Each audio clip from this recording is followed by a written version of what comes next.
Thank you, everybody. We're going to make a start. I'll just introduce myself first, and then I'll give you some housekeeping and logistics, and then we'll move on from there. So I'm Monica Lackenpaul. I'm a professor of integrated child health here at Great Ormond Street and the Institute of Child Health here at UCL. I'm a practicing paediatrician, so I still see children in North London, and I have a research programme that spans across many different clinical areas, but mainly at the heart of it is working and co-creating interventions for more of the underserved, unheard children and young people. I've done this for many years, working out how to do it better, learning by failing and then getting up and trying again, as many of you in the room will have. And really, we've been working in this space for about 20 years, not to say how old I am. Jenny and I worked many years ago, at the very beginning, didn't we, when it was Medicines for Children, and really advocating for children and families' inclusion in research. And so have a long history together, and Jenny can say more about that in the afternoon. I also led the children's guidelines for NICE when it first started, and so I made sure that we had children's voices in the fever guideline, constipation guideline, and that wasn't done at that time. So really tried to push this agenda forward. So I'm very pleased to be here today. Also just become the National Specialty Lead for Children's Health for the NIHR. So a big thank you to NIHR for placing me in that position so that we can do more of this work together, and I can advocate for all of you and also for children and young people. But how did this initiative come about? We'll have a discussion in a minute. But I want to say a big thank you to all of you. There'll be many people, I hope, who will come in a little bit later. But it's been a tricky day to get everybody here. Many reasons. There's the American elections going on, so I'm sure there's lots of fireworks there. There's also bonfire night, fireworks there. We had our Diwali on the weekend for us who are celebrating, you know, the year ahead for us and our new year. So this is a great time for me, particularly, to be able to stand here and launch today. And you know, we didn't know about the tube strikes, what was going to happen. I know there's been lots of uncertainty. And for all of you to really give up your time, it's not easy to give up your time financially and personally to come here. So just a big, huge thank you to me before we go on. We've got some sort of how to connect with Wi-Fi, because I'm sure all of you want to tweet or X or put it on LinkedIn. So we'd be really pleased if you could sort of promote today through the social media forum, which I'm not that good at, I'm afraid. Do you have a hashtag? Oh, do we have a hashtag? Do we have a hashtag? Yeah. Oh, dear, I'm not. No, this is not my voice. We'll give you the hashtag in a second.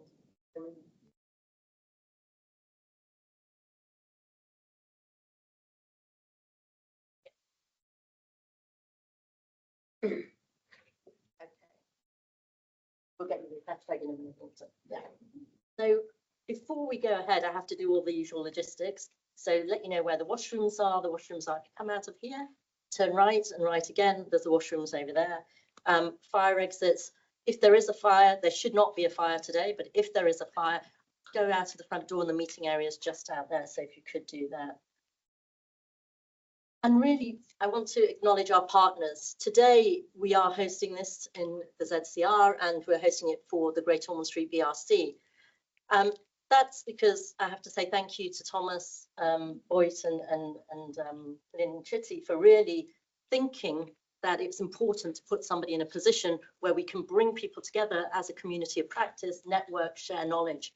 And they've enabled us and facilitated us to host the first of these meetings.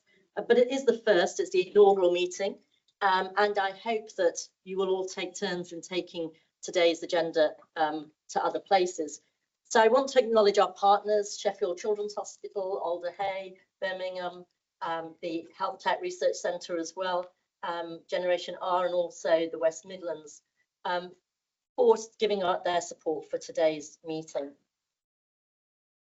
Also, I won't go into all of the bios for all of these wonderful people, but you know, I'm just standing here basically because everybody else has been behind me, supporting me many hours in the evening and weekends, doing a lot of the work to bring this together. It's not easy to launch one of these meetings. A big thank you, particularly to young son here, who has really been the rock for moving this forward and has been emailing everybody. So everybody's names here equally have been put their time and effort into today. Also, Dowda's not in the room to hear the thank you for Dowda, but the mobilisation group, as we call them, all the names again are here, who've really again enabled us to do the logistics and enable today to be a success, which I'm sure it will be. So why are we really here? Some of you have really put your trust into turning up, and it does take trust to think, what is this all about and why am I actually turning up to this event? Well, why we're here is because what we wanted to do is launch the Children, Young People, Patients and Public Involvement and Engagement National Collaborative to support children and young people's research with a cross-disciplinary network. And what that means in simple terms is, as you all know, bringing people together in a space where you feel safe to talk about things. We don't want this to be the traditional conference where you're sitting, listening. Of course, we want to learn together, but we want it to be fairly informal. We want people to feel comfortable in being here today. And we did choose the name quite carefully. It was, is it community of practice? Is it consortium? What is the name?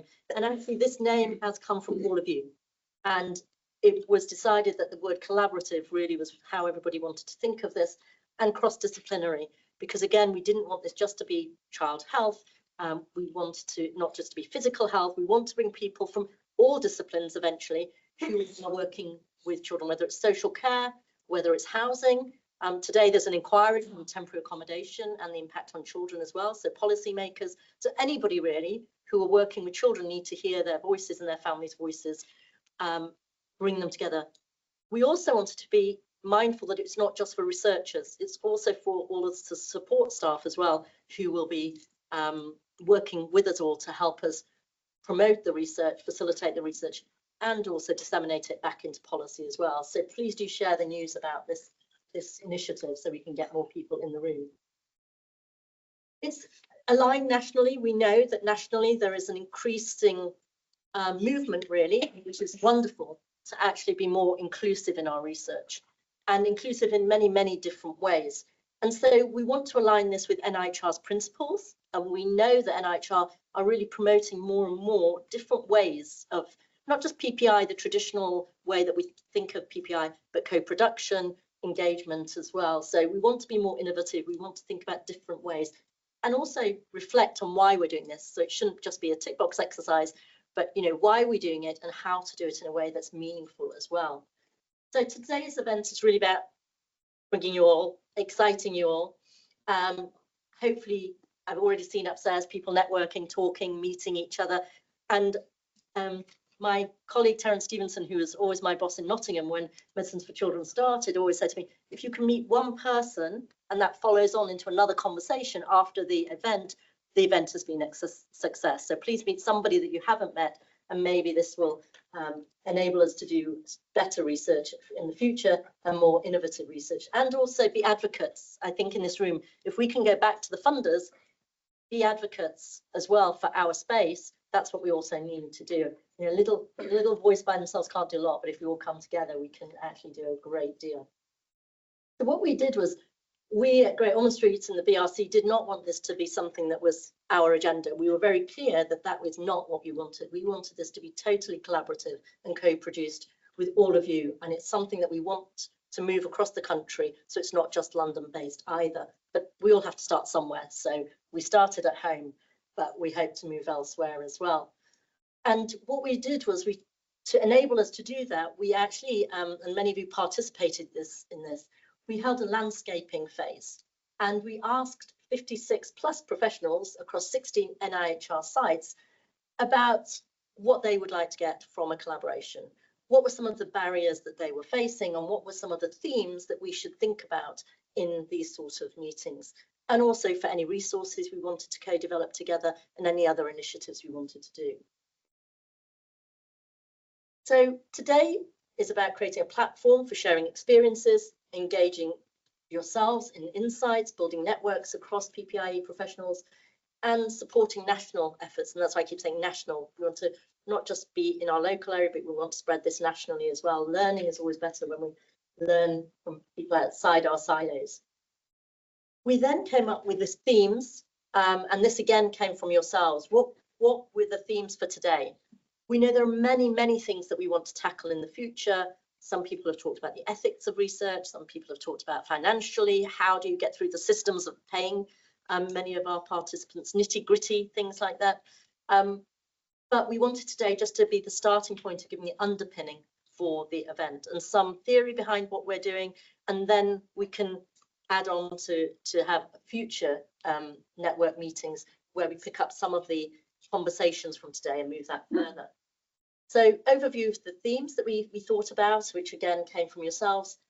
Understanding the importance and impact of involving children and young people and families in research. The what, defining meaningful roles and contribution for children and young people and their families. And then the how, practical strategies for building effective inclusive partnerships. So the why, what, and the how. I keep things very simple. And I think that's a hashtag.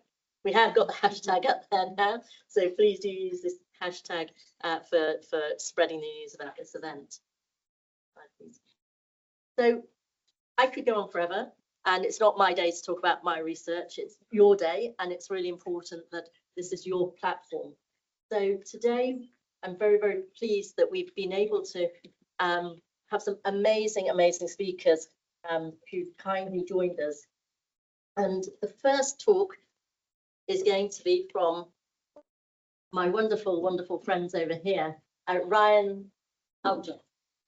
I have to say it properly like that. Ryan and Elmo. And I'll let you introduce yourselves. But just to say, we met a few months ago at another project we're on called Sprocket, which is working with children and people with chronic conditions and finding different ways actually to give them a voice in research and ensuring that everybody has a voice and using creative arts and other wonderful, exciting ways. And that's how we met. And I was so inspired that we really wanted you both to be here today. Ryan actually had an exam, so initially couldn't come. And I feel very guilty that he should be studying. But this is all about learning and sharing as well. So thank you so, so much for coming today. And if you could introduce yourself and take it from here. Thank you so much. If you can't hear us, please let us know. We do have microphones, but otherwise we're just going to try and speak without. Hi, I'm Ryan. I'm currently 15 years old, and me and my mum, Julie.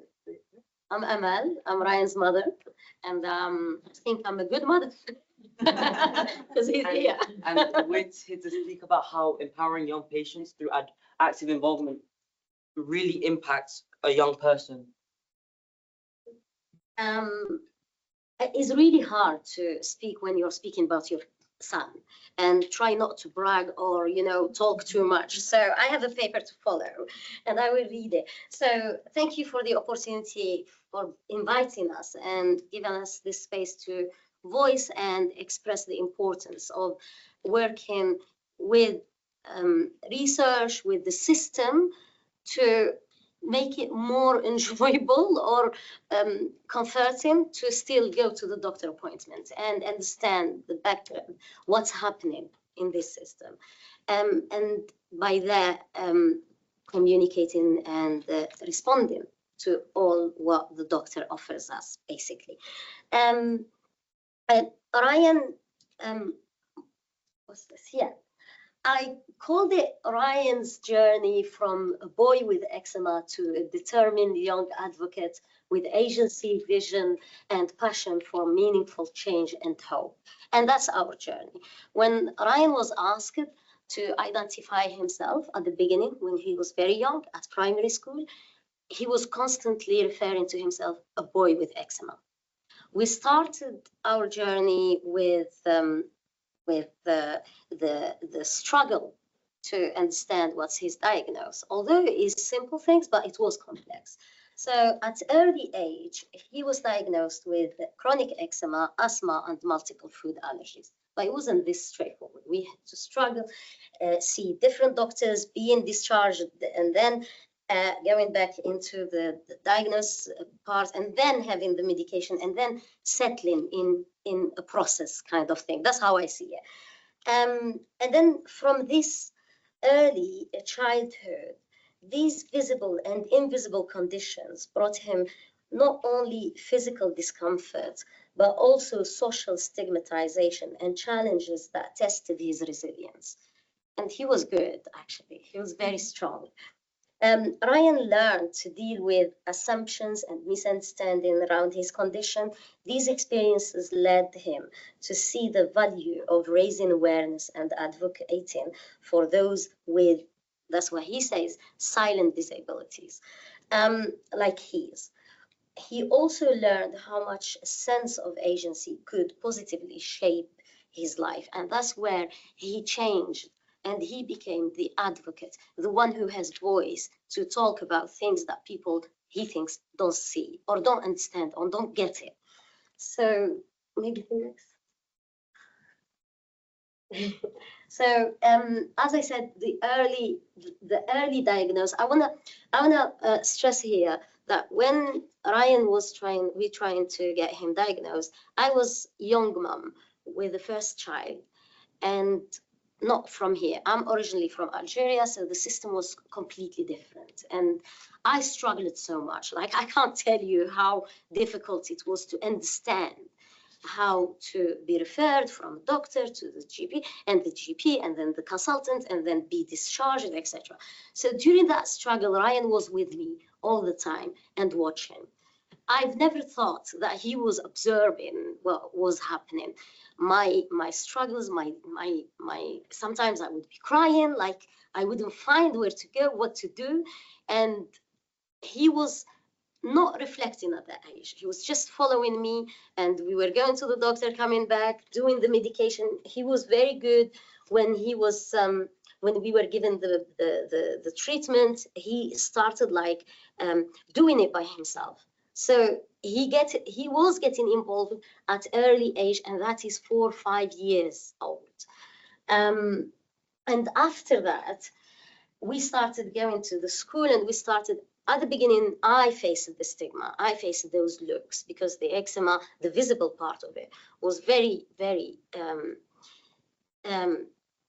I need to watch my words because he's with me. was visible, and some people would not even You can say come close to him also. So that time I could see the stigma, I could see racism, I could see discrimination, I could see everything. Later, when he grew up, he started year 1, 2, 3, 4.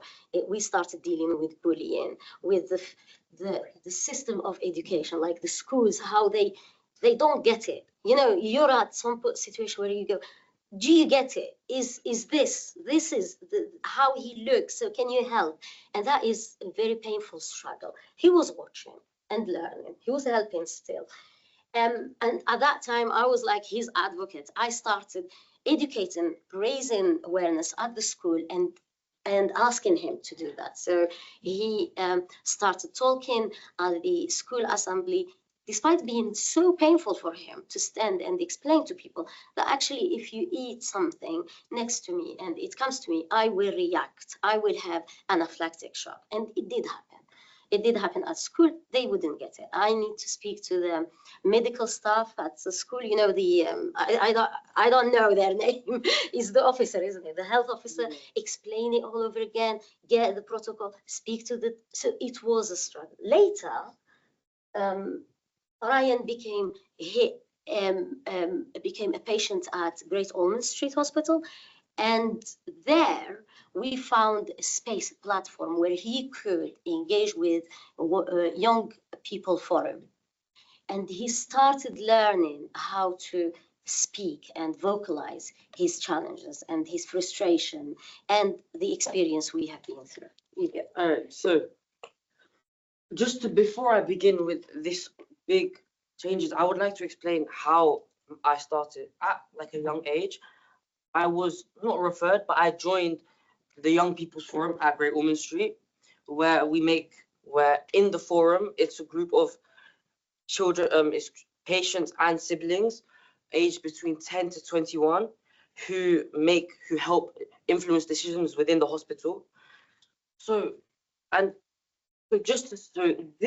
joining this forum made a big impact on my life, as you can see, the first, and it really came within steps, as you can see. So like the first big influence it had on me was the participation gave me that it built up my confidence so much, because as my mum said, I was facing a severe and complex medical condition that showed on me.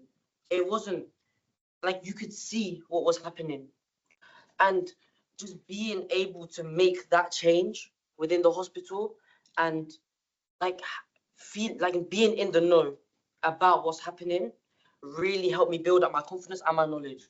And then, like I said with this one, meeting people who are like kind of the same as me had a big impact on my life, because like my mom said, the system within school it's rare to find someone who is like you. It's really rare, because even if you do, it's not going to be, everybody's different. But to find like-minded people with the same experiences like you, and having that community where if something happens to you, you can go and you can talk kind of judgment-free, was really influential within my life. And also like the skills that it gave me. Like, as you can see, I'm stood right here. I'm giving a speech basically. And like I said before, the boosting confidence was like crazy. And then I think personally, I feel like this one is the most important one, because as people we are disadvantaged. Like, I don't want to beat around the bush. We are disadvantaged coming from a medical background. The opportunities that these kinds of research projects and forums give you build you up for the future. Like when I stand here going through what I've been through, even away from medical stuff, I can say it's had an impact on me. Like if you spoke to me before, it's completely different now, because when I speak today and I stand here today, you ask me what have I done, I can say I've spoken on ITV News, I've spoken on BBC News, I've done this, this and that. And it is a positive that has come out of a major negative.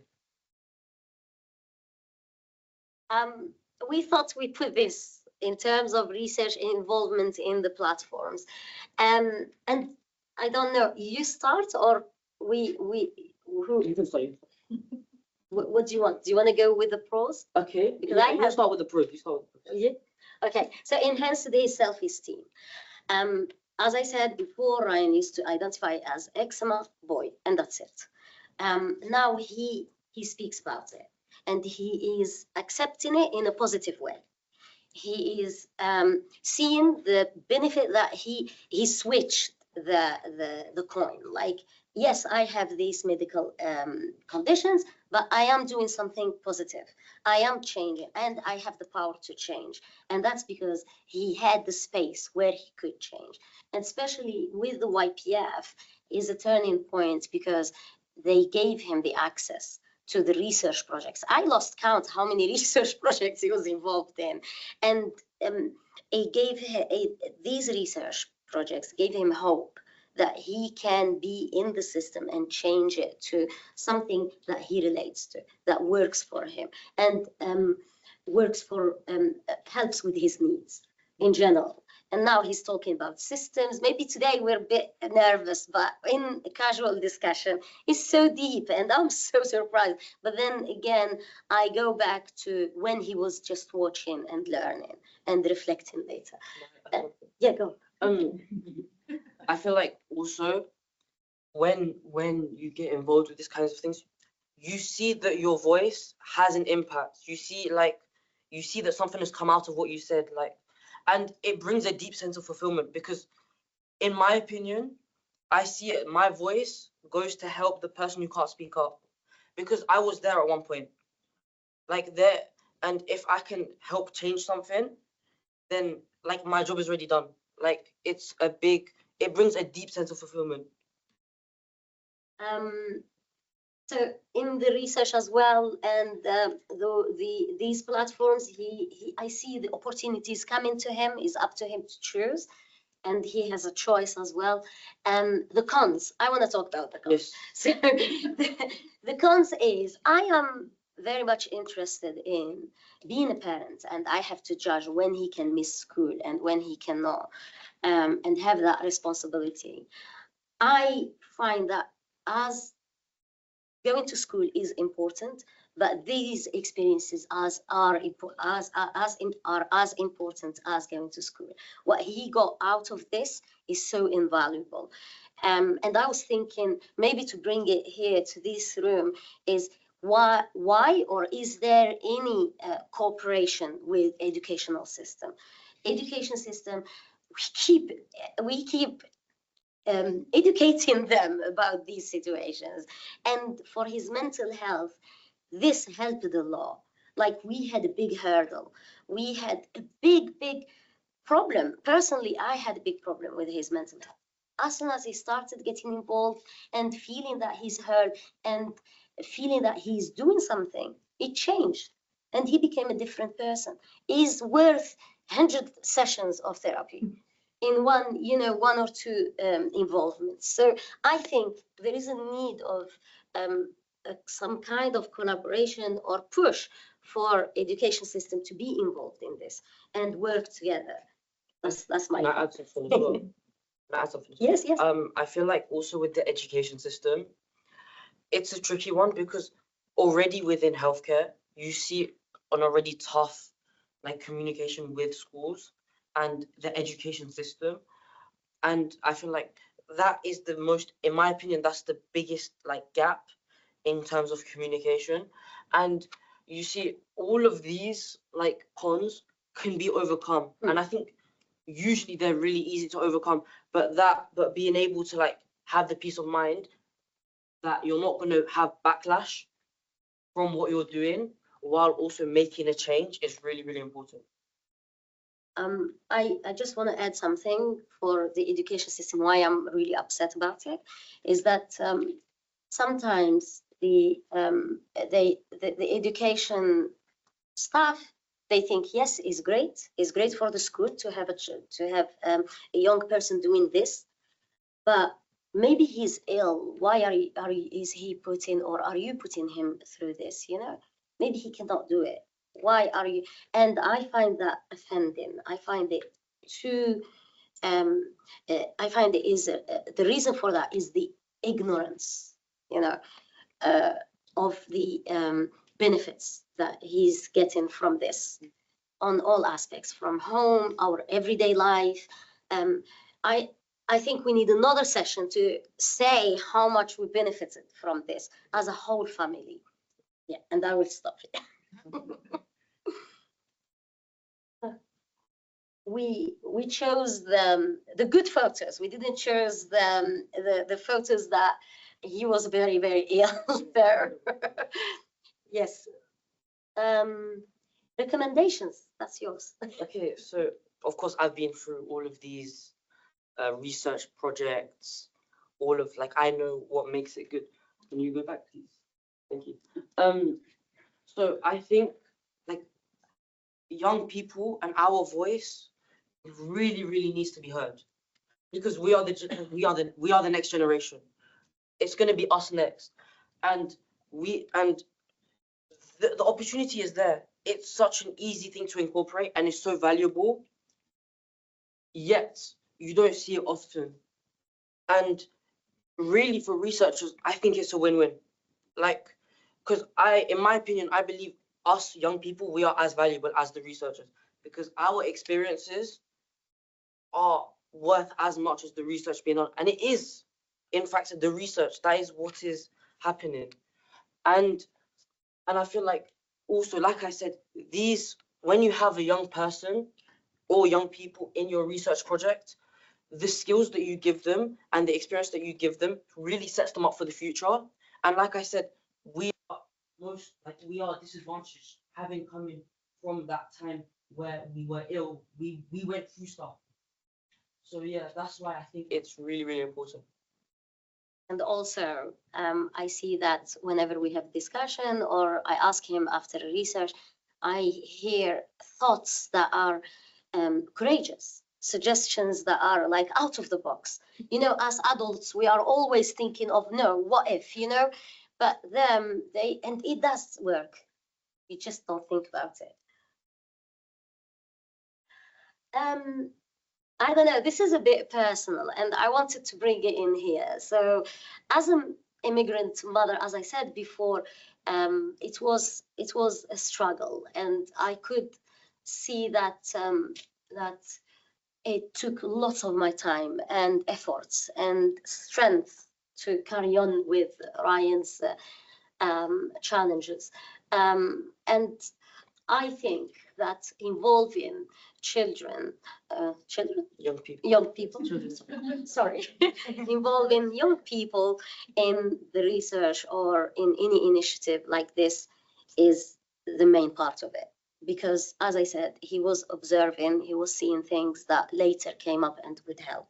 And I want to conclude and say that, and I will read it, that Ryan's involvement in the research and decision-making in GOSH has also been a critical factor in strengthening his resilience and supporting his mental health. The sense of purpose he gained through YPF and projects like Sprocket and other research and many research gave him a positive outlet for the challenges he faced daily, knowing that his voice mattered and could drive real change, helped him build self-esteem and resilience, combating feelings of isolation or exclusion he had encountered in the past. The process of sharing his story, collaborating with others, and seeing this, I think, is valuable, and I'm so proud of him. Thank you.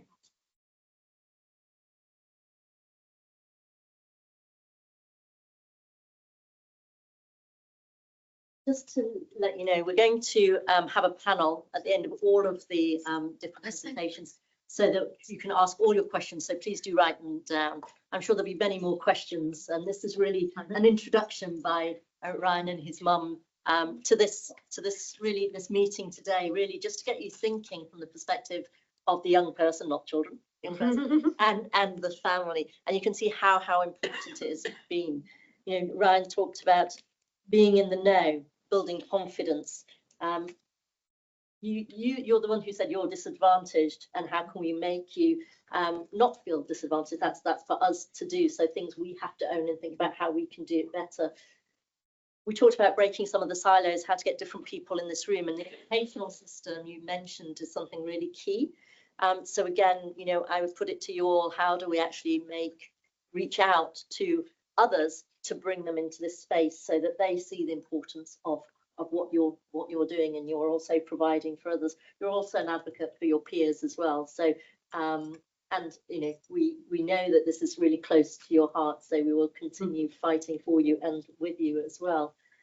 But one of a few other things that came, you know, it's worth 100 sessions of therapy. I think, you know, we might be putting the colleagues of mine in psychiatry out of a job if we carry on as well. But that's so important, you know, how do you give confidence, how do you engage? And we may want to take that away and think, how do we actually build on that and help other children with their confidence in doing this sort of work with us. But I love it. All cons can be overcome. And I think, you know, you have to hear it from the young people.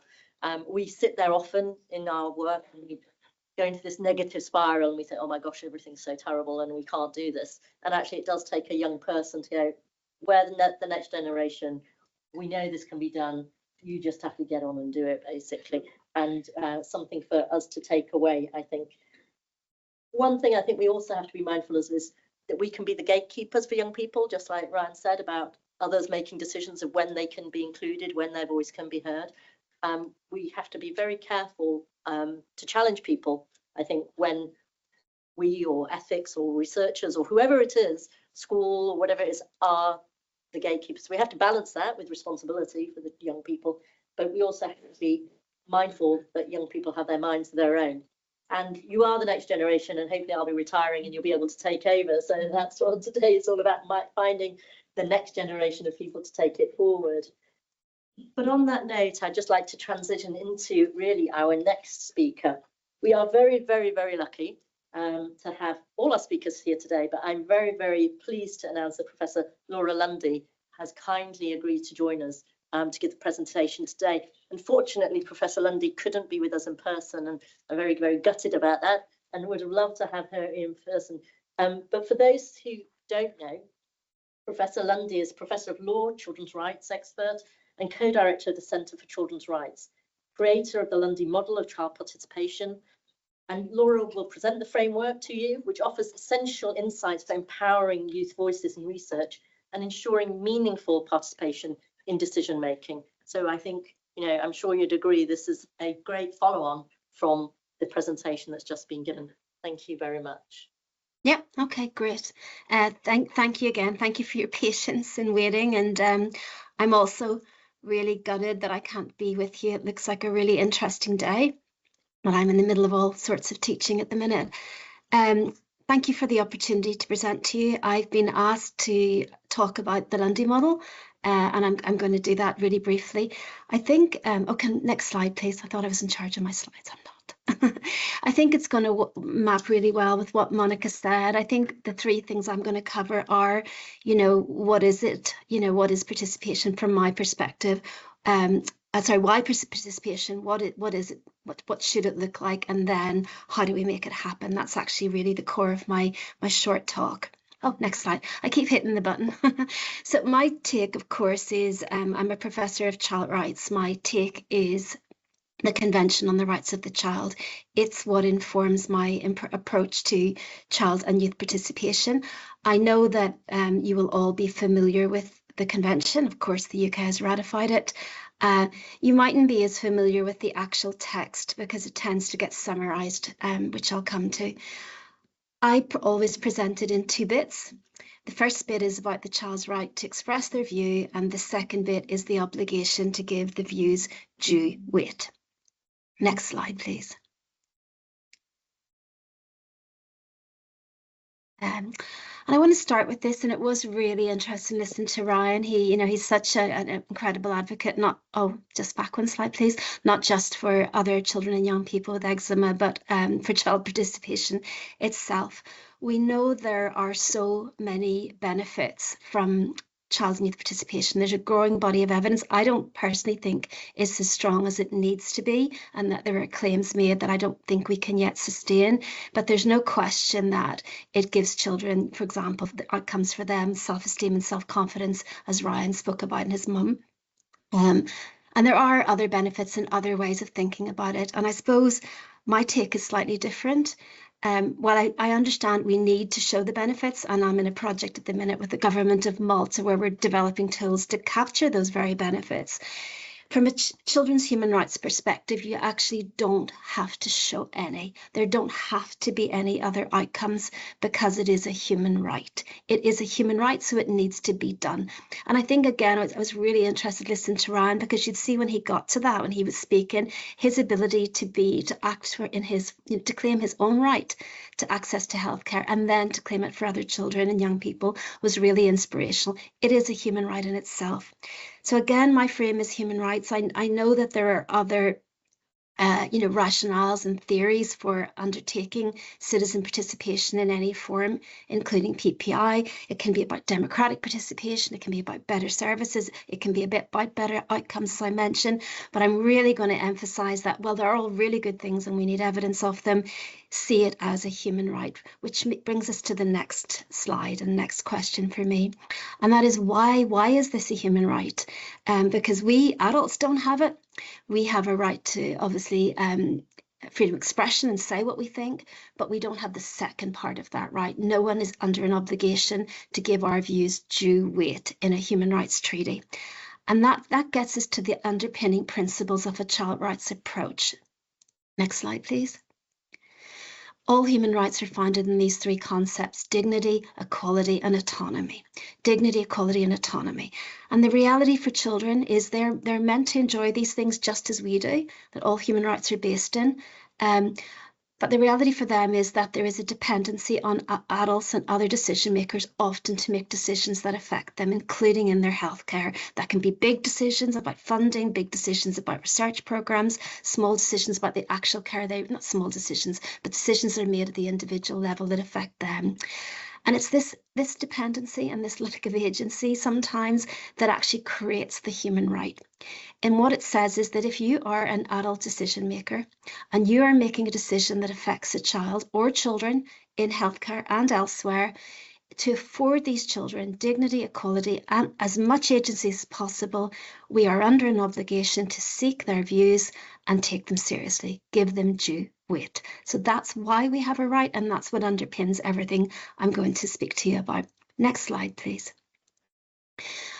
Been looking a lot at what the actual text of article says all decisions affecting them, and there are so many decisions affect children.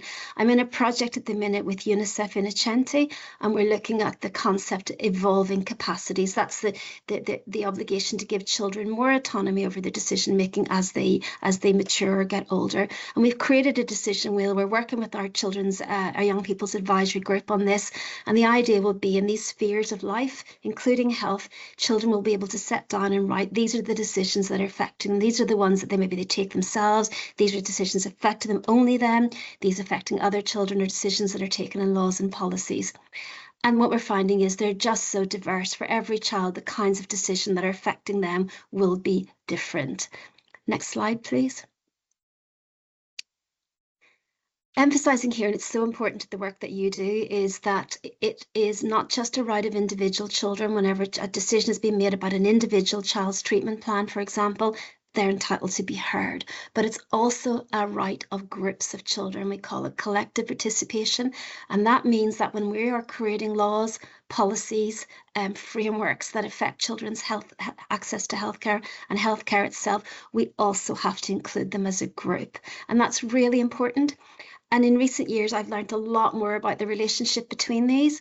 And what I'm going to say to you is that there is a reality, the work that you do on PPI, which is often collective, is incredibly important for delivering the right of the individual child.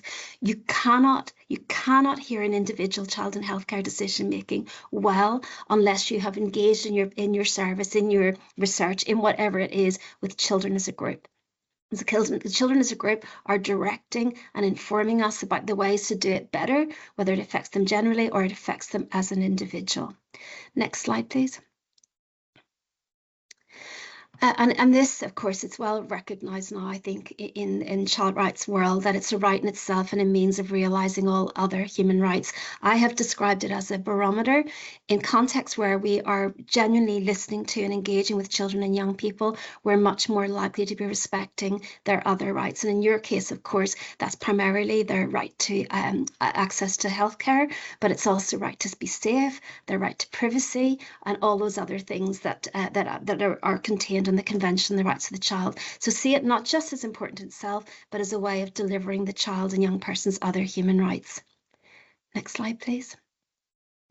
Okay, so that's just a little overview of the I suppose it's the why are we doing it, the why I'm doing it is that it's a children's human right and we have to, and you have to, and there are the reasons we have to and some of the parameters about what we have to do. My own work and what's now called the Lundy model is primarily in the what makes it meaningful, what makes child and youth participation in anything meaningful. Next slide, please. And it started with me in a research project. I know that many of your researchers, it was 20 years ago this year, 2004, that we conducted research for the Children's Commissioner in Northern Ireland. And in that research, it became really clear when we asked adults and children about the right to be heard, Article 12 of the Convention, that there was a disconnect. There was a disconnect because children were telling us that their views were not sought and they were not taken seriously, they were dismissed, and in fact sometimes they could get in trouble. They would be punished if they spoke up. They were seen to be cheeky. Meanwhile, we were talking to adults, including in healthcare, education and social services, and asking them about involving children in decision making. And so often they would say, yes, we're doing that. We're really, it's really important for us to consider the voice of the child, sometimes also abbreviated as the right to be heard or to participate.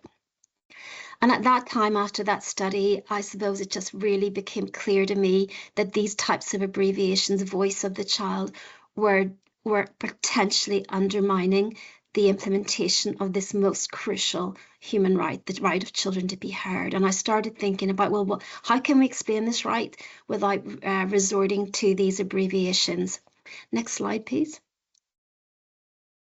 And I wrote an article in 2000, which was eventually published in 2007, the title of which was Voice is Not Enough. And it was really to say, if you want to do rights-based, meaningful child participation, you need more than voice. You need space, the opportunity, you need voice with facilitation, you need audience, it must be listened to by the right people, and influence acted on as appropriate.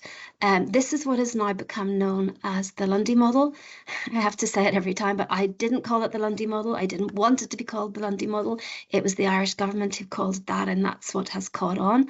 But it is now very widely used across the world. I mean, that's just a screenshot of images, but the middle one there is the World Health Organization, the one that the little blue dot that the cursor was on a second ago, using it in a strange way because they're showing things that provide either space or voice or audience or influence. And the whole point about the Lundy model is that it has to be all. If you want meaningful child participation, you must have all four. Next slide, please. So it's given me, I think, a viewing point. This is what I see. I've got a vantage point because so many people have used it. I've learned a lot, a lot of including the work that you're going to hear from Bez later. I've learned from other people using it. And what I'm going to do now is summarize each of the four things and some of the things that I now know. Next slide, please. The first of it, which came to me about 2 years ago, is the relationship between the four things.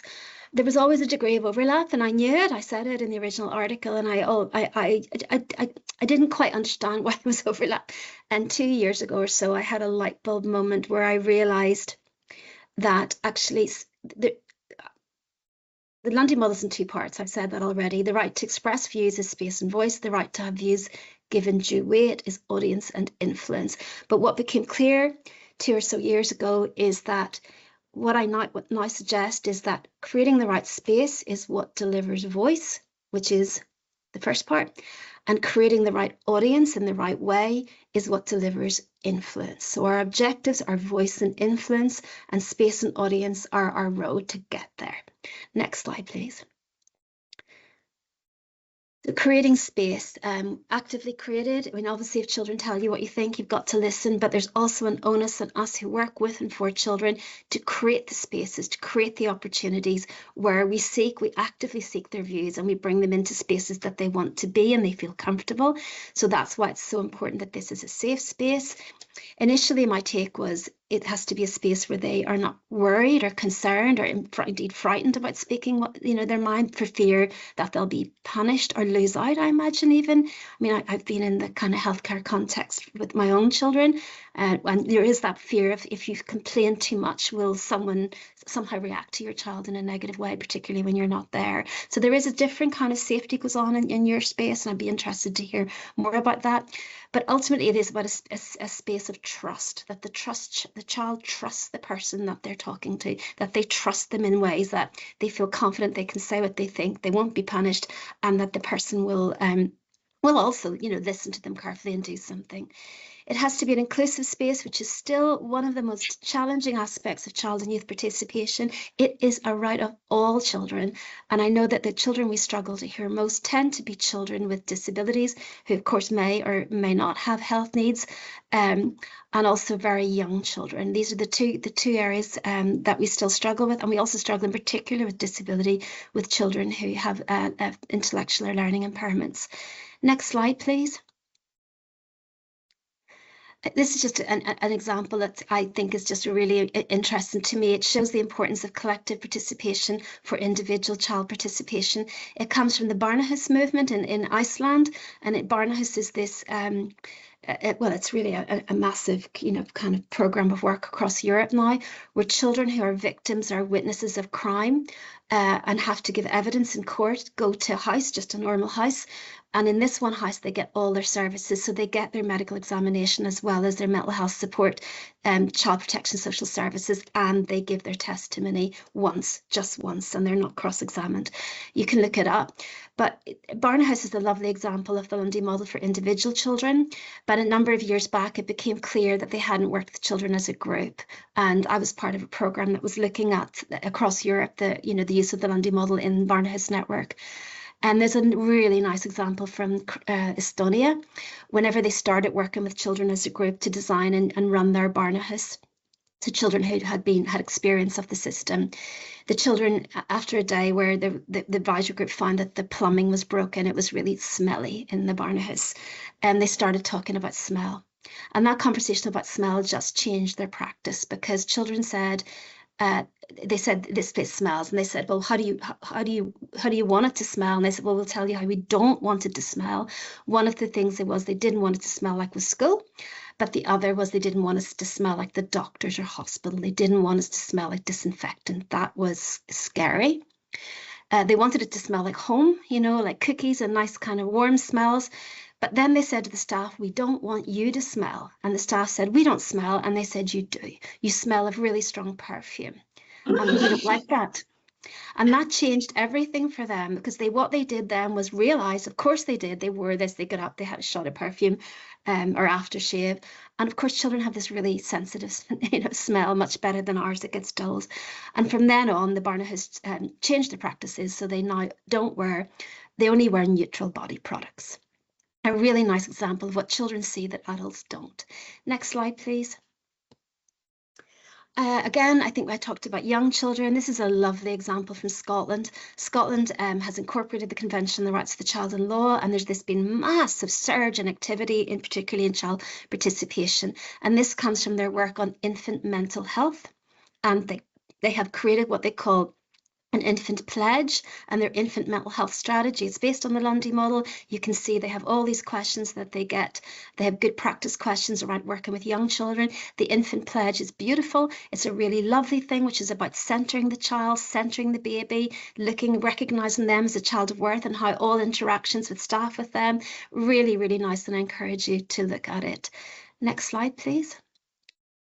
Voice, obviously it's a right, not a duty. You shouldn't force a child, but silence could be expression. You've always got to bear that in mind. Sometimes when we say nothing, we say everything. From a rights-based perspective, there must be choice. This is sometimes where we get it wrong. Children express themselves in different ways. Some children love to talk, some don't. Some will write, some will draw, some won't. Some may prefer to make a video. Choice is crucial to children, and of course that opens the opportunity for arts and creative approaches if they want it, and some children hate that, but some children love it. And they must be supported to form and express views. Child-friendly information is crucial. Next slide, please. And this is where I have been doing some work, and if you're interested, I've written guidance for the European Commission on how you create child-friendly versions of written documents. We've done lots and lots of work in the past 10 years modelling that across Europe and elsewhere. This is an example for the Council of Europe on the Lanzarote Convention, which is on child sexual abuse and child sexual exploitation. And how do you get a definition of child sexual exploitation that children will understand?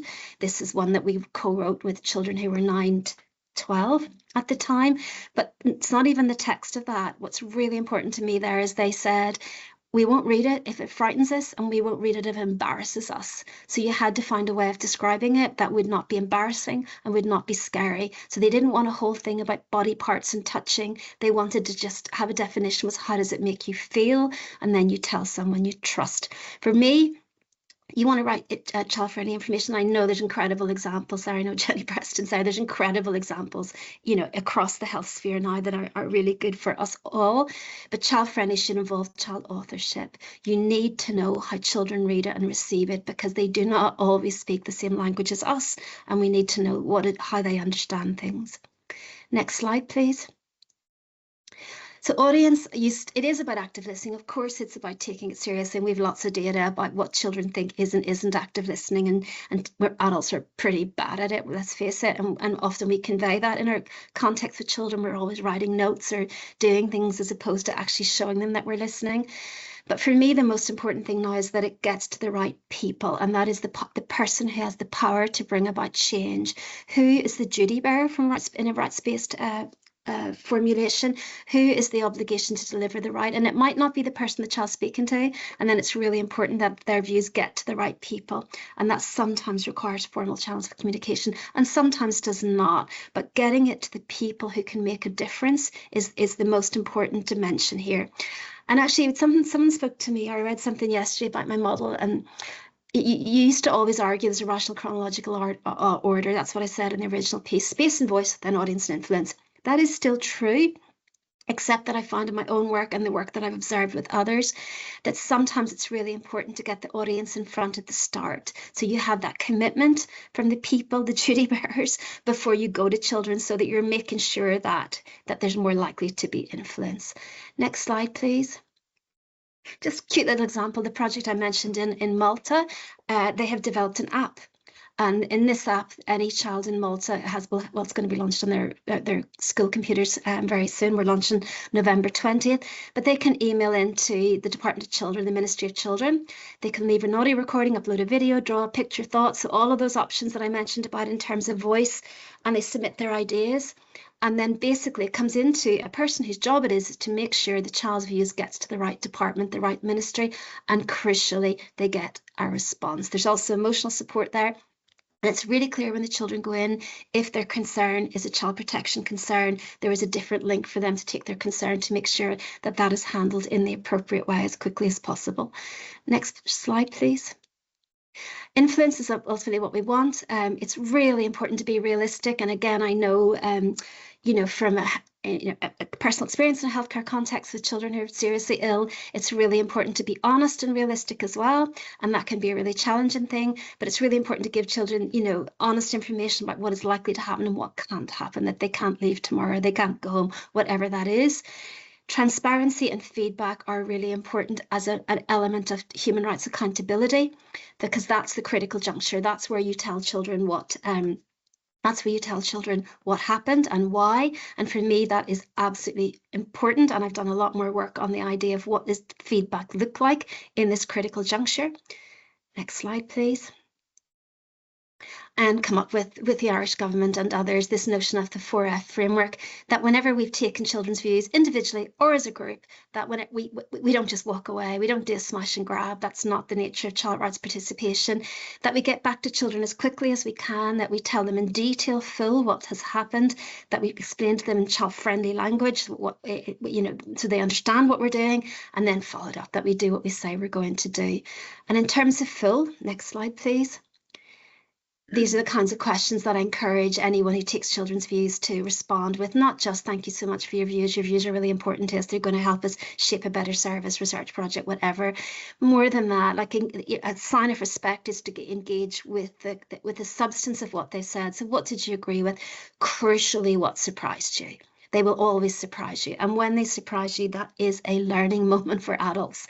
If your view and the child or young people's view does not sit together, dive deep, because that's something we really need to understand so that we can work together to understand what would work better.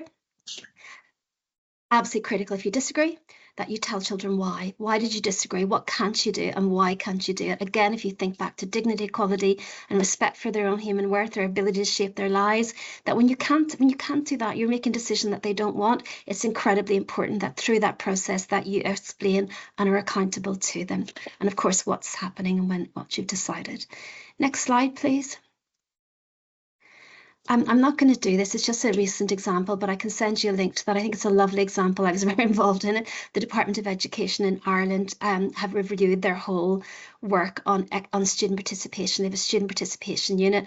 I led an expert review with children that recommended how they should do it. On the day we published, this is a lovely example just of the department, the Ministry for Education in Ireland, writing back to say, here's what you've recommended and here's in a child-friendly language how we are going to make that happen. That's a a really nice example of that kind of accountability. Next slide, please. So I'm sure I'm down to my last 5 minutes. Just really quickly then, we've talked about why and we've talked what, but how do you make it happen?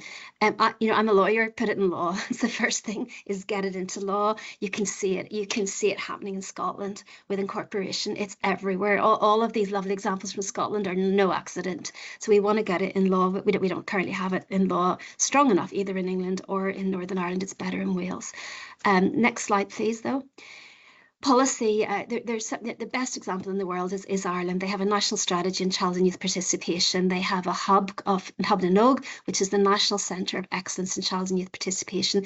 This is where they gather all their best examples in health and elsewhere, where they create training, they produce practice guides, they case study things. It's just a really, really lovely example. But next slide, please. But imagine having a national strategy. So this is just one example, including some of the responsibilities on the Department of Health and the HSE.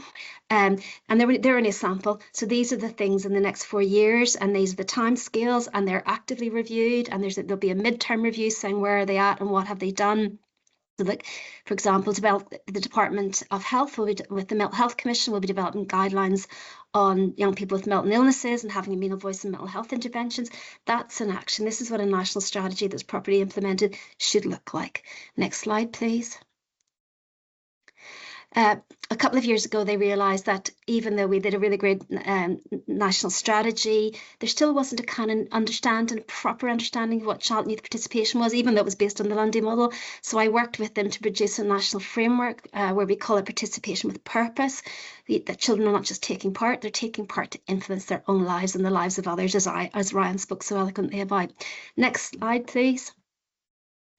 And in that you can just go to their website and look at their checklist. They have checklists for planning and evaluating policy. They have checklists for everyday spaces, which could be just a paediatric setting with an individual child. And there were paediatric nurses involved in that at the time of design. Next slide, please. And they have this lovely set of checklists where we asked children and young people whether they felt they were heard. Again, based on the 4 concepts of the Lundy model, but adding in elements that the children thought were important. For example, under voice, the 6th item there is I had enough time to talk. I had enough time to talk. Really important to children, because one of the qualities that they think is so important when we're doing this is time and adult patience. And this is a way of capturing that. Next slide, please. And then a final example, it's just a recent one. I just went into their site to see what had they done, and it's a nice example. Now, again, it's from the ministry itself. It was a consultation with young people on skin cancer prevention behaviour. And when you look at that, there are things there that, I'm not sure they wouldn't always, some adults wouldn't say it too, but there are things our children would say that adults wouldn't. There are things like just saying, I can't be bothered, I'm too lazy to put sun cream on. So what do you do with that? And then the reality is, this is what they were saying with the barriers. How do you inform children? How do you deal with it? But crucially, the second page is, you said we did. You said we did. So how did they use the consultation with children and young people to inform, health-informed decision maker on cancer prevention behaviour with children and young people in Ireland with our very pale skin? Next slide, please. Really finally here, but I want to say, if I have a few minutes, I just want to say something. I know many of you are researchers, and I haven't slides on this, but I'm not going to speak to slides on this. I'm just going to say that when this happened and I created what is now the model, I was speaking outward to adult professionals, the duty bearers, teachers, social workers, health professionals and others. And then about a year later in my own centre, we had a light bulb moment again where we realised we were not doing it ourselves. We were not doing it. I was saying to people, you should do better. And the very study that created the Lundy model with views of over 1,000 children had actually, we hadn't actually involved children in designing that study and telling us what to informing us, advising us what to ask it, how to give it meaning, how to disseminate it. And so we turned the Lundy model on ourselves, and we came up with what we call the child rights-based approach to research. And that child rights-based approach to research led us into something that did not exist at the time. As far as we know, you can let us know, but at that time there was a lot of peer research with children, and there wasn't much else. And participative research was actually just talking to children directly instead of their parents. And at that time, because we shaped it under Article 12 and because we shaped it under the Lundy model, we created this notion of children's research advisory groups and young people's research advisory groups. We didn't see them anywhere else. We didn't know they existed, but we positioned ourselves as adult decision makers, and we said, if we're taking decisions in research projects, how do we involve children? And we use this rights-based approach of making sure that we use child rights generally, that our process is rights respecting, so fully rights compliant, Article 12, the Lundy model, and that we work with children as rights holders to claim their rights, not just for themselves, but for others, as Ryan showed. And also we create the ability of duty bearers to do what they're supposed to do, which in your case would be provide access to the best available healthcare. So it's also part of my work, and a lot of my own thinking has come from our reality now for the last 20 years of working with children's research advisory groups and young people's research advisory groups. So last statement is the kaleidoscope's there because there's no one right way to do it. Everything changes, the age of the child, the gender, the health issue, I would imagine, your context, your abilities, your resources. There's no one right way, but what is always right is that it is done. It is not optional. See it as a human right. It's not the gift of adults to decide this time or not this time. It's an obligation. It's the right of the child. Our theme word in child rights is entitlement, and the only question is to do it as well as you can with what's available to you at the time. Thank you so much for listening to me.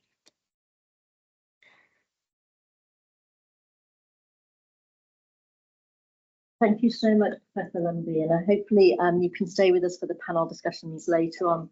I think having children's rights at the centre of everything we do is like key, and I think sometimes we forget that in what we do.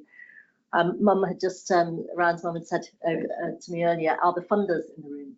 And today the funders aren't in the room, but you know, this is something that today is a small baby step into what we want to do. But I think the funders being in the room is key. I think often we do struggle when we talk about children's rights in our research, when we say this is actually essential to do.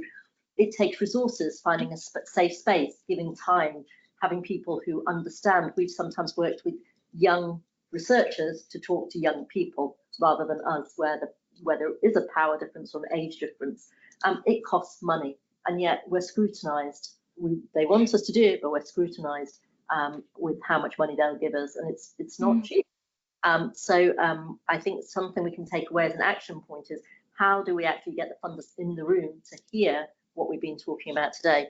And you know, Professor Lundy also said that there's not one right way to do this, and I think that's really important. I think sometimes when we put the label PPIE, it's always challenged me. I always take a big deep breath, because we get into a world where we've tried to bring families and young people and children engaged in what we do, and then we do a one-size-fits-all. We're going to have a panel, we're going to do it this way, and we've sort of tried to break that a little bit, which has actually caused some confusion, because when we describe what we do, we don't fit in the box. We've used multiple ways to engage with people. Children are not hard to reach, as often is said, and as I keep mentioning, ethics is sometimes an issue that we need to deal with as well. So think innovatively, think differently, but also put the children of telling us what we should be doing. So the next presentation will take us into that space really of how we can learn a little bit more about what we can do applying the Lundy model. So we're really, really pleased to have with us Bez Martin, who's head of participation at the Anna Freud and co-founder of the Lundy Model Network, and Rachel Stemp as well, who's the Participation and Research Officer at the Child Outcomes Research Consortium at the Anna Freud. So we're going to really be looking at how practically to be applying the Lundy model, and that takes us wonderfully from the previous presentation, Tesson. Thank you very much.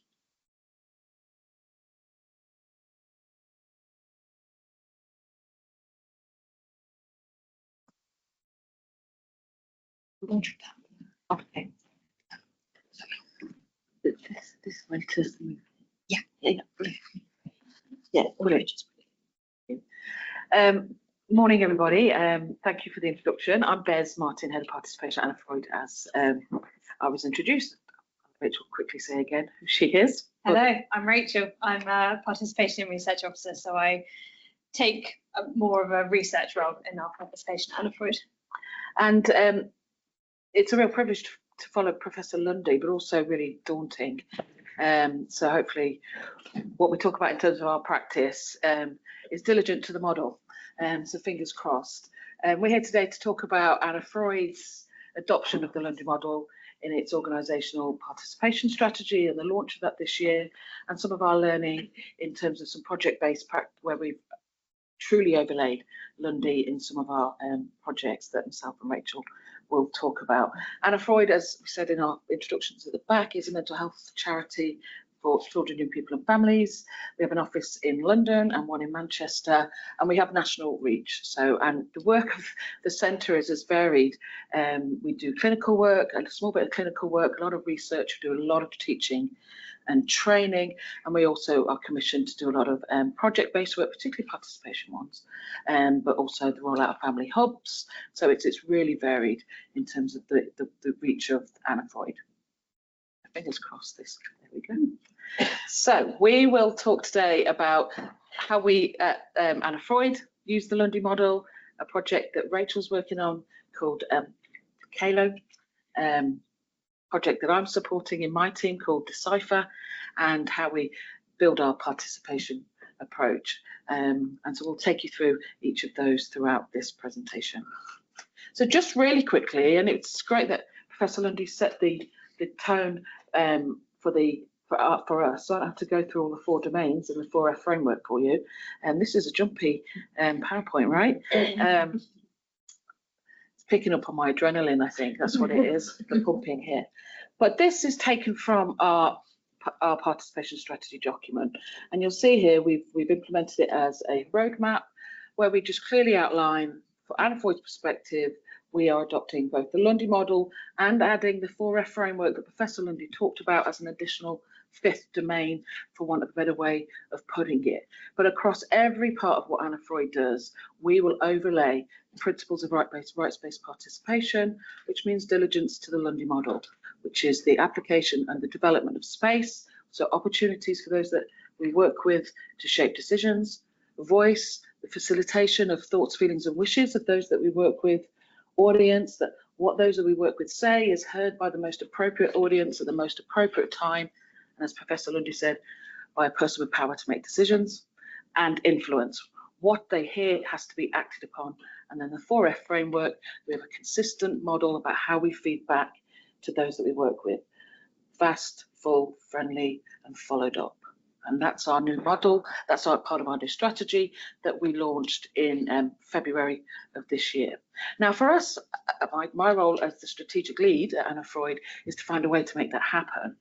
The wonderful people like Rachel were the people that make it happen and make it more transformational for us at Anna Freud. But because this centre is so diverse, it's how do we overlay systems to make it as simple as possible for a really busy workforce? How do we upskill the workforce into a new rights-based narrative that they can wrap around their practice? Because for some people, they are doing really good participation practice, but just talking about it in a slightly different way. And how do we shift maybe some of the emphasis towards the right to participate? And that's the work that we're now working on in the development and embedding of our strategy at Anna Freud. So, as I said, we've launched our strategy at Anna Freud. So for us, it's about laying that the Lundy model is the foundation for all participation practice. Jumping up back again. And particularly through research. So we have a lot of research at Anna Freud that happens. We have a lot of colleagues that lead on individual research or projects. So we will have youth advisory groups, but we will also have peer researchers. So it happens in different ways across Anna Freud. And you'll see here on the slide that we try and explore in all stages of the research cycle. And that as part of our strategy, we're asking all colleagues to think about the 4 domains of the Lundy model as they plan their practice. When I came to Anna Freud over 2 years ago now, what I did find was practitioners and colleagues that were really good at that already. That there was a real embedding of meaningful participation. So they were building it in at the very earliest stages. They were identifying budgets at the most appropriate places. And we have our internal mechanisms for engaging children, young people champions and parent champions to engage in our internal practices. So Anna Freud already had a good foundation to build on. And so some of our research division in particular is probably leading the way at Anna Freud in terms of what I would call robust and good practice. So I'm going to hand over to Rachel. Thank you. It's very kind of you to say it's robust practice. I'll leave you to be the judge of that. I'd love to talk you through one of the projects that we've been working on. Oh gosh, I didn't even touch it. Yeah, it's dropping. We'll deal with that. The KALO project. So this is a collaboration with lots of different people. We're working with UCL partners, and we're working with UCL, and we're working with the University of Exeter and Dartington Service Design Lab. So this is not an Anna Freud project, but what Anna Freud does hold is the youth participation within this project. And the KALO is basically about exploring social determinants of mental health. So it's based on this idea that mental health is not just influenced by our individual factors, but actually things in society also influence our mental health. And the things that young people have identified in this project are things like the lack of transport and the lack of job opportunities in Devon, high rates of crime in London. You know, all these things influence our mental health. It's not just on us. And so we've been working in Northern Devon and Newham, as I said, and part of KALO is rolling out this programme, and then part of KALO is evaluating the programme, and that's where Anna Freud has come in. So what we did as part of this is we set up 2 young persons advisory groups, one in North Devon and one in Newham. Originally the plan was to have one advisory group, but actually we realised in the first meeting that the cultures were just so different that it made sense to have 2. So that was our first kind of influence the group, I guess you could say. And we've met monthly for a year. The project has just wrapped up. The young people, there were 13 of them in total, and they were absolutely fantastic. We recruited them from local organisations in Devon and in London, and they have given so much to the project. Here's some of the things that they've done. So we started with training them in some really complicated research methods that we were using. They have supported us in writing the research questions that we use as part of our evaluation. They have co-facilitated our focus groups. So we trained some of them up if they wanted to in how to deliver focus groups, and they did that for us. We've developed a lot of social media content together. We've updated the website. They've been involved in writing a journal article. Again, those that wanted to, it's not everyone's cup of tea. And then something I'd really like to point out is that one of the young people, Rosie, she texted me one evening after a session, and she was like, actually, Rachel, we're here and we understand why we got involved in this, but I wonder if other young people understand why we got involved in this project. So that ended up spiraling into this whole other resource, and we developed a guide about how to set up YPAGs and why young people get involved in YPAGs, which I will show you in a little bit. In terms of kind of how we have tried to incorporate London in this, I'll just give you a couple of examples. So the thing you can see at the top is a snippet of one of my, oh gosh, you could see, is a snippet of one of my session plans. So as well as just kind of planning what we're going to do in the session, after I've done the plan, or like while I'm doing the plan, I go through each of the domains of the Lundy model, and I look at my plan and I say, what are all the ways that I am honouring space? What are all the ways that I'm facilitating a space where young people feel safe and included and have their voice heard? And I make a list for myself of the ways I'm doing that. And then I look at it, because I'm so aware that the Lundy model is not a tick box thing, and you know, Laura presents it in such a simple way. Actually, we can never do it justice. There are always ways that we can be expanding. So I then ask myself questions of how I could be doing it better, and I write down those questions, and sometimes I can answer them and sometimes I can't, but that's a strategy that I use to kind of help me think about the Lundy model when I'm planning. And then the second thing you can see is a form that we send all the young people at the end of the session. We do it every session without fail. Sometimes they don't do it every session without fail, but I try and make sure it's there. And it's based on that framework that Laura showed us in her slides. We've just shrunk it down to the questions that they felt were most important. And we asked them to rate how they found the session, basically. There are also some other questions, some longer text questions where they can give kind of more feedback if they need to. But that we try and, I guess what I'm trying to show you is that we top and tail each of our sessions with the Lundy model where we can. So just to highlight some of the ways that young people have had influence in our space. 2 of them for Mental Health Awareness Week. decided that they wanted to produce some content for social media, which I thought was amazing. So here is an example of a piece of writing that one of our young people did about why her voice matters. If you scan the QR code, it will take you to the website where both these resources are. And then this is the Why People Attend Advisory Groups guide that the young people wanted to produce. So they came up with the idea. They thought the best thing to do was to interview each other. So we came up with some interview questions. We did a short training on how to do an interview. Then they interviewed each other. I took the data away and kind of drew out some initial themes, which was mostly around kind of confidentiality in the group. They looked at the themes, they pulled them all together, and then they produced this fantastic guide, which you might be interested in using. It kind of goes through the main motivations that the group had across all of the young people about why they got involved, in the hope that other young people might then want to get involved in research in the future. So that is a really whistle-stop tour of one of the projects and how we've used the Lundy model in it. And I'm going to hand over to Bez to show us another example. Thank you, Rachel. So Decipher, so the DNA Children and Young People's Health Resource, led by the NIHR Bioresource. I'll jump it back again. Its aim is to support research into how genetics and the environment influence physical and mental health. So by combining DNA samples, health and lifestyle information, and medical records from young people, it will become a resource that facilitates new discoveries, new treatments, and hopefully in time, better care for children, young people and their families. So Anna Freud worked with the bioresource team to firstly engage with schools in the programme as a recruitment aim really to recruit participants to give samples, and also with my team, the participation team, to establish an ambassador programme. And our ambassadors are both young people and parent and carers. So we made a deliberate attempt to target both. So our young people are aged 11 plus and our parents are parents.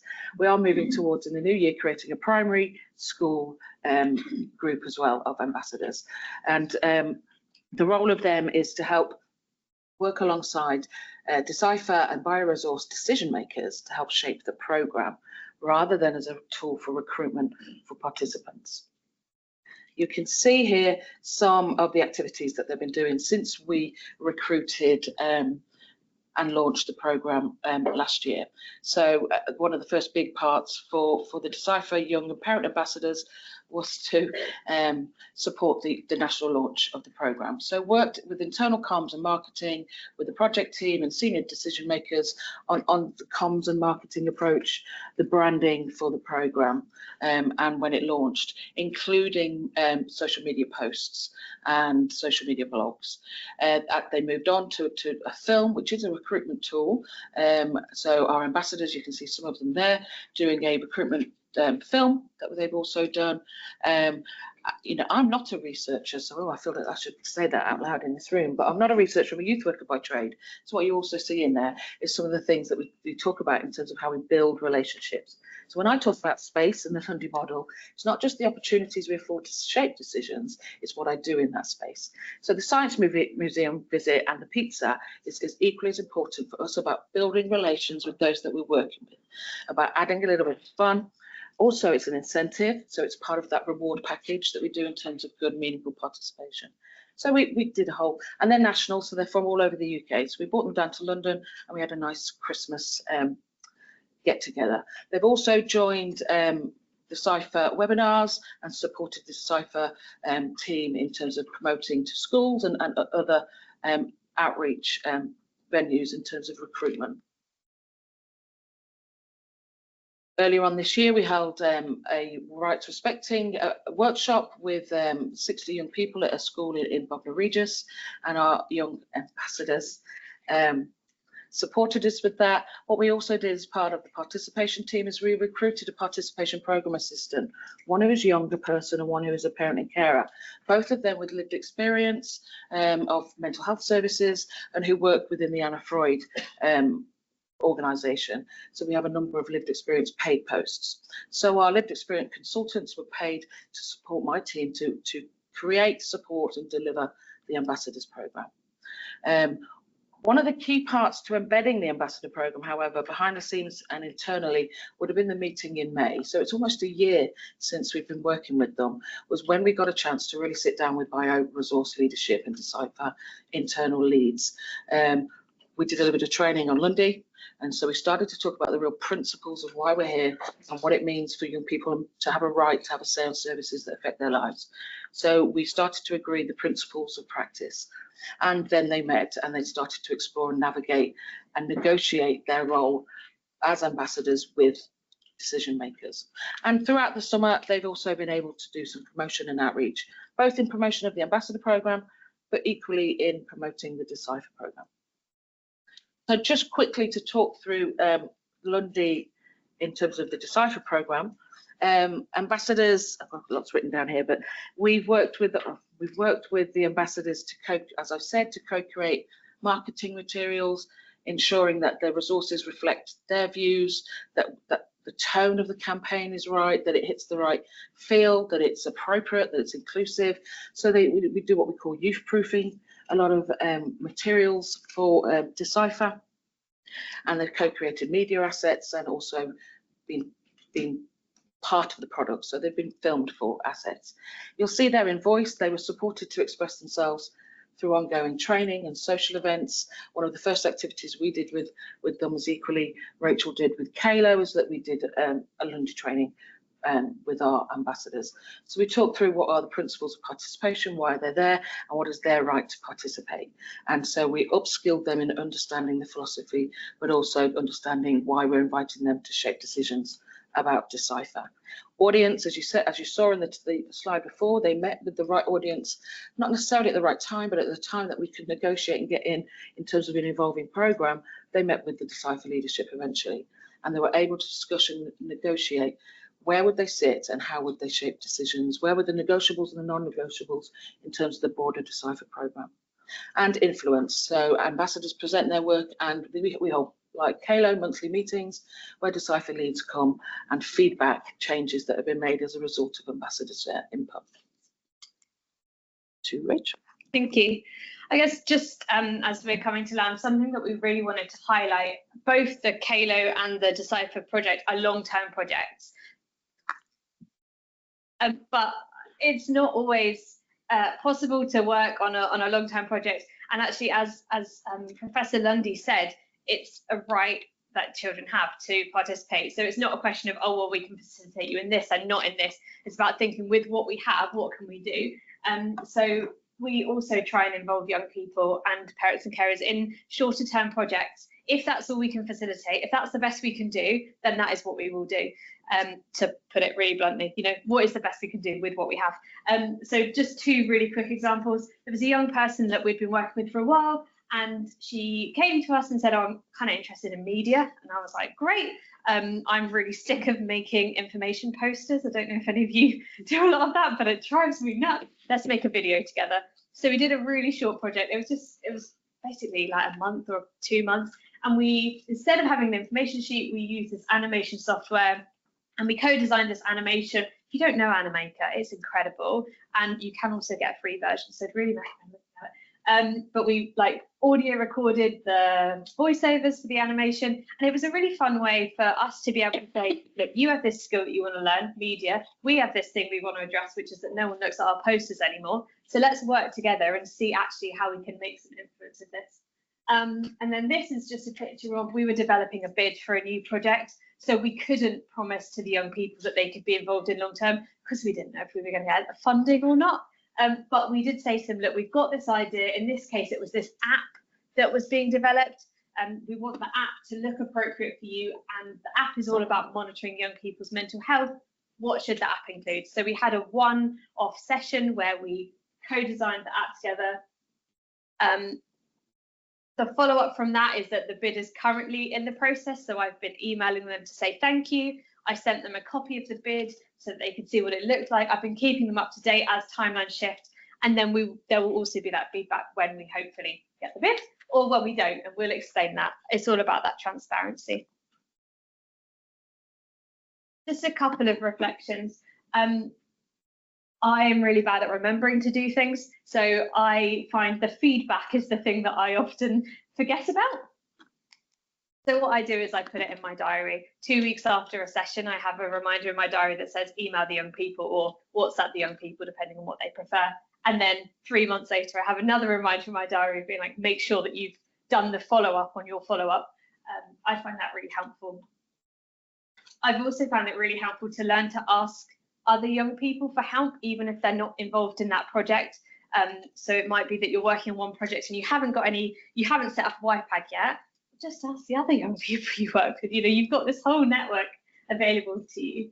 And I think the most fundamental thing is honesty and humility, because often something that I felt really embarrassed with for a long time was I've asked young people to contribute to a project and then the project has fallen flat on its face because the funding's run out or something's happened. But actually, like, we're all mature enough and we all understand that sometimes things don't work out in life and it's okay just to say that. So that's been a learning curve for me. And then there's always time for relationship building and creating a good space, even if it's a week-long project. You know, spend a day eating pizza and getting to know each other. When I haven't done that very well, the project hasn't worked out very well and the influence has been minimal, because who would trust me? I'm just some random person who says that I'll listen to them. So taking time to build relationships. I just put a link as well to a newspaper that we've just had published, which is all about some of the journeys of co-production that we've been through at Anna Puri. This is actually written with parents and carers, because we use the Lundy model with young people, but we also use it with adults as well. All of us deserve to be heard, whether we're children or not. First, I'll hand over to you to finish up. Yeah, thank you, Rachel. And I just want to pick up on honesty and time. I think, you know, the more honest and transparent you are, the less disappointing an experience it will be for those that you're inviting to work with you or to co-produce with you. So transparency all the way. That is the key to the creation of space. I don't think you can create safe space properly if you're not honest and transparent. And the bit about relationships and time, you know, the principles of participation, it shouldn't be a transactional. So, you know, I know we talk about a model and overlaying a practice approach, and we underpin it with maybe some academic language, but the reality is we're dealing with people's lives, and it shouldn't be transactional. There is a emotional toll. I think you talked about it in your pros and cons, which is really important lesson to learn. There's an emotional toll for those telling their stories, is shaping our practice, equally an emotional toll for those holding that lived experience. And so how do we support and make it trauma informed equally throughout all of our work? So those are some really good reflections. And I just want to finish on just bringing to people's attention, those of you that don't know about a new LinkedIn group that we've created called the Lundy Model Network. This has come on the back of a number of physical in-person gatherings that took place in Manchester, London and Belfast with Professor Lundy and some regional leads, and Jenny has been part of it as well, where people at various stages of their participation journeys in their organisations and at various positions, whether they're strategic leads, operational, or people in between, some with really emerging practice, some with really established practice, have come together just to talk about principles of rights-based participation, most importantly, and that has led on to the shared learning of application of the Lundy model. What are the challenges for the creation of space? How do we evidence influence? You know, are there any tools? Are there any resources? Are there any good training programs? And so the three gatherings built us into the development of a digital space, but it's on LinkedIn, only about a month old, so please find it. And there's a steering group of us that will be hopefully creating that space for people to just share practice. And it will be global, so it won't be just UK based. So we will be learning from everyone that's hopefully using it. So please find the Lundy Model Network on LinkedIn if you're really interested in overlaying it into your practice, because there's lots of learning out there. A big thank you from myself and Rachel. Thank you.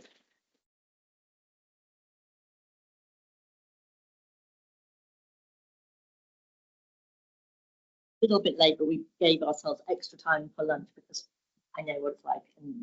And being in the space before where I've run late lots of times, so always having a bit of extra time, but it's important that we hear everybody fully.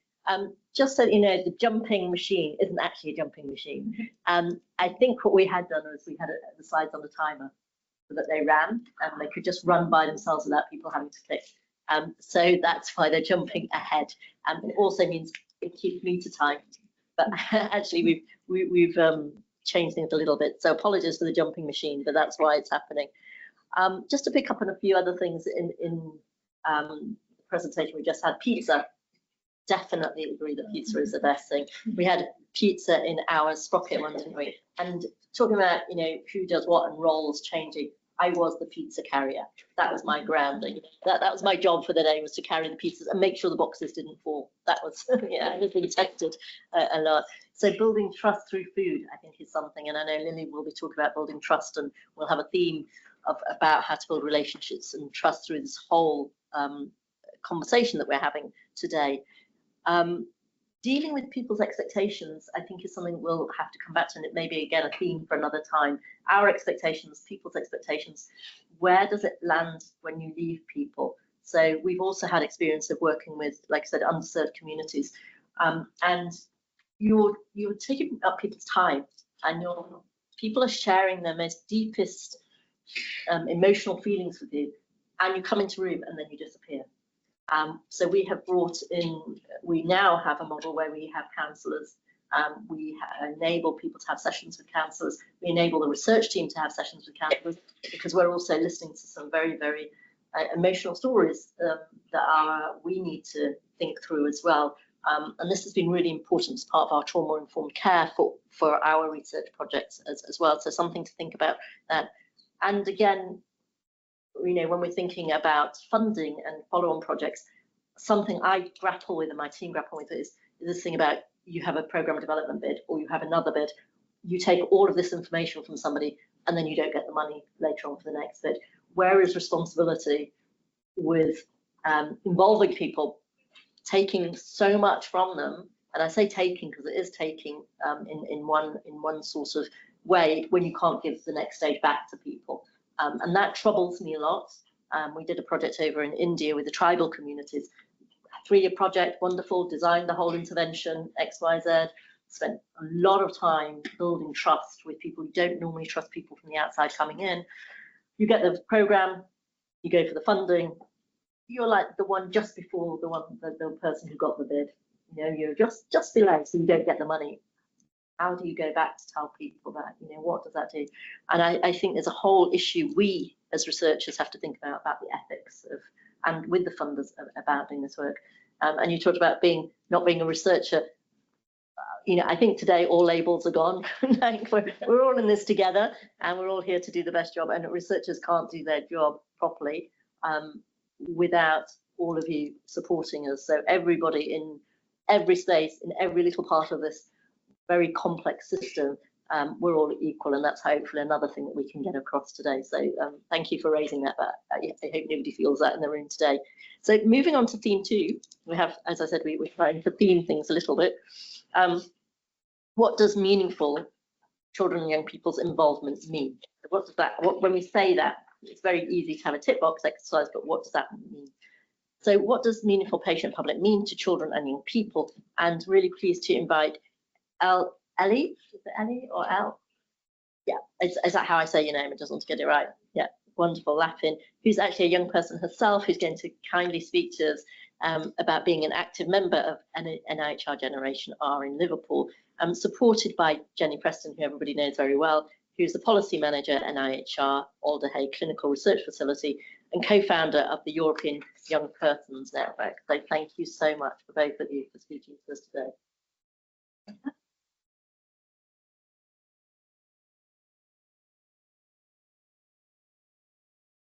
Okay, so I won't go over the title again, and I won't also explain what I do because it's quite confusing to everybody, other than I've been doing this role now for 19 years. I feel really old, especially when I see my young people who have grown through the system and are now doctors, or they're now doing something like Ellie's doing in Scotland, and I'll let Ellie explain.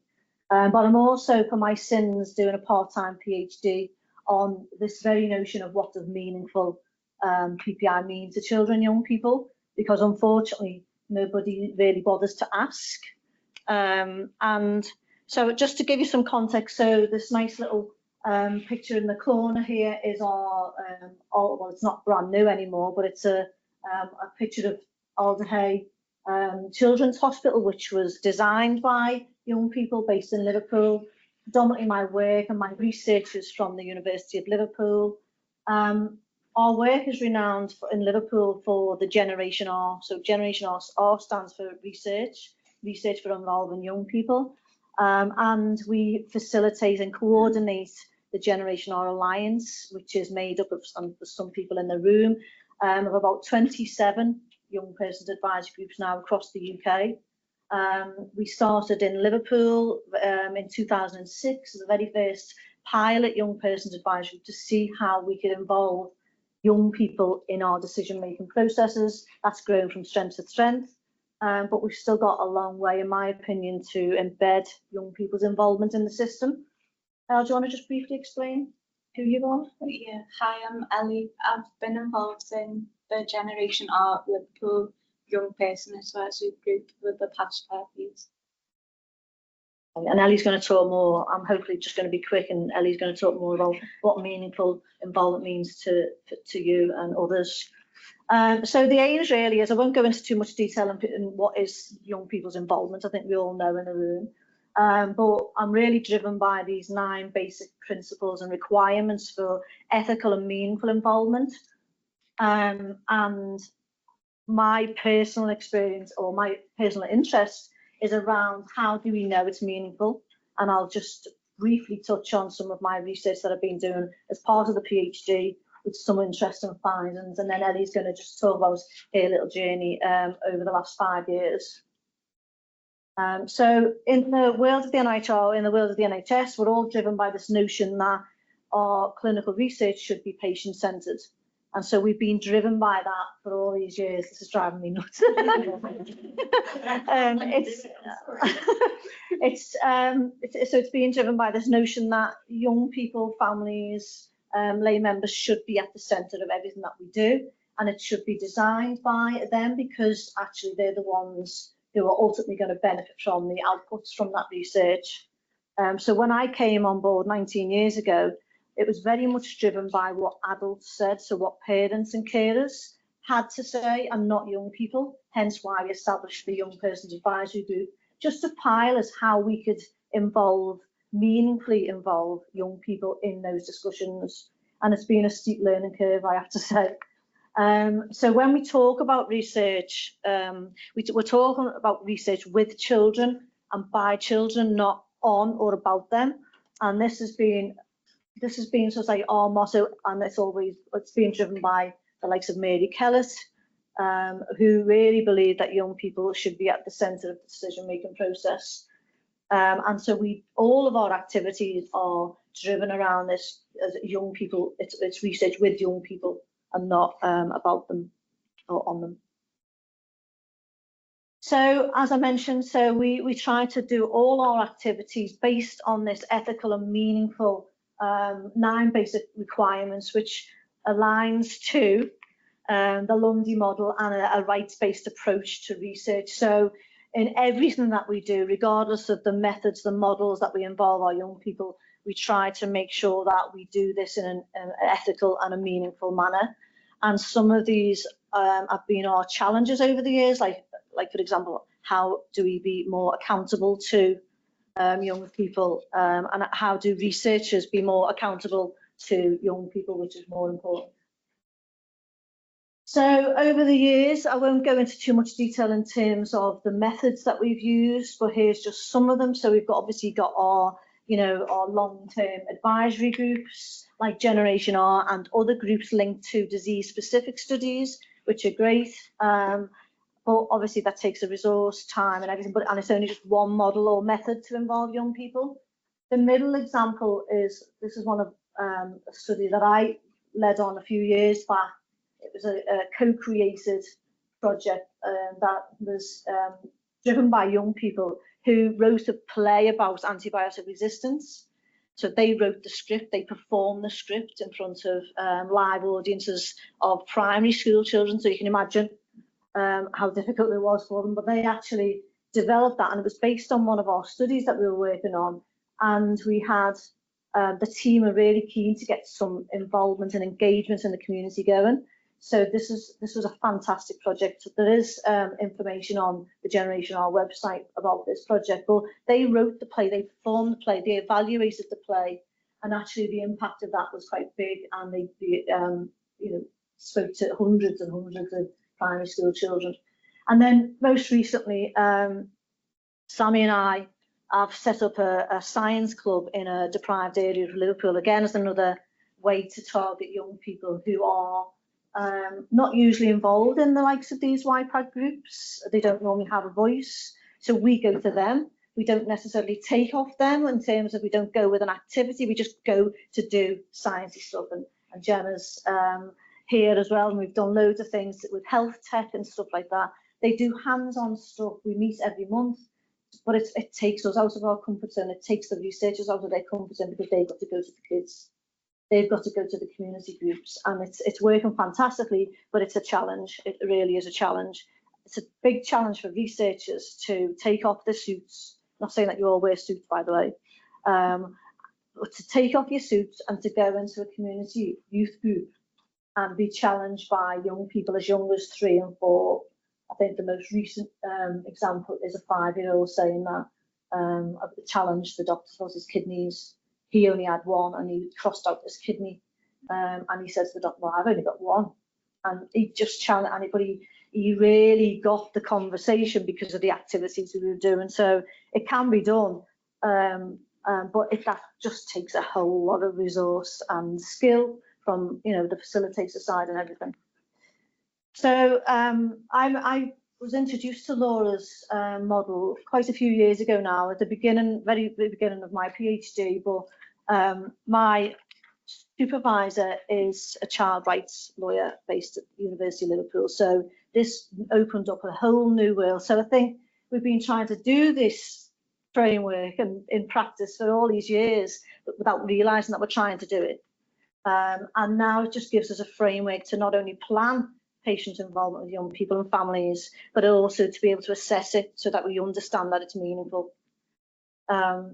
So I won't go into more detail. You know, it's obviously Laura is here as well. So, but what I said at the beginning, so my PhD, I'm really, so my cynical hat with PPI with children and families came into force a few years ago, and I was sick to death of seeing young people getting as an add-on to the research. So it was 3 days before an ethics committee meeting. Can you involve, sneak preview of the results, can you involve can you get young people to comment on this patient information sheet review, because we've got an ethics committee on Friday, and this was, you know, Wednesday. It's like, well, no, because of all the things that we've been talking about. It's, you know, young people have got lives, you know, they've got school, you know, all these commitments, and it's that over commitment sometimes, but also that's not good practice. So I was intrigued and said, how can we stop this from happening in practice?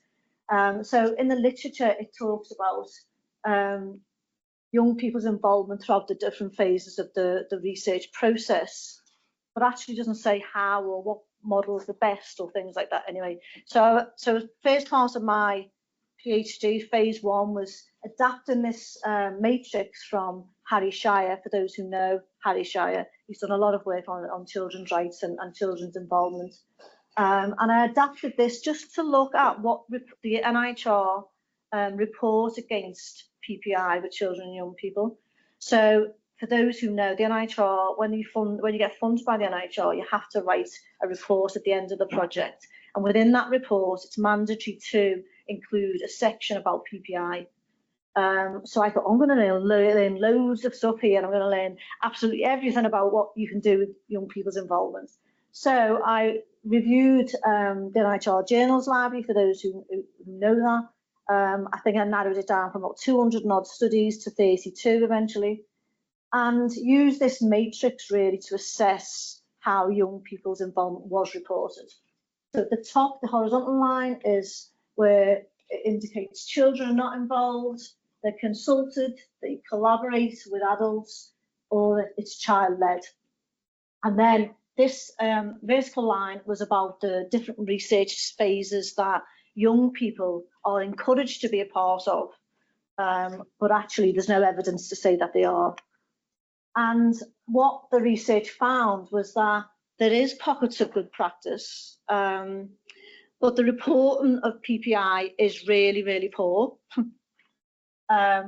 And we don't still know what works, more importantly for children and young people and families.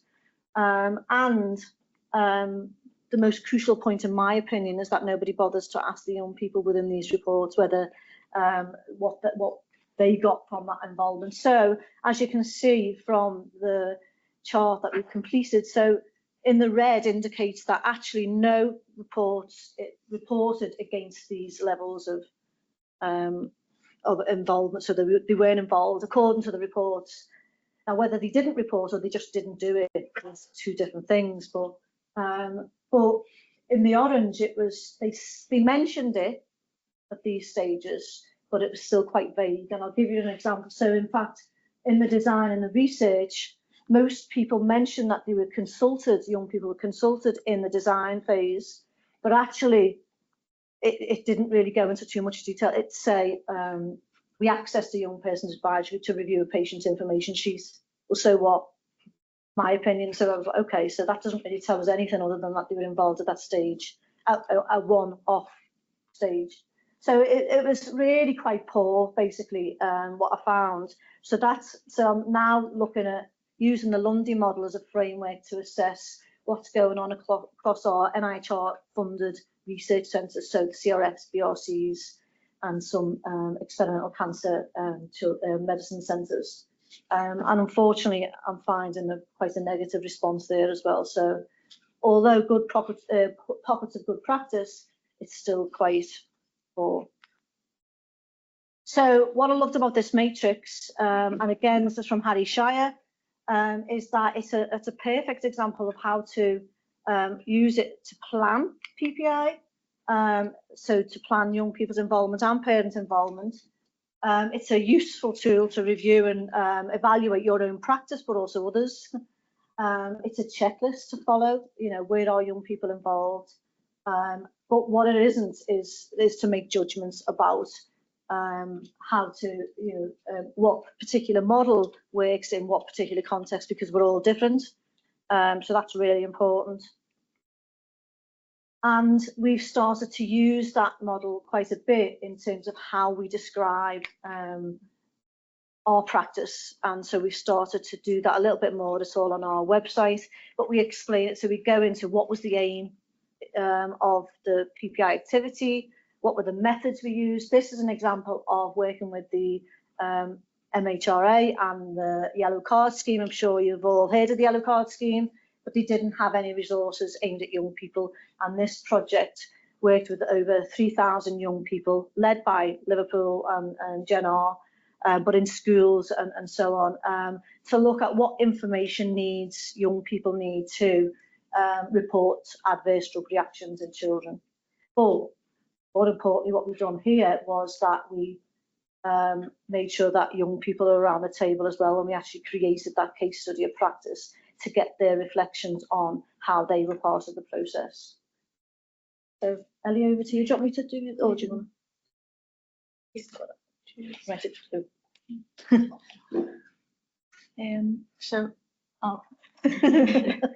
My first slide is focusing on what makes involvement meaningful.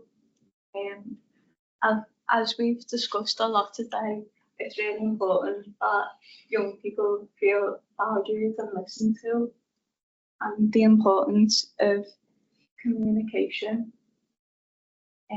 such as like when meetings are and like what time they'll be, and making sure that it's on a regular basis and that young people are contacted throughout.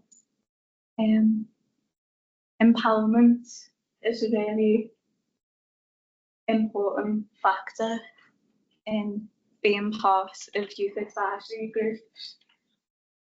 The young people that I've met throughout 5 years of being involved in various youth projects are amazing. It's an incredible network. Collaboration is also important, such as having facilitators who care and understand the importance of youth voice.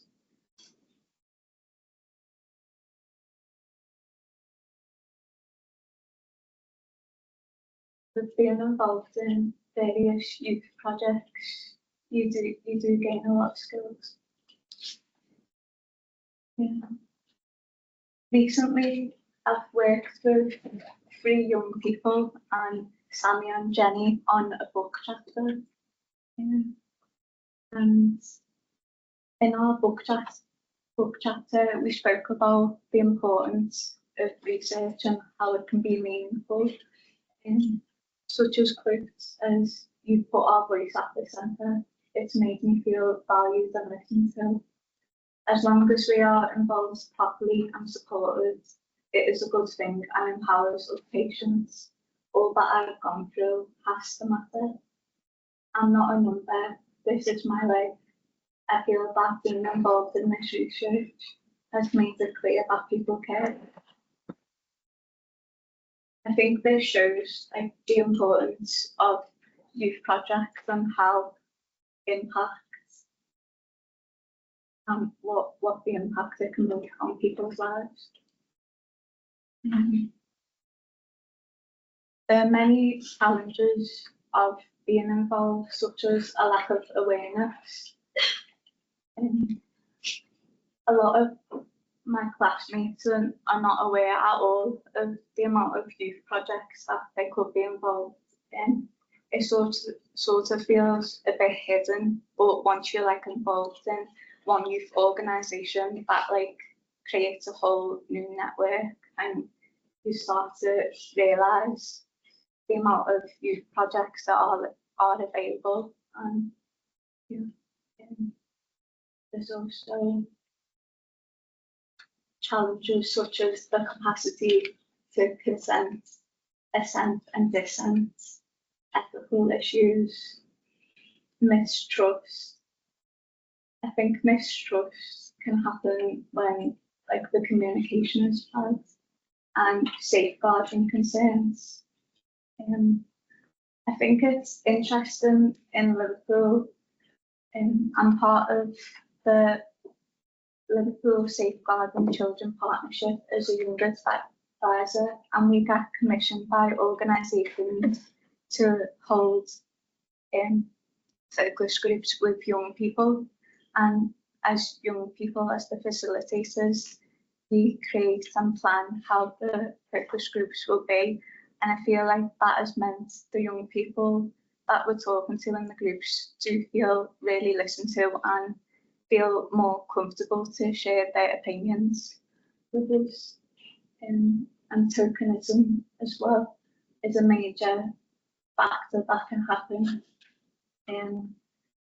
I recently left 2 youth projects that I was involved with for a long time due to other commitments, and I thought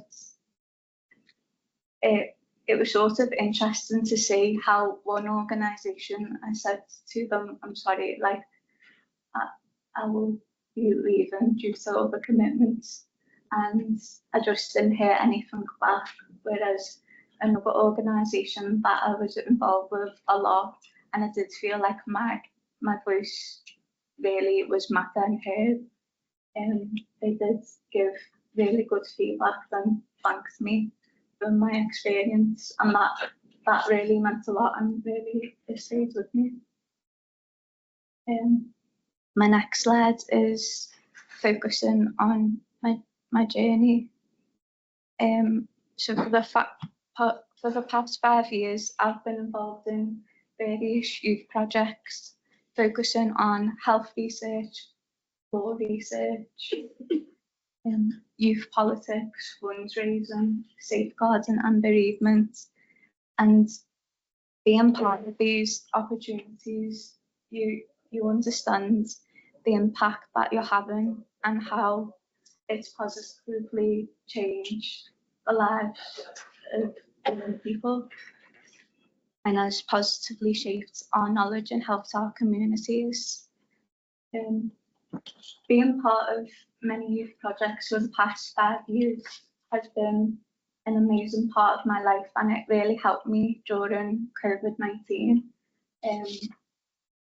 Because I was the year where our GCSEs got cancelled, so from March to September, I just really didn't know what was going on. And so to be involved and still continue my youth project work on an online basis, that was really important and really helped me.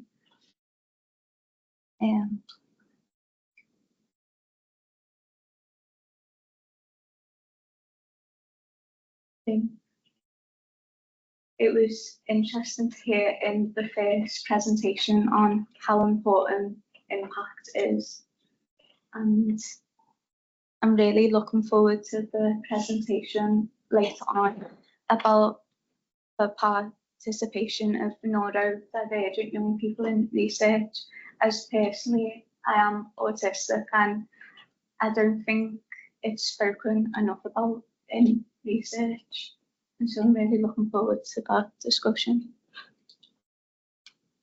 The next slide is on how can organisations ensure involvement is meaningful.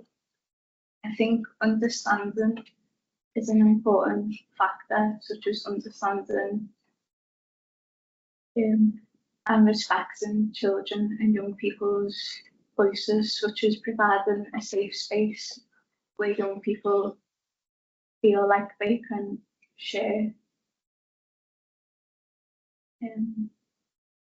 It's important that information shared is child friendly and it's not. I've been involved in some projects where the information involved is like on a low level and feels patronising, and then on the other hand where it feels too academic. So it's really important that researchers and facilitators know the importance of providing child-friendly information.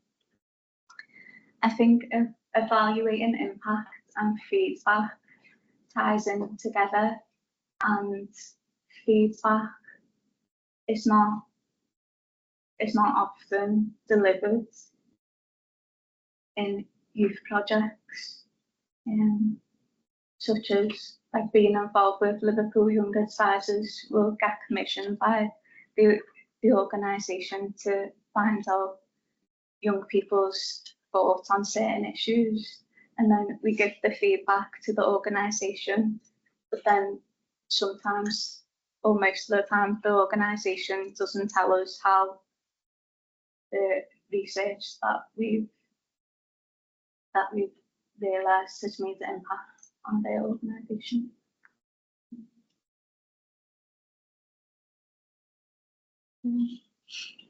This is more about the book chapter that we was involved in.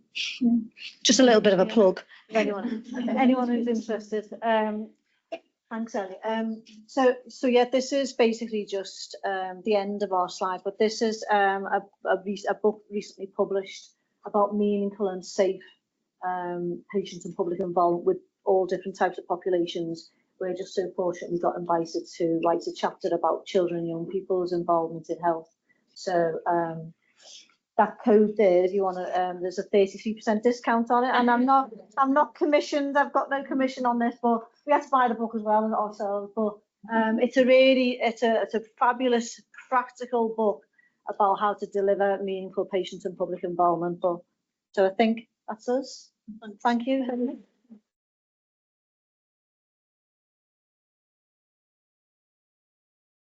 Thank you so much, and thank you, Ellie and Jenny. Again, picking on some of the themes and some new themes really about safeguarding, a lot about safeguarding children and the families as well.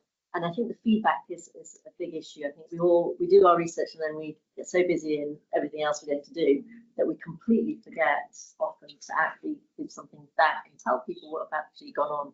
And also often the research projects stop, the funding again stops. So you just get on with whatever you're doing. You don't take the responsibility. So I think we need to ensure that we have that responsibility to feedback as well to everybody who's participated. And tokenism, I think that's a key thing. I think, you know, again, we're all the converted in this room, but we have to remember that there's many people who are not in this room who are engaging with children, young people and families who don't come to sessions like this and may not have the skill set to be able to do the engagement work and the research with children and young people. So what responsibilities do we have about capacity building, training, and ensuring actually even our young researchers have the skill set to go out there?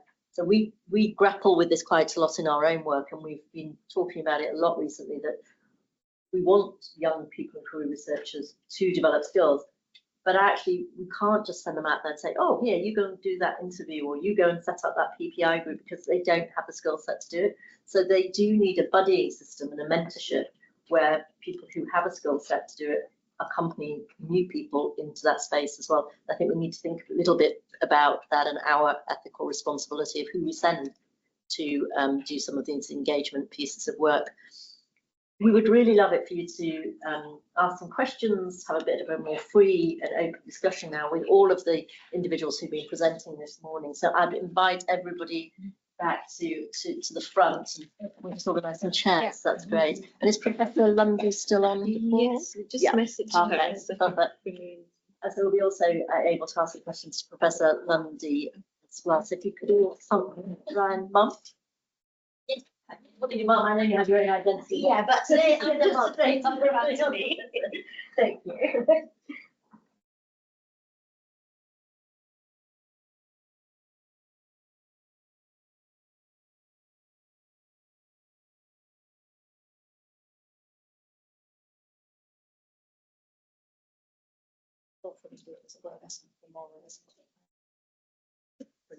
So we have a microphone here just so that they're put it too close to you, so that when you're each answering questions, we can really capture what you're saying and hear what you're saying.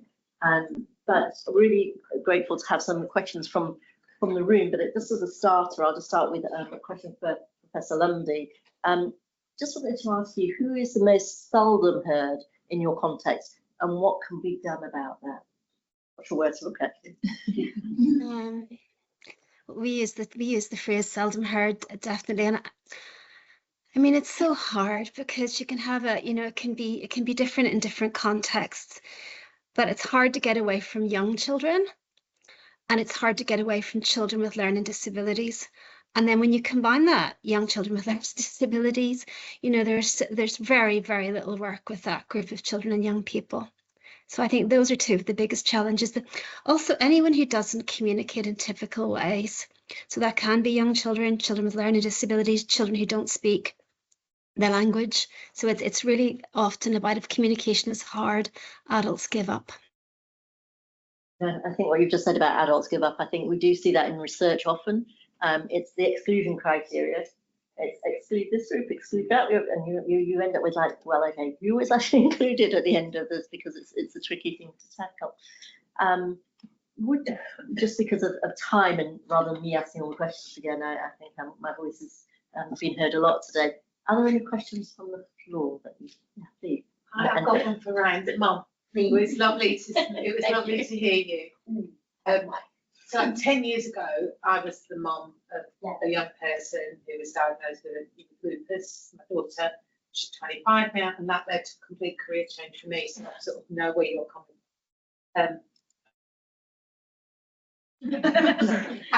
So what my question to you would be, to other researchers, what would you say is the most important thing about involving other parents? How do you advise them to reach out to other parents? What tips would you give to them? So being here today, I have another life. I have like other things like here, and being here today is, for me, is like Ryan is here, is safe. He got through that experience and through the bridge, and I'm okay. So if I come with him today, I'm trusting this place. I'm trusting that there are people, and I'm trusting that he will get something out of this. Throughout the model, and one thing I was thinking about is acknowledgement, and in what form? Maybe we can ask that question as well, like what form, how can it be safe? Like acknowledging his work in a safe way that can give him ways of thinking of other things and obtain his knowledge. So you, as researchers, you're taking my hard work, my worries, my worries about him. I haven't learned other ways of like dealing with Ryan specifically. It's just to worry about him. And now I'm resting because I know he's doing something he likes, he wants, and I hope you don't ruin it. It's a big responsibility. That's what I think. I don't know. Professor Lundy, would you like to add to that? I don't know if you've heard about the acknowledgement. You know, we're taking things and you know, that safe acknowledgement. No, absolutely. I think it's such an important point, and I think it's one we have all grappled with. And I look back on my earlier work and realize that it really didn't do enough.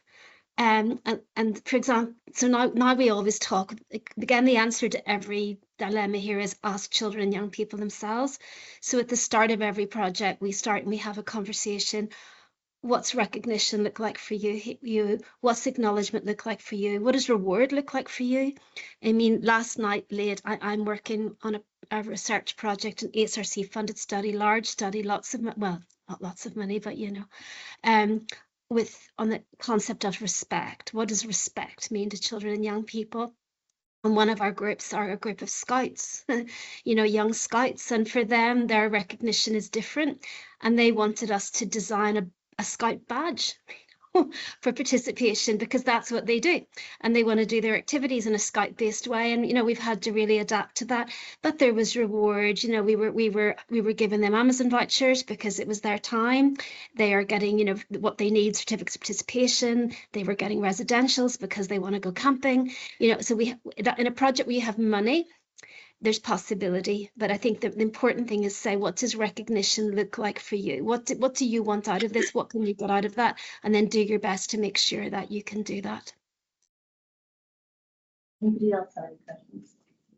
Not necessarily. Past the microphone. Quite a loud voice. We're just we're bored, so I think it's hard to.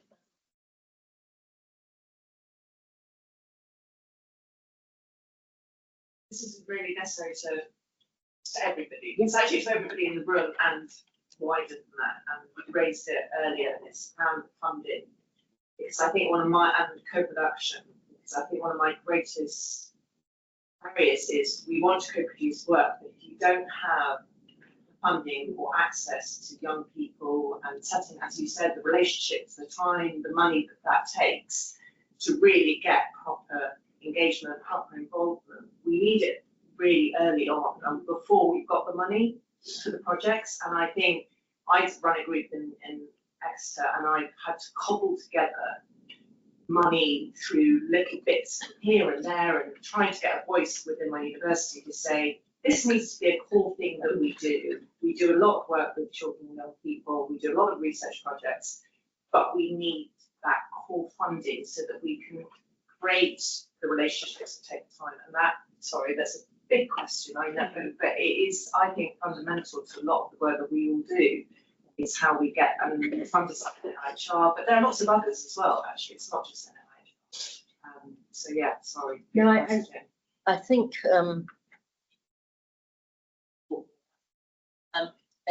that's a really important point, and I hope that one thing we wanted to do through this collaboration was to raise issues like that. That we're not going to solve in this room, but we may want to put blogs together. We may want to write pieces, opinion pieces together. We may want to have meetings with funders, whether it's in our higher education, whether it's in the NHS Trust, whether it's in large national funders. But I think the whole point of coming together like this was to bring those issues to the fore.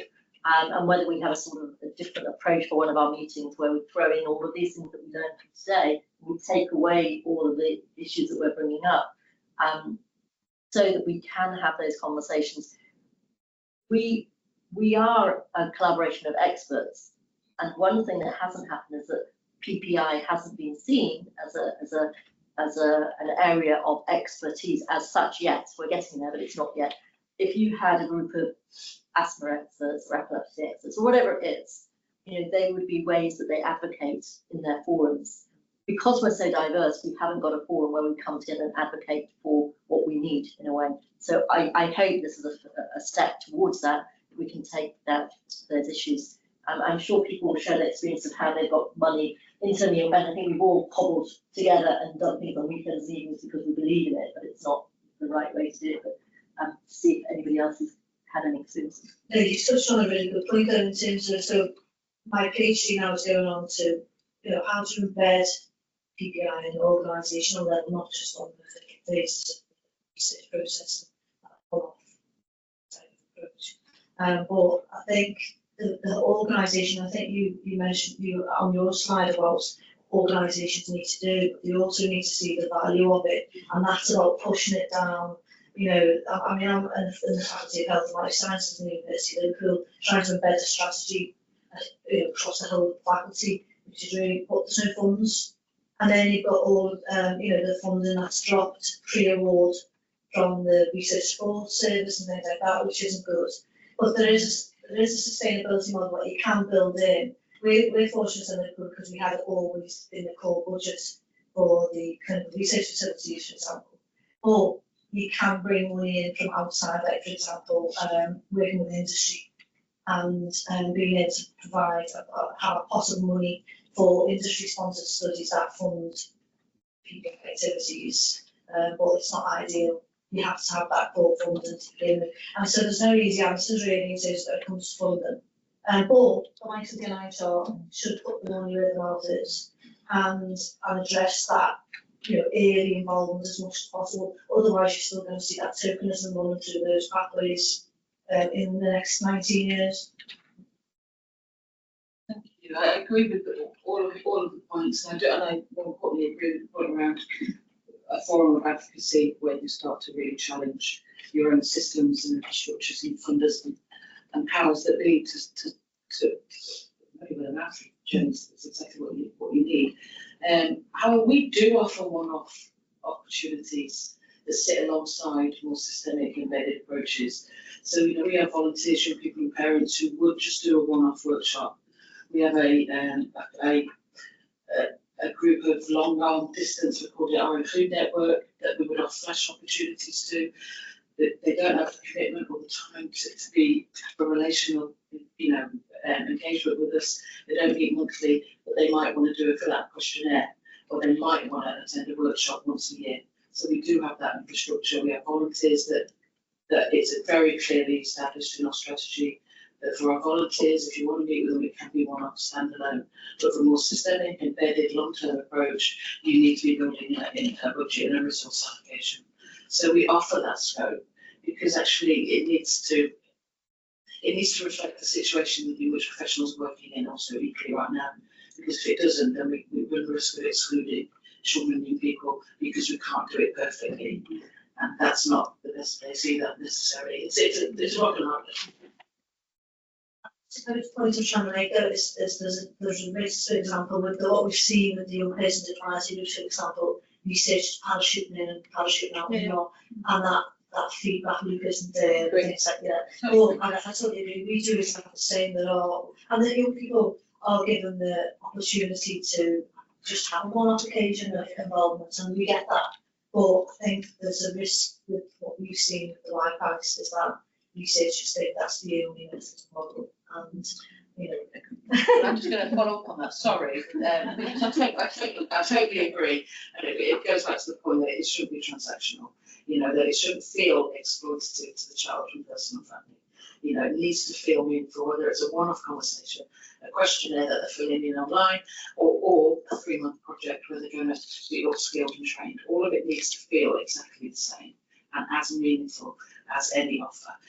I totally don't disagree with you there. I think this is where application of a single practice model like the London model would probably mitigate some of the things that you're talking about failure to feedback, failure to evidence influence. I think that's where infrastructures need to be a little bit more robust. So commitment to co-production, recognising we can't do it quite right, but we can consult, we can do service design. There are other opportunities, the spheres of influence that we can invite new people to take part in, but it's embedding the practice model. It's upskilling and commitment to evidence influence. So, it's Hello, I've got a question for Ryan. Sorry, I just to help complete that loop for a second. One thing I just want to put out there is there are places that do have white bags. There's a lot of places that we're trying to engage with who don't have white bags, and also people who challenge us to say, well, you know, I work in social care, I work in community, I work in different forums, I work with different clinical problems that actually I need a specialty group on a X, Y, Z on. So I think we also have to find ways of funding people who want to engage in different ways rather than the one white bag that is being set up. Saying that there are different models, and hopefully through the community of practice that we're building as well, people maybe we could have a place where people could share what they have done. The RDNs, the networks in your region do have funding where you can bid for small pots of funding for community engagement. The universities also put out calls for community engagement work, and they do it slightly differently. They do it to make sort of, they think it's community engagement, and so they won't call it a white bag, but you can create theatre or music or whatever different activities. And philanthropists are some sort of fund as well, but I think we could bring all of those models and then find a way of feeding that back into funding for people who pre-research need that funding. Sorry. No, my apologies for jumping in. I had a question for Ryan. Which is Ryan, when you go back to school having skipped your exams, maybe you did your exams. No, I got rescheduled. Yeah. We didn't reschedule it. So I was just wondering, do you actually say to your teachers about how you So this is like, I actually have, so I'm very lucky. Like my school, my secondary school currently, is really like open to what I do. Like, I bet if you search up like stuff, they have like, would you say they put it out there? Like, they did push the work that I do to local newspapers, and it has been published there. So, like when I say that there should, when me and my mom say that there should be more, there should be better communication between hospital and / researchers and schools, I mean it as in, not as in, I mean it like, it should be as in a more open communication, because I feel like schools kind of like to push, like they like, would you agree with me when I say they like to blame anything they can on, like they like to blame it on anything but themselves. Because I understand their point of view, but because when you have, because as a person with a complex medical condition, when I go to my school and tell them I have this need, can you accommodate for it? There is going to be pushback, and I'm lucky. Like I said, I have a good school. I have friends from these groups that have literal hell with their schools. Like for them to go to a hospital, to go to their doctor's appointments, it's so hard, and it should be a need, not a want, because we should be entitled to that. I think there is something else, and that's why I said education should be involved in this research, and probably recognition can come in here. Is that when we were choosing the school, secondary school, I was looking and searching which school can accommodate, who is the health officer, and I had a meeting. So I'm not like saying that I did a great job, but I had proactively to go and try to explain and use some like convincing, and I was like, my son is this and this and this, and this is what we will do when you accommodate us or when you give him those days, and I do extra to convince them that we are doing this and that. So I don't think that should be necessary. I think that should be incorporated with the research, and yeah. I feel like there is kind of a hypocrisy when it comes to. No, it's true. Yeah. Because like I can use a really easy example. For example, sports. There are children who can go play football matches and miss school, but yet when it comes to me wanting to make a change for people, it's a problem. Like I feel like it needs more recognition once, because if someone my age with talent can go and play football, which I'm not trying to oppose. Of course, they're talented, they should have the opportunity to go and play football. But when I want to go and make an impact, not even just make an impact, but yeah, it is making an impact and help change something, it's an issue. It is kind of. We have to explain and we have to convince them, and yeah.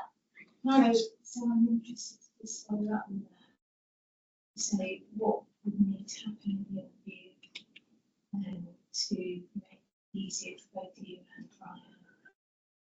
What's in you, sorry?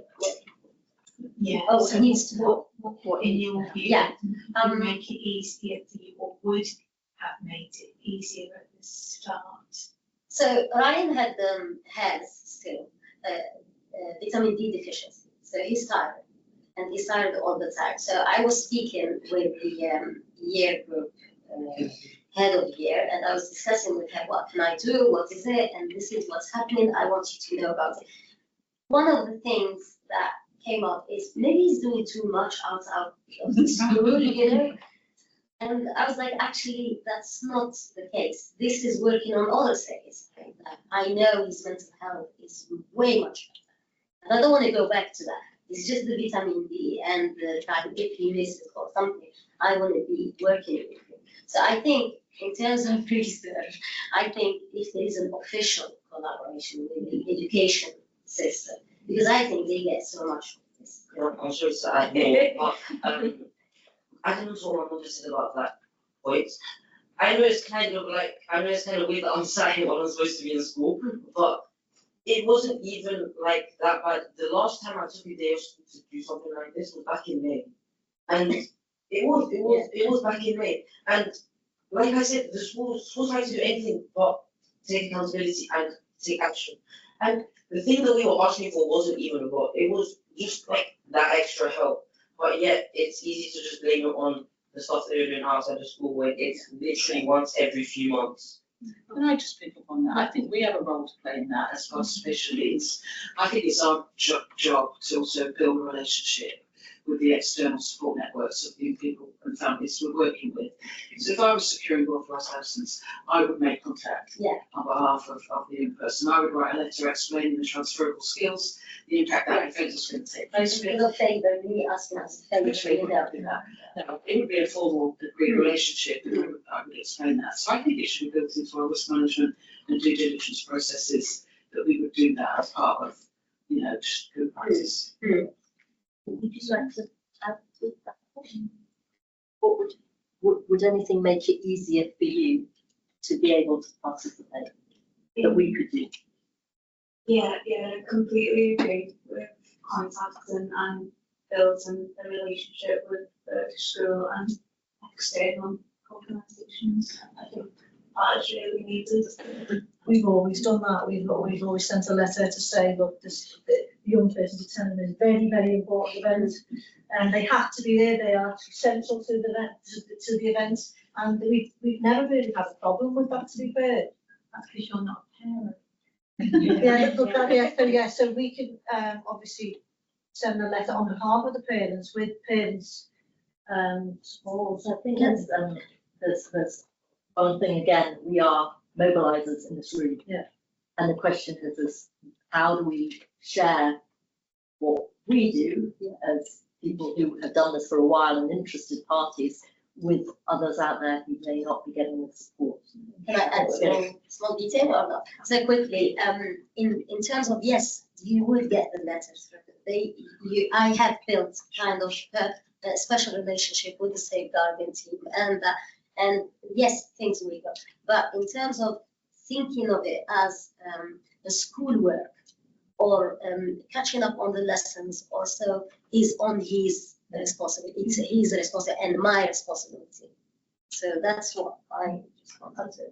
I'll just ask Professor London a very quick, from the point of the rights of the child, it's grappling with that, the rights of the child to engage with activities. Like I said, other children may do musical, they may do football or whatever, but the rights of the child to engage in these sorts of activities versus the challenge of children missing school now with the law of not taking X number of days off and being challenged around days off. I just wondered what your views on that. Yeah, I have a slightly different take here. Like Jenny, I haven't found it a problem. We also would write and engage with schools. I work with a lot of schools. The main thing is really, I suppose, often we organise events during the day when they're at school, and what we should really be doing is not doing that, is organising it when children are free, which is evenings and weekends, and, why I'm out at Scouts to 9 o'clock last night in a residential. So there is an element of not interfering with school and working in the free time. But having said that, there will always be times whenever there are opportunities for children to take part in events like this that are in school hours. And I just haven't found it a problem with schools, so it's interesting, and I'm wondering, we don't have the same laws you do on school attendance and fining, and I don't know whether that's created a different attitude in certain schools, but we have no problem. Schools recognise it. We have a relationship, then we show the recognition. They know the skills. The schools are coming to us to work with us because of the opportunities it gives their children. So I just think my take is different. Yeah. But I think we'll go for a few more minutes and then we'll hold it for lunch if we get very hungry. It's more sort of for information that people might find it useful, but and I think Ryan and his mum might definitely find this useful. But I'm the chair of a small charity which is called RAISE, which stands for Raising Awareness of Invisible Illness and Schools in Education. My daughter set it up 3 years after being diagnosed with lupus, and we're an official charity now. We have been for 5 years. But the whole area of invisible illness at schools is massive. We could have a week-long conference and still not even touch the surface. And it's something that I am angry about and very, very passionate about. But with RAISE and the RAISE charity team, with parents, with children, with health professionals, with researchers, with the whole stakeholder community, we've created an online schools pack, which isn't just for rheumatic diseases. It's for every single invisible illness that you can imagine. So if you want to come and chat to me like this, that would be amazing, because I think we'd love to engage with you as a charity as well and get your story out in our blogs. But for any researchers that think that the charity might be able to help young people, because it's not just engagement and involvement in research. Kids with invisible illnesses have so much to deal with. So hopefully, we're a small charity, but we have very, very big voices and we have very big ideas. And Jen's involved. Jen's a trustee as well, and we've got young people involved, and we're creating a new youth board in the next few months. So it would be great to talk to you. That's great, thank you. I'm going to say that tagline away. We're a small group, but we have big voices. We have to work on that over the next year, how to have our voices. We'll take probably one or two more questions and then we'll chat over that. Thank you. So I had a question to everyone really, and it's about equity in participation opportunities. One theme that came, or core themes, is inclusivity and creating a safe space, and that was as well. And I can think one way to approach that is through an intersectional lens. So when we are communicating with young people, we're ensuring that we're respecting their identities. So what advice would you give to facilitators or researchers in helping to ensure that they are approaching, engagement and involvement through an intersectional lens, and that, the participation is actually meaningful? And also, when we do participate people from different demographics, that we're not just, doing it as a tick box exercise, even unconscious, but that we do in those groups, or how we plan our sessions are through that lens as well, so that they do feel valued and respected throughout that journey. It's a very long question. Yeah, we could be here all day, but I could start with Jenny and then it'll help you on. I think education is absolutely crucial, proper training in how to do meaningful patient support involved with children and people, and obviously being inclusive and so on. But you mentioned a really good point in that you can have a whole community of people working, doing this on a daily basis, and it's about sharing best practices, it's about connecting up, peer support, mentoring, all of that. It's in the room to help researchers do it properly and meaningful. So I would say education, training, and connecting to using this community of practice as a way to to do meaningful involvement. Just to follow on, I suppose, to Jane's points, around cultural competency in our practice, I suppose. It's about being really clear about what cultural competency is and how are we securing the voices of all of those, and what does diversity look like in our services, in our work. And for me, you know, a recognition that participation is about giving people voices. Participation is about dismantling systems that stop voices being heard in the first place. And so there are a number of communities that we've been working with whose voices are totally silenced by oppressive and discriminatory systems or infrastructures that they're subjected to in their everyday life. And so for us as both individual practitioners, for the organisations that we work with, it's about recognition of that. How do we challenge and that in our own practice, but at all levels within our own organisation? And then how do I upskill my team or those around me when we're working front working? You know, those with direct work, working directly with children and people and families. So do my staff team represent the communities in which I'm working in, the areas in which we're influencing? And is our training robust enough? You know, are we culturally competent in our policy making, in our decision making, and fundamentally in our delivery of practice? So I think that gives you a little bit more. It's such a great question. Thank you so much for raising this, but I think it's so important. A couple of things. I think it comes back to what I mentioned earlier about honesty and humility. And I'm so aware that I have only ever experienced life as a white woman, and that's all I know. And so there are so many things that I don't know. And something that I've learned is that there are lots of people who do know things, and so I just need to ask them and be really honest about what I do know and what I don't know. I worked on a project a while ago, and we had 2 South Asian men join our team as experts by experience, and I was shocked by some of the things that I heard them say, but really humbled that they'd been in that space. And if they hadn't have been there, no one would have participated in our group, because the feedback we heard from all the South Asian men that took part in the project was, well, I only took part because the people who I was speaking to looked like me. So there's something in that. Also, I think another thing is that we say we're going to be culturally competent and we're going to have these open spaces, but people need to trust us. And actually, there's a lot of people in communities who won't talk to me because they don't trust me yet.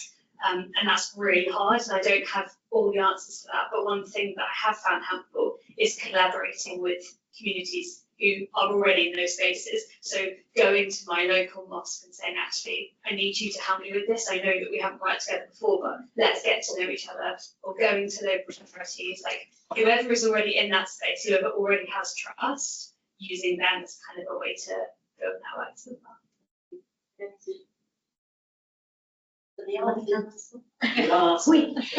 And the person who's doing this needs to be genuine. Yeah, and you need to see that, as I said. That's wonderful. Wonderful. It's perfect. That's it. The afternoon will pick up on a lot of those issues. Our speakers this afternoon are going to be talking about inclusive research and how to do that. And Lily, as well as a community facilitator, who has been that person who's been our link really to communities for understanding the culture and the inclusivity of that. We have a project known as Working with Refugees and Asylum Seekers, and we have 6 wonderful ladies from the community. And we do not engage with the women, the refugees and asylum seekers ourselves. We have to know our place. And it is these wonderful 5 women who really linking in, teaching us, being the voice for us, through us. We held a trauma-informed theatre workshop. That's how we built trust. And only after doing that did we go and start interviewing the mothers, because we did not want to open up trauma journeys without being very, very careful about how we were doing that. So I think you'll hear a lot about that, and you can bring it up in the questions this afternoon as well. But I think there's a lot we have to do in that space to do it properly. On that, it is lunchtime, and we didn't do any breaks before because we wanted to keep you engaged. But it's wonderful to see that so many people have so many questions and we have so much to talk about. Lunch is going to be served across the road so that you get some food, otherwise you sat down there. And it's in I'll let you tell you where to go, 'cause I will get it wrong. But we're back here at 1:50, so you have an hour to walk around and go to the park, and then be back at 1:50. And thank you, Professor Lundy, for your time this morning.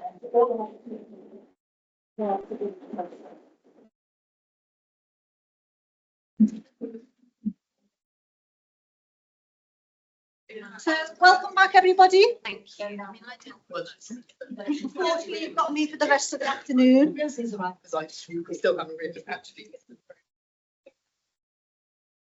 Okay, so just a few announcements. So you'll note on the agenda, we haven't really got any breaks between now and 4 o'clock, 4:30. So if you do need to stand up and go and have a walk around, then please do quietly.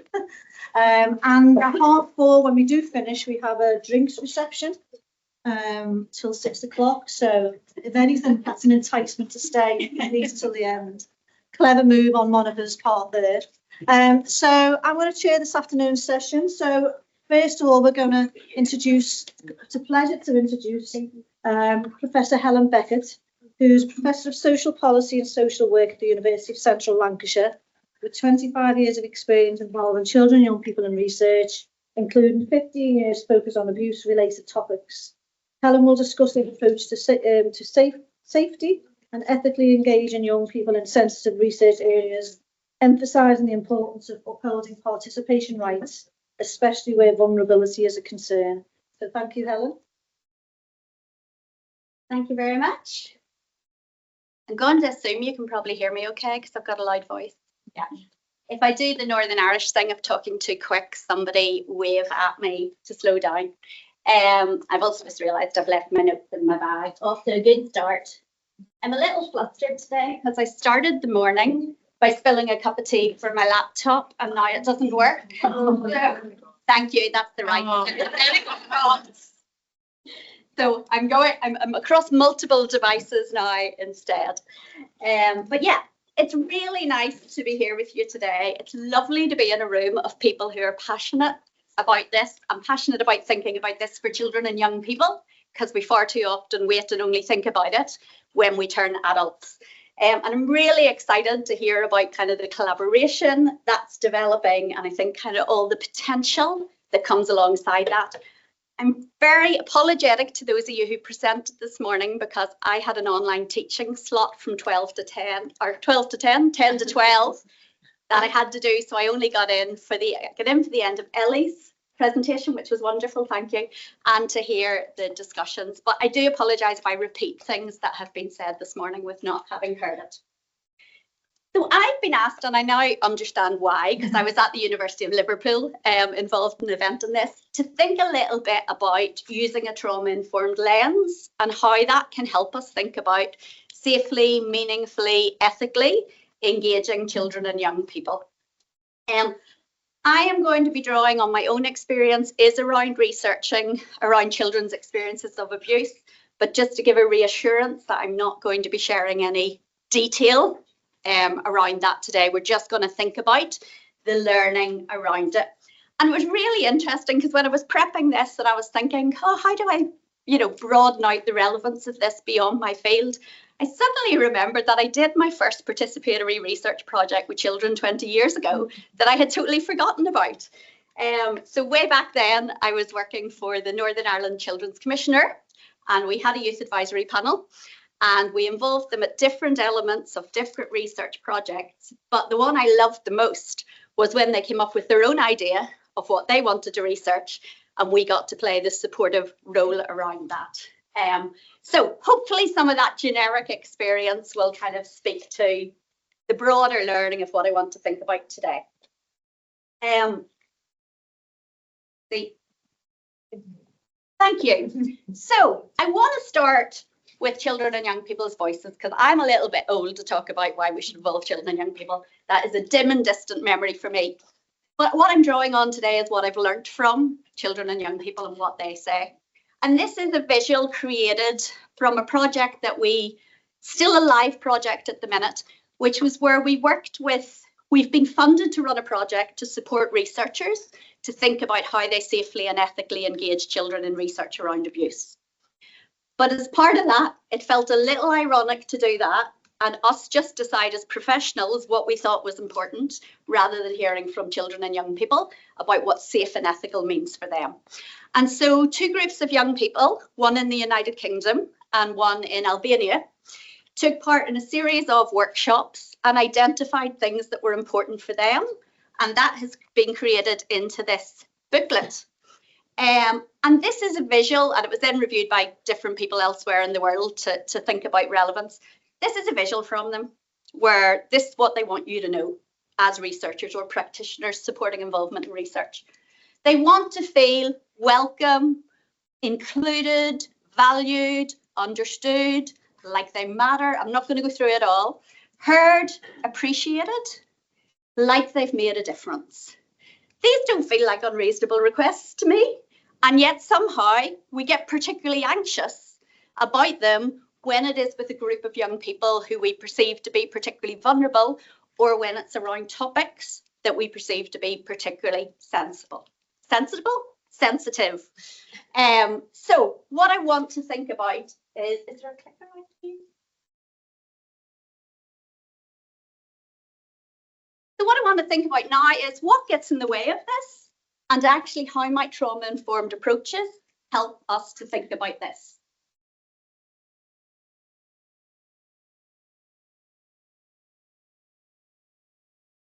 So I suspect a lot of this has been covered this morning, but very briefly, because it's an important part of why we do what we do, there is a general reluctance to engage under 18s in research about anything that is perceived to be sensitive.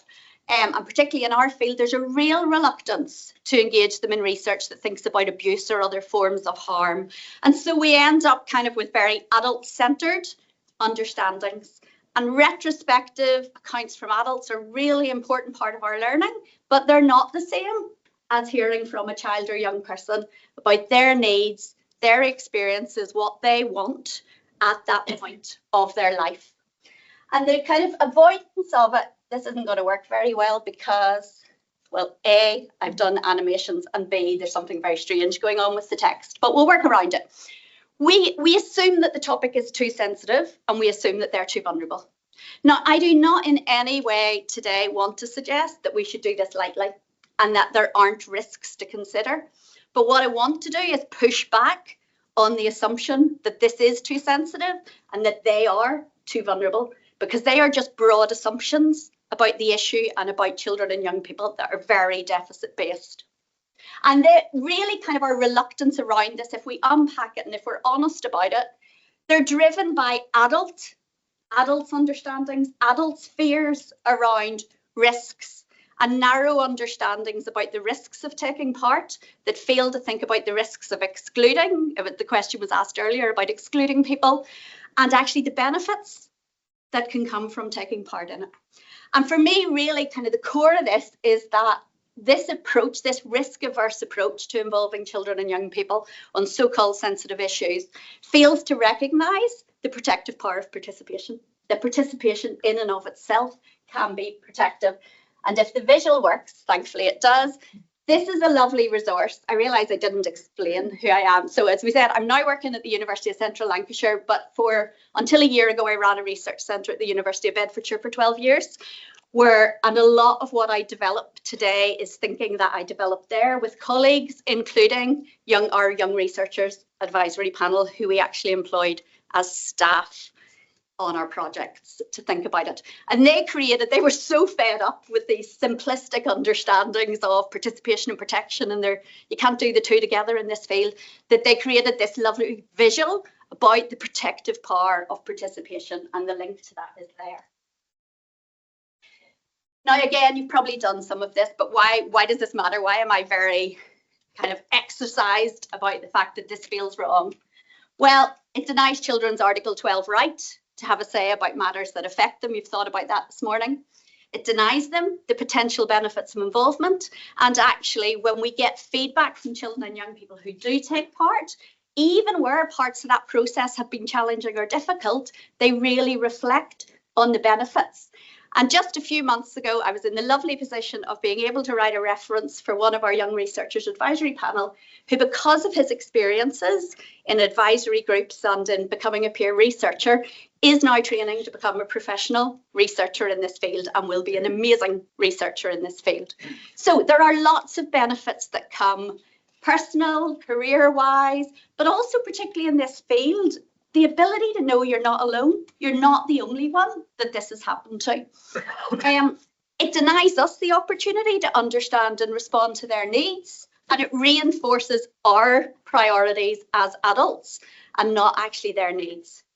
And what I think is particularly important when we're thinking about abuse and harm is it actually replicates abusive power dynamics. It silences them. It says that there's something too shameful or too stigmatizing about their experience, or they are somehow too damaged or too vulnerable. And it identifies them solely by that experience. And we were presenting last week about kind of young people's perceptions of recovery, what recovery feels like. And one of their key messages is about being more than what has happened to them. And yet, if we take this risk-averse approach, we are just narrowly pigeonholing them by one part of their experiences. So we believe passionately it shouldn't be avoided, but it does need careful consideration. And as I say, the approaches, some of the stuff I'm sharing today has been developed with colleagues, including our Young Researchers Advisory Panel over the last 15 years. And our approach is both trauma-informed and rights-respecting. But I know you've had a lot, or rights-realising. I know you've had a lot about that this morning. I'm going to focus on the trauma-informed part of it today. So just to briefly talk about what do we actually mean when we talk about being trauma-informed.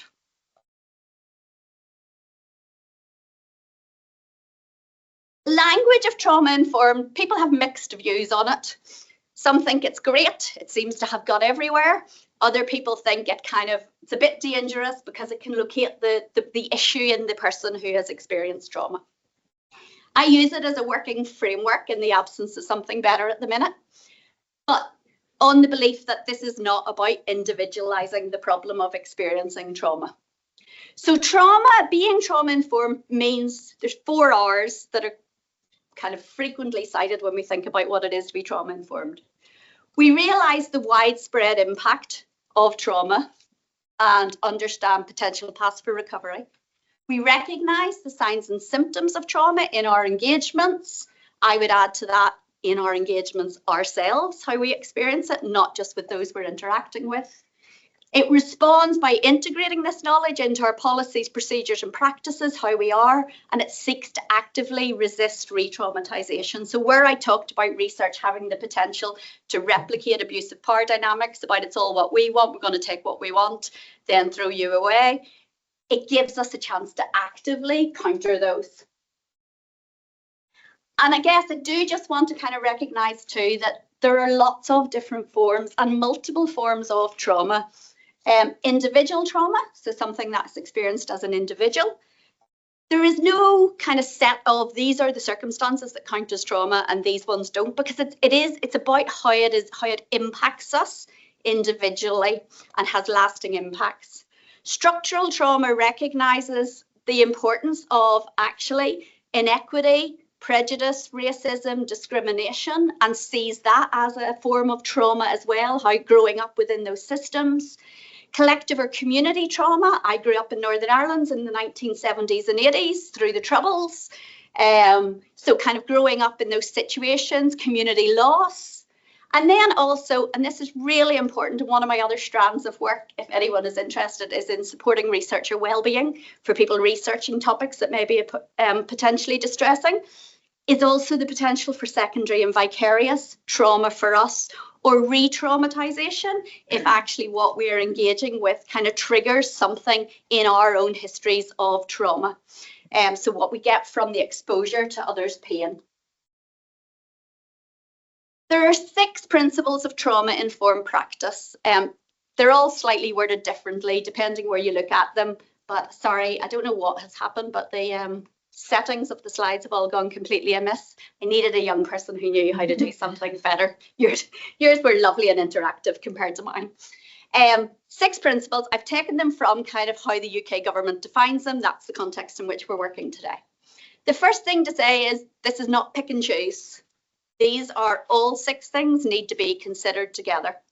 And for me, what I find really helpful about it is it creates a framework where we can think about safety and choice, participation and protection, and sees them all as integrated. So the 6 things are safety. I understand that to be much more than physical safety. That's about relational safety. It's about our emotional safety. Trustworthiness, and I heard in the conversations things about trustworthiness. And I think we need to recognise that when we first go in to meet someone, why should they trust us? You know, the onus is on us to prove ourselves trustworthy. That's how it should be, rather than we assume they should see us as trustworthy until we prove otherwise. Choice is really important. Collaboration, doing things together. Empowering, so not kind of making decisions for, but creating opportunities. And we're kind of, again, related to the question earlier, cultural considerations and being very mindful of there is not one size fits all for what it means to be trauma informed, and also avoiding assumptions that just because that is your known part of your identity, that I think you want it to be this way, whereas there may also be lots of others. So thinking intersectionally, as was talked about earlier on. Now, I use this, and I came to this thinking about researching in the field of trauma and abuse, but actually this applies much more broadly, and sometimes we only think about it when we're thinking about engaging people who we know have experienced trauma and abuse. And I purposely use the language we know, because actually there are lots of us who have experienced that, and that's not what you know of us. And so actually, no matter what the subject of your research, no matter who you are engaging with, you don't know their experiences of trauma. So being mindful and trauma informed, I think, is really important in all research, because we all bring multiple identities. And I think that can be a real challenge in PPIE work, where there can be we can pigeonhole people. You're the professional researcher, you're the person with lived experience, etc., etc. It's not that neat. We come into this with multiple experiences and multiple parts of our identity, and we need to recognise that when we're engaging with people. So specifically, what does this mean in terms of research? In this guide, there's 10 top things young people want you to remember. One of them is specifically around trauma. Firstly, participants are always more important than data, non-negotiable. You need to understand the impacts of trauma and what this means for your research. You won't always know if someone has experienced trauma, so always be sensitive to this. Think about the language you use, the things you ask participants to talk about, and the ways in which you engage with them. That's young people's request to you about how you engage with them. And although there's kind of a lot more attention to being trauma informed in practice, there is only limited attention to what it means in terms of how we research in the field. And as I said, we can actually end up repeating abusive power dynamics about it being all about us, taking away choice and control, rather than countering them. So for me, being trauma informed draws attention to this and offers a framework to think about doing otherwise. And there's a lovely quote here. It was actually to do with kind of health-based research by Sophie Isabel, I think it was, who was writing about kind of what it means to be trauma informed. And I'm just going to focus in on the last bit. The researcher's role is to enact the trauma-informed principles of safety, trustworthiness, and choice, and the other 3, such that people can feel able to either share or not share the words that are important to them. And I think for me, if you kind of want a strap line of what's important here, it's about creating that environment where people feel able to share or not share what's important to them. So I just want to take a bit of time for the last bit to think through, what does this kind of mean for us? So being trauma informed means we do not avoid any topic that might be potentially distressing, but we do think about how we engage in it sensitively and thoughtfully. It means being alert to the presence of trauma in all of our engagements. You know, I do a lot of ethics reviewing, and I, read a lot that go, I'm engaging with children who've experienced abuse, so I'm going to think about their well-being and the fact they might find it upsetting. But then I'm doing this bit with the general population, so I don't need to think about that. Absolutely not. In fact, more so, because you don't know about who you're engaging with. Acknowledging the impact and understanding interactions in light of this, it is natural to not trust. It is natural to want to have someone prove themselves. all kind of on the light of having experienced trauma. And yet too often, I think there was a comment earlier about when it just gets too hard, we can give up when it feels too hard. But it's absolutely right that we should prove ourselves and prove ourselves trustworthy. Resisting what we call here deficit-based or othering narratives. So anything that is about we need to come at it from a strengths-based and supportive approach, not about being too damaged, too vulnerable. And actually catching ourselves on, because sometimes we say something that's not so clear about how it says it, but that's clearly the message underneath, or the exclusion criteria that were mentioned earlier. The message under that is, ooh, you're a bit too damaged and this is a bit too risky for me to do this. And recognizing, as we talked about, intersectional identities. And again, back to that point, one of the other points that young people make is, I am more than what happened to me. So even if someone is coming into your project bringing lived experience of a particular issue, think about the whole being, the whole person, not just how they relate with your topic or what it is that you're looking at. And avoiding assumptions are so important. Just to give a very concrete example around this, in our Young Researchers Advisory Panel, when we first set that up years ago, there was an interesting discussion, heated debate as to how they wanted to be described externally. And some people were deeply passionate that they wanted part of that external identity to be that they are people who had experienced this form of abuse that we're talking about. And others are like, well, that's why I'm here, but actually I don't want that to be part of my public identity. So again, we need to avoid assumptions that just because we've come together around a common issue doesn't mean we think the same about it, doesn't mean we feel comfortable with the same language about it. There's a lot of contest around victim, survivor, lived experience. Really important that we avoid assumptions and we work that out with the group that we are engaging with, or with the children and young people we're engaging with. It's also really important to, I'm about to drink someone else's water there, to adapt to the needs and experiences of different individuals who we're engaging with. And I purposely have here within our own limits, because I heard the end of a conversation about funding.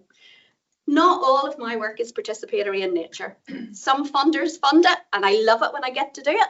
And sometimes it's more traditional research of involving children and young people in interviews. Now, I try to bring in my learning from participation into that and trauma-informed approaches, but sometimes realistically, the funding or the time taken to do the work doesn't allow me to do it the way I want to do. So it's within your limits, but it's also recognizing the importance of wider support. And in the vast majority of our work, we do that in partnership. In fact, probably all of our work, we do that in partnership with other people. So I try to be trauma informed, but I am not a trauma specialist. I'm not a therapist, but I make sure that there are people partnering with me in the research who do bring that specialism and who can provide that wraparound support for children and young people who are taking part. And we talked earlier about funding. Cannot say strongly enough, particularly in the current climate, we need to fund in that wraparound support. We can't expect services, voluntary sector services, for example, who are struggling to pay the bills, to do this out of the goodness of their heart. Or even if they want to, they will struggle to if their time is not protected. So we cost into bids time for those practice partners to provide wraparound support. And something we find really helpful is what we talk about as risk and needs assessments. I mean, you'll probably hear a lot about risk assessment in this work, but actually I think there need to be risk and needs assessments. And we generally do those when we're first thinking about, will we approach someone? And that's just to work out, is there any red flags here that actually mean that approaching them in and of itself might be too difficult or might be traumatic for them. But it's very much premised on the basis that identifying risks doesn't mean you can't take part. Identifying risks means we've some work to do to think about how we manage those risks. Identifying needs around communication needs or additional support needs doesn't mean you can't take part, but it means we've more work to do with our partners to think about how we do that support. And we do that on an anonymised basis when it's before we approach a young person, because we shouldn't have that information about someone when we don't know if they're taking part. But then it's really the next really important part of that then is collaborative risk and needs assessment with young people themselves. What are their concerns? What are their needs? How do they want that to be met? And recognizing there's a lovely comic that I can give you the link to called Seeing Things from Both Sides, which is young people and professionals, different views around things like risk and readiness. And so it's important we recognise that there is different opinions about this, and young people's opinions have to be a part of that in line with their evolving capacity. And then really practically, it's about going, how can I actively build in steps to minimise the likelihood of re-traumatisation? I purposely say minimise. I've written an article ranting about the dangers of do no harm narratives in ethics, because the reality is I can do all I can really put effort into minimising the risk of upset or distress or traumatisation, 5 minutes, but I can't assure it at all, because there are too many factors outside of my control. There are too many things I don't know and I can't control. So honest communication and avoiding making false promises. So not saying you won't get upset because I've done all these things. They might, but what you can say is, and if you do get upset, here's the support that's in place for you around this. And honest communication in my field, there can be a real tendency to say, in the initial information, I'll just be really vague, because that'll be easier for people to read. And then they turn up to take part in something and get an absolute shock as to what it's about. So yes, we need to word it sensitively, but actually we need to be honest about what we're asking young people to take part in. Thinking about how we sensitively kind of elicit what people want to share and how we respond to it, and particularly in group engagements. How do you hold that balance of not wanting other people to be upset by what they hear, but not wanting to shut down someone who maybe multiple times in their life have been shut down when they've tried to share about what's happened to them? So, you know, thinking about how we sensitively manage that. Very practical tip: never do a focus group on your own. Have a second person with you. One of you has the primary concern of running the group. One of you has the primary concern of the well-being of those who are in the group. Maximising choice and control. And this is where little things can make a difference. So on our consent forms, we really often merge things that are mandatory and things that are optional. We just give one big list and say, tick these if you agree. And then it's really hard to say, well, I don't agree with that bit, but actually you could disagree with it and still take part. Or how we record. So in our field, a lot of children will have done police recorded interviews, and so video recordings will have really negative associations for them. So instead of saying, do you consent for us to record, yes, no, make it an active choice. It's hard for a child, recognise the power dynamics. It's hard for them to say no to us. So instead say, how do you want us to record it? We can do it this way, or we can do it this way. So active choices, changing things. And we do a lot about topic selection. So using visual cards to represent professionals or things like that. So young people choose the card of what they want to talk about, rather than me going down a list and them having to say, I don't want to talk about that. So there are easy shifts that you can make. And I know the next bit's about creative techniques, so I'm not going to go there. But also thinking about practical tools. Some of you may have come across this. It's an idea first from Triangle about CAM boxes. Bring a lovely little box into the room with us. This is my personal fidget toy. Anytime I'm presenting or doing interviews, I have this around my neck because it's just a nice calming thing for me. It's a box of stuff like that provides something else beyond the focus. Distractions. Like the number of times I've engaged with children and young people, and in my head it's about this, but half the time it's been about something totally different, like the fact I can't eat their food because I'm gluten-free. So we've talked about that for half an hour as to what does that mean. That's important, because that was them saying, I need to step away from what we're talking about for a while. And then they brought it back round when they felt comfortable. So distractions, and really also, particularly in this field, being aware of the potential for triggering and knowing just kind of grounding techniques like breathing, working around your hands and stuff to help kind of calm in the moment. Paying attention to signs of distress is so important, but also holding space for uncomfortable feelings. Again, in ethics applications, I read, and if the young person gets upset, I'll stop the engagement. Really well intended, but actually that's more about our discomfort to manage it rather than what the young person needs in the moment. Instead, work with the young person to see what they need in the moment. Don't make decisions for them. So being participant-led rather than anxiety-led. And as I say, making decisions with them. Really practically practicing being prepared. 25 years into researching with children and young people, I practice on every single project. with my colleagues. It's really mortifying because I say stupid things and they think, well, you should know better by now, you're the professor. But that's where I should do it, not with the first young person that I go in to meet. And then just to kind of finish, acknowledging power differentials. Let's not pretend that there are not power differences or that we can entirely overcome power differences between children and adults. We can't, but we can take steps to mitigate it. We can show vulnerability. So in my early interviews in a project, I may say something like, you're the first person I've met in this project. I'm feeling a wee bit nervous. You know, how are you feeling? You know, so this isn't about sharing your life history, but it's about something that just shows some form of vulnerability. And there's a lovely practical thing you can do about feelings check-ins that we use with younger children. They fill one in, we fill one in, and then we have a discussion about how we're both feeling. And again, at the end, shifting our mindset from being the expert to being the learner, understanding that children and young people are the experts in their experience and honouring their perspectives and contributions. There was talk about feedback loops are so important, even feedback as to what hasn't happened as well as what has happened, but making sure that that feedback loop is there. And also, I suppose, just to finish, sorry, am I okay for 2 quick things or am I at my 5 minutes? I think I'm at my 5 minutes. Okay. All I will say is be willing to shift your thinking. Our analysis on our Making Noise project completely changed when young people came in to take part in the analysis because they spotted a theme that was really important to them that wasn't to us. So if this isn't going to be tokenistic, you have to be willing to change in response to what children and young people teach you, and they will teach you loads. Thanks.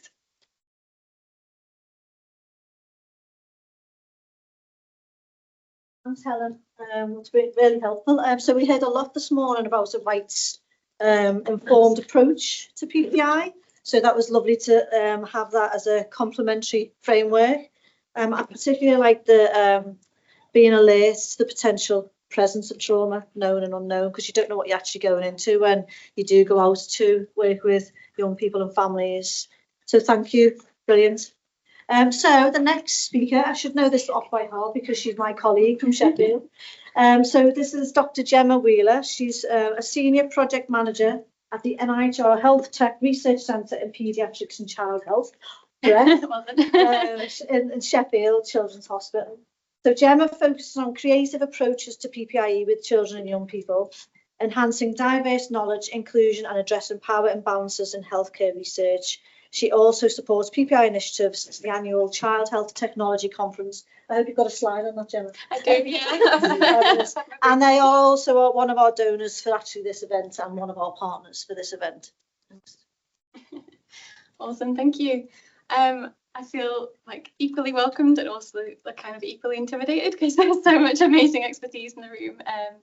But I think like you said, Helen, it's just so nice to feel like you found your people.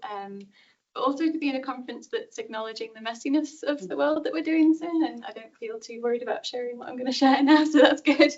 Yeah, I've just loved every presentation so far, so thank you for having me.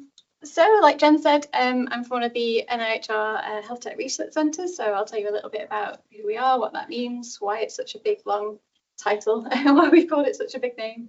I'll be touching on creative methods, so my background is product design and service design.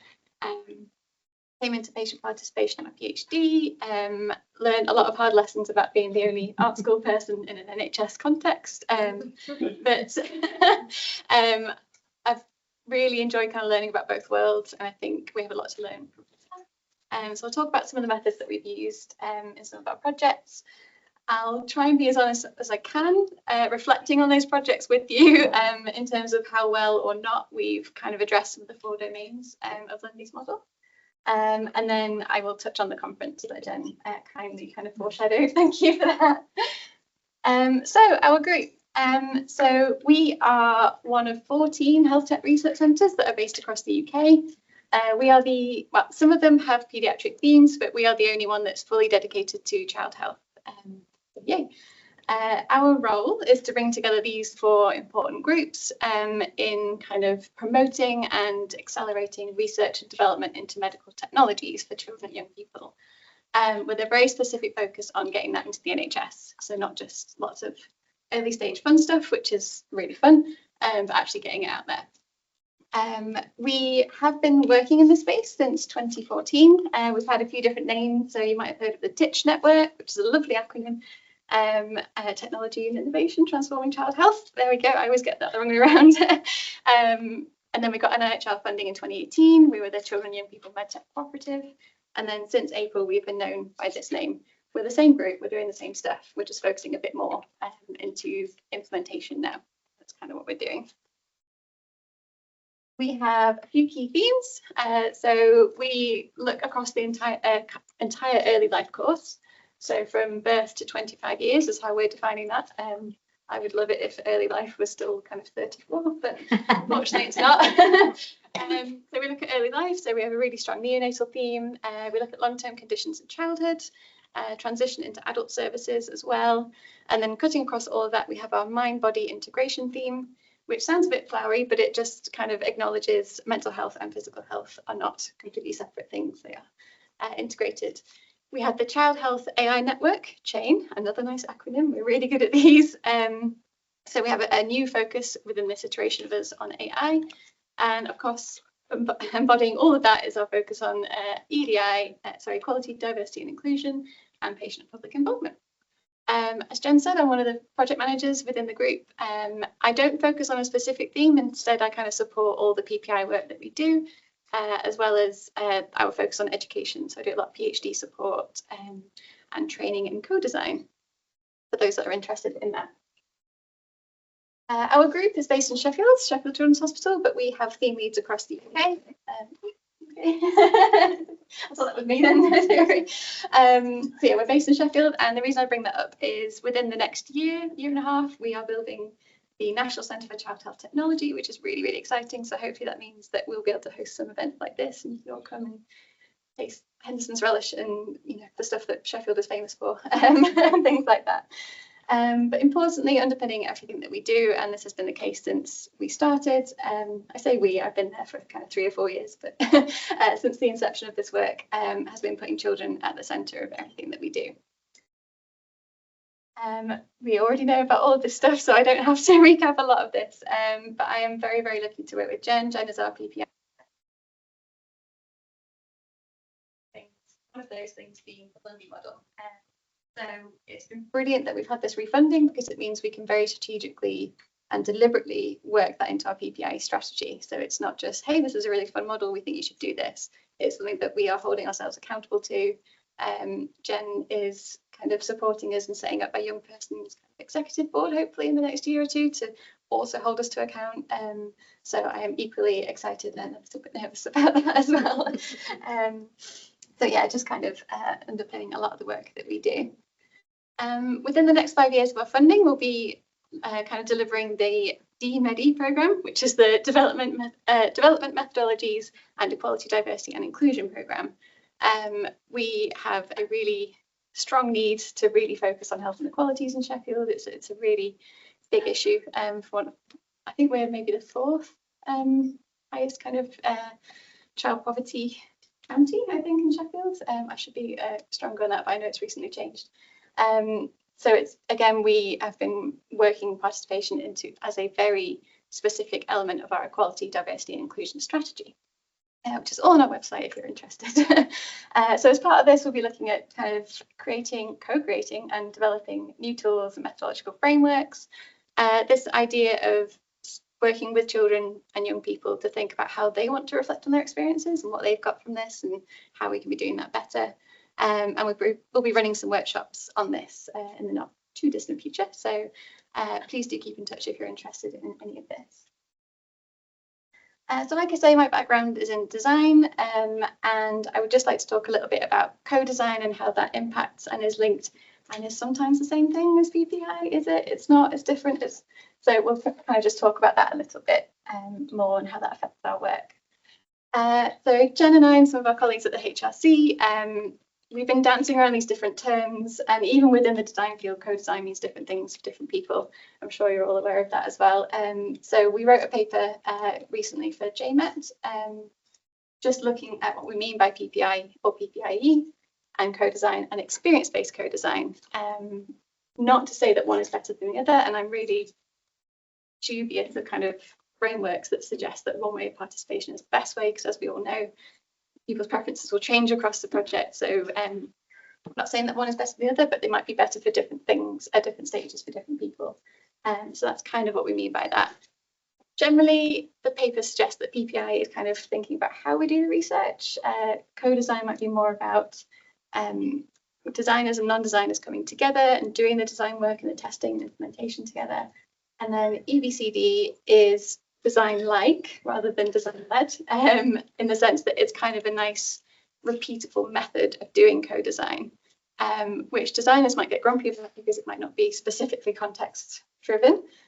But on the other hand, it's a bit more amenable when we're writing funding applications, when we're writing to ethics boards. It's a more known method. And if it's your first foray into participation, it can be a really strong way of doing that. So I have a preference, but I'm not saying it's the best way of doing it all the time. I'm in a room where I don't have to explain why we should be involving young people and families, which is fantastic. That saves me a lot of time in my presentation. But maybe just to highlight a few medtech specific things that we need to consider when we're doing this. So a lot of innovation that comes in medtech is adult stuff made smaller. We all know that children aren't mini adults. They've got their own goals, things that they want to achieve. Different ways that we think their condition affects them might not be what they want to focus on when they're using technology. Even in the time that I've been doing this, young people would maybe a few years ago maybe say, oh, I'd like an app for this. And now for some young people, their phone is so strongly linked to their identity, they don't want anything to do with health on that. So it's an interesting dynamic that we need to just be open with and keep questioning and keep assuming that we don't know what they want. Obviously, it's a very small market, so there's a bit of a market failure situation. We'll get a lot of startup companies that come to us and quickly realise that the margin for profit might not be what they expect. So that's kind of a huge thing that we need to be thinking about, areas of resonant need, maybe with other conditions, or just how we kind of consider that.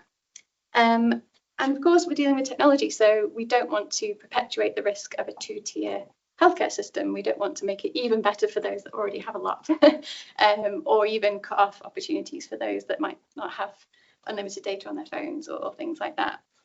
So all these things that we need to be thinking about. And going back to the Lundy model, that question of who has influence when we're talking to this, obviously the designers of the tech will have a certain influences, and if they're in those workshops and stuff, that's fantastic. But then who has influence in terms of making this technology sustainable long term? Who has influence in regulations? All these kinds of things. So there's a whole lot of stakeholders that we need to be making sure that we're considering right from early doors to make sure we get this right. So why creative methods? I'm going to throw yet another model at you, I'm afraid, but it's something that I find really helpful. And it's just the really kind of key thing that I really love about using creative methods in this space is the fact that it will value different forms of knowledge equally. So, for example, if I asked Jen to tell me how you make a cup of tea, you might just say, oh, it's hot water, it's a tea bag, whatever. If I watch you make a cup of tea, I might see that you put the milk in first, and then that tells me something about you and your. But if I come to your house and make a cup of tea in your kitchen, I might see that your kettle is actually really heavy, and maybe that's why you don't fill the cup as much as I would like you to. All these kinds of things. So it's just thinking about, the things that we can say are different to the things that we know, and thinking about tacit knowledge, that latent knowledge. It's so important when we're thinking about healthcare service systems, not just for the young people that engage with it, but also their teachers, their siblings, all those kinds of things. So different methods might have different strengths in how we tap into those different knowledge bases. And the beauty of creative methods is there isn't a right way of doing them. There isn't a finished state. There is just, have you done something? You have won. This is great, fantastic, you've participated. There's less risk of kind of privileging verbal participation that a lot of people might be comfortable with, but if English isn't your first language, then you're not necessarily on the back foot straight away. And just drawing on what you were saying before, Helen, actually, it maximizes choice in how you might want to participate. Like you said, card sorting activities, tapping into that physical dimension, and quiet ways of participating can be really beneficial for a lot of children that we work with. And to be able to move a card forward and say, this is a priority, or this is more important than this, without having to tell me why or explain that, can be really powerful, and it might just sow a seed, and then we'll talk about that later, or that kind of thing. Yes, sorry, I'm very passionate about this, as you can tell. So back on, like, let's just show you some stuff that we've done, because I've thrown a lot of theory at you, so let's do some doing together. So I'm going to share 2 projects that are 2 of my favourites. I had a lot of fun doing. I think the young people did too, hopefully. So the first one was we were working with children with narcolepsy and cataplexy. So narcolepsy, is everyone okay with what that is? Generally kind of disrupted sleep patterns, and they might kind of sleep at times that aren't necessarily convenient for going to school or participating, socialising. And cataplexy is a loss of muscle tone. So they might be fully conscious, but their muscles might give up. For some, oh, thank you. I better hurry up. Within Sheffield, we have a fantastic narcolepsy family day that runs once a year. Lots of families within the service come together, and they just do fun stuff together. They learn from each other. And it's a fantastic space. So the space element was already taken care of for us, but we did have to kind of acknowledge that we were coming into their space. So we needed to make sure that what we were doing was still fun. We drew on the idea of a service journey timeline, but turned it into a board game. So that's what you can see here. We asked the children, young people, with their siblings, with their parents, to tell us about a day at school. So this wibbly line is a day at school. The first step in the game was just to add the different stages. So there might be they might have like an extra break that we don't know about, or specific lessons. So they would just tell us what happened. So in a service journey timeline, that's just the interactions. Then we gave them these battery cards, and we asked them to tell us about their energy levels at different times of the day. And if there were repeated patterns, then that was great. And the visual nature of this was really interesting, because it helped parents and siblings have discussions that they hadn't really had before. And the nuances of I'm tired, I'm not tired is very different to that battery is way down, or it's about halfway, that kind of thing. So really tapping into that visual nature was really important. Then we gave them power-up cards. So again, drawing on not deficit-based models, but what helps you in this context, the things that give them a bit of energy. Just to be clear, drugs does mean kind of prescribed drugs on that one there. And then we threw in the nag card. So it's a bit like a chance card in Monopoly. We would give them specifically to the children, say, what do your parents nag you about? What is really annoying that they have to nag you about? And it's a nice, fun way to share kind of cheeky insights that might not come out of a focus group, because we've given them their power to do that. And this whole process encouraged a lot more turn taking. People know what a board game is, so we kind of tapped into those dynamics. We've written about this if you'd like to learn more, but essentially through all this, we found out that it was the car journey that we needed to focus on, not drugs, not kind of bedtime, not getting ready to school, because there was just no support for children that kind of fall asleep in the car. And their sleep is sleep. It's not kind of nodding off.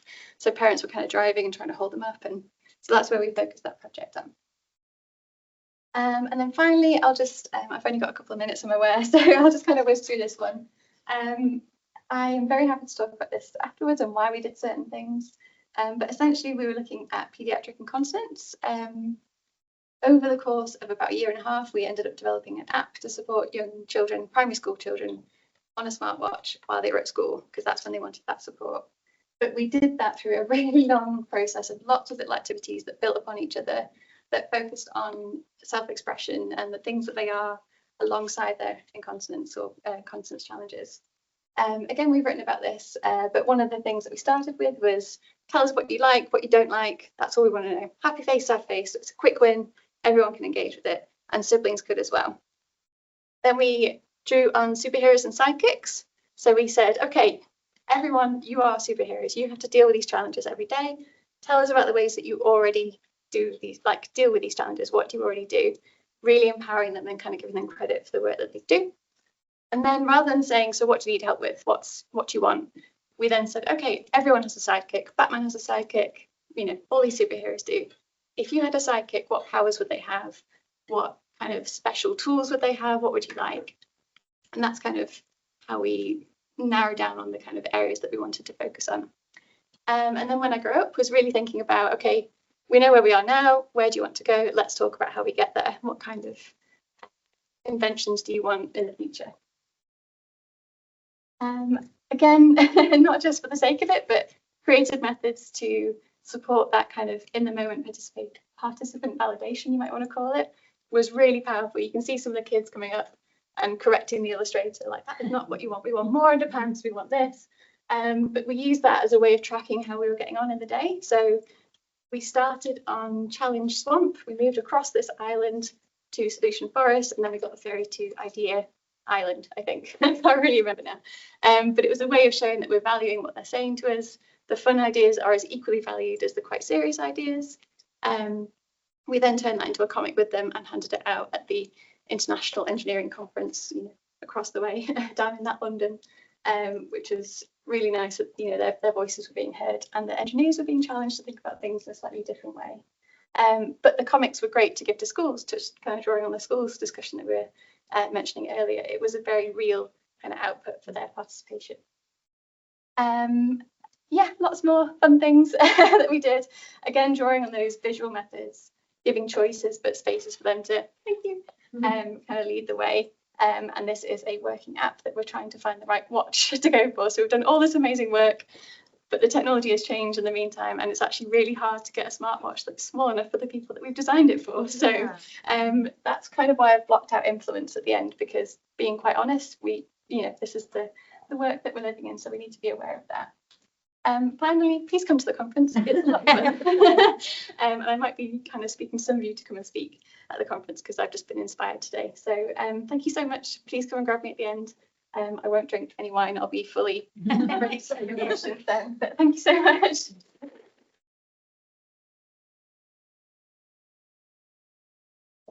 I get the honour of working with Gemma quite a lot, and she's been brilliant in the science club. Because and especially with the little ones, you know, with bringing Lego along and everything, it really engages the little ones, even if they're not involved in the activity, if that makes sense. But we've done loads of stuff, haven't we, in Science Club, where we've took models of little mini models of MRI scans, and they've got to, well, that was a task because we had to put them together, and you needed a PhD in putting this cardboard model together. But no, it's fantastic because the kids, it was a conversation starter with the kids to say, yeah, you can colour it in, you can design it how you want, but actually say, oh, actually we've been in an MRI scan, and what was it like? And it's noisy and that, but I need that creativity to have those conversations. So working with the likes of Gemma, Sammy, of course. I think Jen and I were more excited about the scanner. We have the noises and everything. It's fantastic. Yeah. Anyway, you need to pick Gemma's brains in terms of creative sessions for younger people, especially. So now we're going into talking about inclusivity in PPIE with children and young people and families, and so insights from a facilitator's perspective. So introducing you to Lily Islam, and she's, how are you pronounced? Yeah. Community research facilitator, PPI member and peer researcher with Tower Hamlets Health Determinants Research Collaboration. That's a mouthful. Lily brings a wealth of experience as lead facilitator of the Shine project with Women and Children First, chair of the Flower and Dean community group, and a community interpreter offering unique insights into inclusive PPIE practices with children and families. Welcome, Lily. Thank you for the introduction, and thank you, Monica, for asking me to speak today. And I hope I can do your confidence in me justice. Sorry, I'm a bit nervous, and the slides are not very good. I put them together very last minute on Sunday night, so they're not as brilliant as yours. So my background has always been, I started off working in the NHS. I started off working as a GP's receptionist, and then went on to work as a health advocate and a community interpreter and so on. So working in the community has always been very close to my heart. And my journey into research started about 10, 11 years ago when I was recruited and trained as a community research facilitator by UCL for the NEON study in 2014, which Monica was the principal researcher for. So just to give you an idea of about the study and why I got involved and why it was so close to my heart, I'm just going to show you not all of it, just 3 minutes of the NEON study video.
So, I mean, you've heard what the study was about, and I'm from Bangladeshi heritage. So, and I see the suffering of my community, especially the older generation, with the sort of like the later life conditions that are spoken about. And I saw this as an opportunity to actually get involved and do something positive to help my community.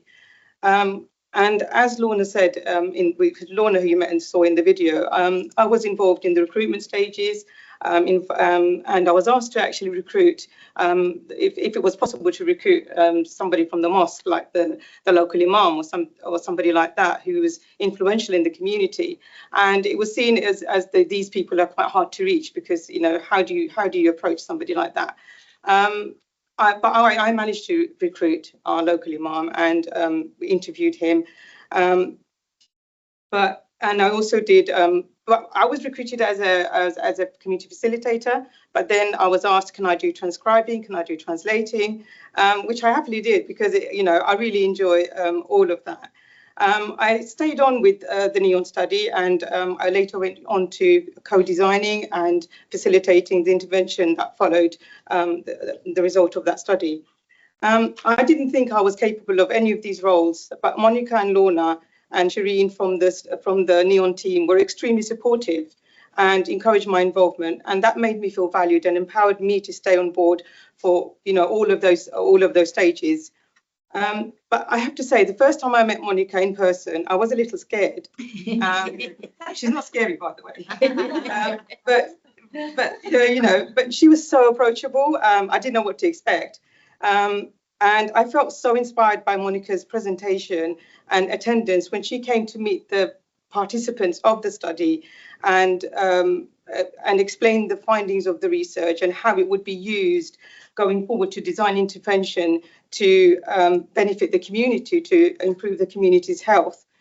Now, all too often, I find that research happens, but we don't hear about the outcomes or whether it actually influenced any change in the systems or whether any commissioners actually took it up.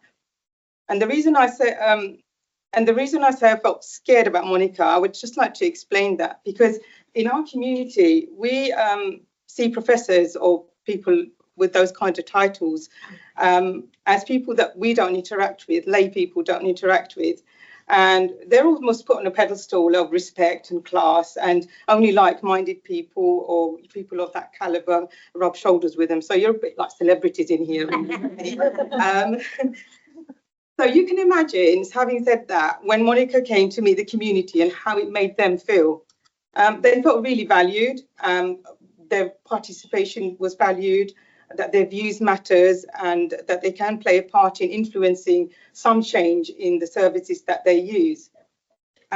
This also inspired me, having met Monica and watched her talking to the community, to stay involved, and it empowered me to actually get my community involved further, like into the research and stay with it to see it through. I did find recruitment a challenge when it came to recruiting participants, but I would say is retaining participants is even more harder. But I can share how I do my little things later on. But I just want to say, I find that if you can be a little bit relaxed, a little bit sort of like not too rigid with your content, and just make people feel comfortable, think about time, location, and things like that, it goes a long way to making people feel comfortable, and it actually boosts their confidence to actually take part and trust research. On the topic of thank you. On the topic of recruitment, Monica recently again approached me to ask if I can recruit some participants for a workshop for the Sprocket project. When Monica asked me, I was a little unsure, because it's a very sensitive topic, talking about getting parents of children who have complex disabled needs, or needs that are, because in our community we don't really talk about these families and these children. They're hidden away. So I thought it would be difficult, but I was so surprised that as soon as I put it, the sort of like the word out about the, you know, like the project, the response was so huge that actually I had to turn people away because I could only take so many participants. But I know there's a phrase, hard to reach, and I've actually grown up hearing that. I'm born and bred in Tower Hamlets, and having worked in the NHS and hearing that from professionals, subconsciously I believed it as well. I didn't understand what it meant actually, but I believed it. But it's only when I got into research and facilitating that I realised that they're not hard to reach. It's just, you know, it's not true. But the reason I stopped advertising for the Sprocket project was also because I had so many people wanting to take part, and I didn't advertise it any further, because when you advertise something in my community and then you don't see it through, then that actually is more detrimental, and it sows like seeds of doubt in the community, and it actually, you know, builds a lot of mistrust as well. I just want to share a few things that I heard from some of these, some of the parents, because I think it says a lot. And some of the parents that I recruited had never actually taken part in research. They didn't know that they could, or even that such a thing existed. They, you know, or they were quite scared or skeptical of what that would, how it would impact their child's care. If they spoke out about the negative experiences perhaps they were facing. So, you know, obviously, I feel that it's my duty as a community facilitator and recruiter to actually build that trust and break that misconception as well, that, you know, you do matter, and it is confidential. And I think a lot of people are in my community are also just scared of the word research. You know, when they hear about it, they think it's not for them, because they sometimes they have language barriers and they feel they can't take part. But with bilingual facilitators, you know, I explain to them that we are there to help them and be a voice for them too. I strongly believe in inclusive, you know, what everybody's been talking about, being inclusive of all communities in research and seldom heard voices. And hardly reached communities, but this I feel takes time and money, you know, because if you give me just 2 weeks to do something, it's not enough time to reach these communities and get them involved, because it takes a bit more time to groundwork to do that. But it's so important to have their voices and you know, sort of like involvement, because they are also service users, and and I found working in the NHS that those are usually the more frequent service users as well. And if their input isn't taken into consideration when you design services that they access, you know, it's not usable, and it doesn't benefit the whole population really, because you've only used data from, you know, a small one section of the population. So getting communities involved is, you know, obviously can be rewarding for the community as well, because when they come to say a focus group, already they you know, they can also learn about what's out there, because navigating the sort of like the system of like just navigating the system is so difficult.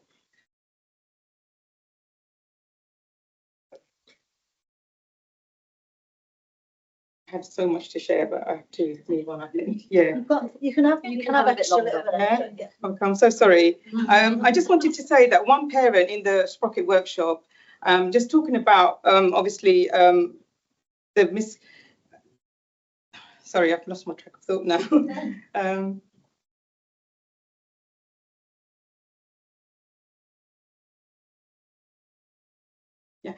Yeah, so what I wanted to say is, you know, like there are cultural differences when you come to understanding things as well. And I find that, you know, just speaking to the community, that there's so much that hasn't changed in the NHS when it comes to working with communities like myself.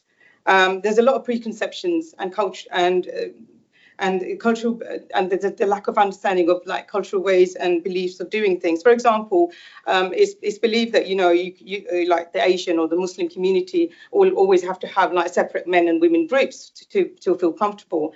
But with Sprocket, I did like a mixed group. It depends on the topic you're discussing, and that doesn't always have to be the case. So I think like making assumptions like that can spread negativity and exclude people from taking part. And I just on the point of neon, I just want to add, there's a cultural sort of like a style in our community of like quite a lot of hand feeding that we do with our children. And through the research, what I noticed was that's actually a way of a mother bonding with her child, and quite often, the only time perhaps that mother gets to spend that one-to-one time with her child is during that time. So when professionals sometimes tell mothers off for doing that, telling them to let their child be independent, I think those kind of cultural ways need to be just understood, so that you don't totally dismiss that practice at all, because then that sort of like hinders that mother's bonding with their child. And another example of that is in the Sprocket workshop, there was a mother. She was very I have to say she was very brave. Her daughter was in palliative care at the time when she joined our workshop, and she shared that she was trying to make her last memories with her child the way she feels best. And she said she was getting told off for feeding, changing, doing all the things for her daughter, being told to let her daughter be independent. And she said, well, that's not really the time and place, because I only have limited time with my child. And in our culture, we do like to do a lot of things for our children, and I'm sure you most do as well. But what I'm trying to say is that lack of understanding as well, that she has her own way of doing things, and she's not that she's taking the independence away, but it's just a cultural way of doing things. Like highly sensitive topics I've also facilitated on has been on postmortems into like infants and babies in the Muslim Islam, in the Muslim community, and whether how we accept it or don't accept it. And now again, when I was approached by somebody from she's Celine from Great Ormond Street as well, she thought the criteria of the participants that she needed were she thought it was very hard to reach them. Because they had to be Muslim, they had to be mothers as well, and they had to have had, lost a child or a bereavement. But when I actually reached out to the community, I did get a very good response, and I suggested that she also include the Somalian community, because they're also Muslim, and there's a huge population of Somalian community in Tower Hamlets, just to get a very full picture, because just being Muslim doesn't make everybody have the same view. We all have different views just because we're of the same religion. So what I'm saying is community facilitators can also give suggestions and and help you reach further into the community that perhaps you didn't think you could. So lastly, what I'm just going to say is Monica has been putting my name out there, and and I was contacted by Surrey University to say would I actually be willing to be a PPIE member and co-applicant on their Interpretex research project. So and because of my background in community interpreting as well. So that was a huge step up for me. I agreed, but I was very, very worried, because like speaking in a team meeting where there's academics with so much experience and so much knowledge, I felt really daunted. I did. And there was a point where I actually stopped. I started avoiding the emails to join the meetings. And I think Graham and Katrina realised, and they've been wonderfully supportive. And she said to me, oh, it can be a bit overwhelming, but why don't we just arrange a meeting with just you and us, and you can give us your input. And I have to say that really, really helped me. Because that helped me just to, it broke the ice for me. And then as I did more things with them, I was then able to obviously join the full meetings. I also helped with a CAG ethics application, that because they submitted it and there was an issue with it. So I said, fine, I can sort of we had 2 weeks to sort of fix it. So I recruited some community members and sort of like did address the issue and then submitted the report, and that went through. And recently they invited me to go along with them to a parliamentary workshop last month to sort of like present the findings of the research. So that was really, I mean, involving facilitators in that way, like giving me, I feel that I was recognised for the hard work that I have put in. They keep telling me, but I don't think I did much, but they keep telling me that I have. There are barriers to, there are some barriers and challenges to being a facilitator. And one of them is I've found when I've tried to advocate for other people from my community to get involved, and I have got other people involved, one of the barriers that I've come up against is payment. So how they're paid, how they're recognised for their time. It's quite difficult and messy when you have to do invoicing and all of that, and it's not everybody's cup of tea, and a lot of people will just drop off and not bother. So I think that also needs to be something that you bear in mind. And I think with the NEON project, we were very fortunate that Lorna and Monica were very understanding of that, and we had the option of, say, bank transfers or payment in vouchers or whatever it may be. But that flexibility, it definitely needs to be there. But yeah, so thank you for listening to me, and I think I've droned on for long enough. I can go on forever, but I can talk about some of the challenges later, perhaps, that as a facilitator I face. But I'd just like to say that I'm very humbled with the recognition and the opportunities that I've been given to get involved in research, and that's a lot of it is down to Monica and Lorna, who you met in the first video, because they sort of like pushed me and helped me and nurtured me to get where I am today. So. But I'm not telling you how to do your job, yeah? You all do a fantastic job, but this is just my journey and my community's journey into research. Thank you.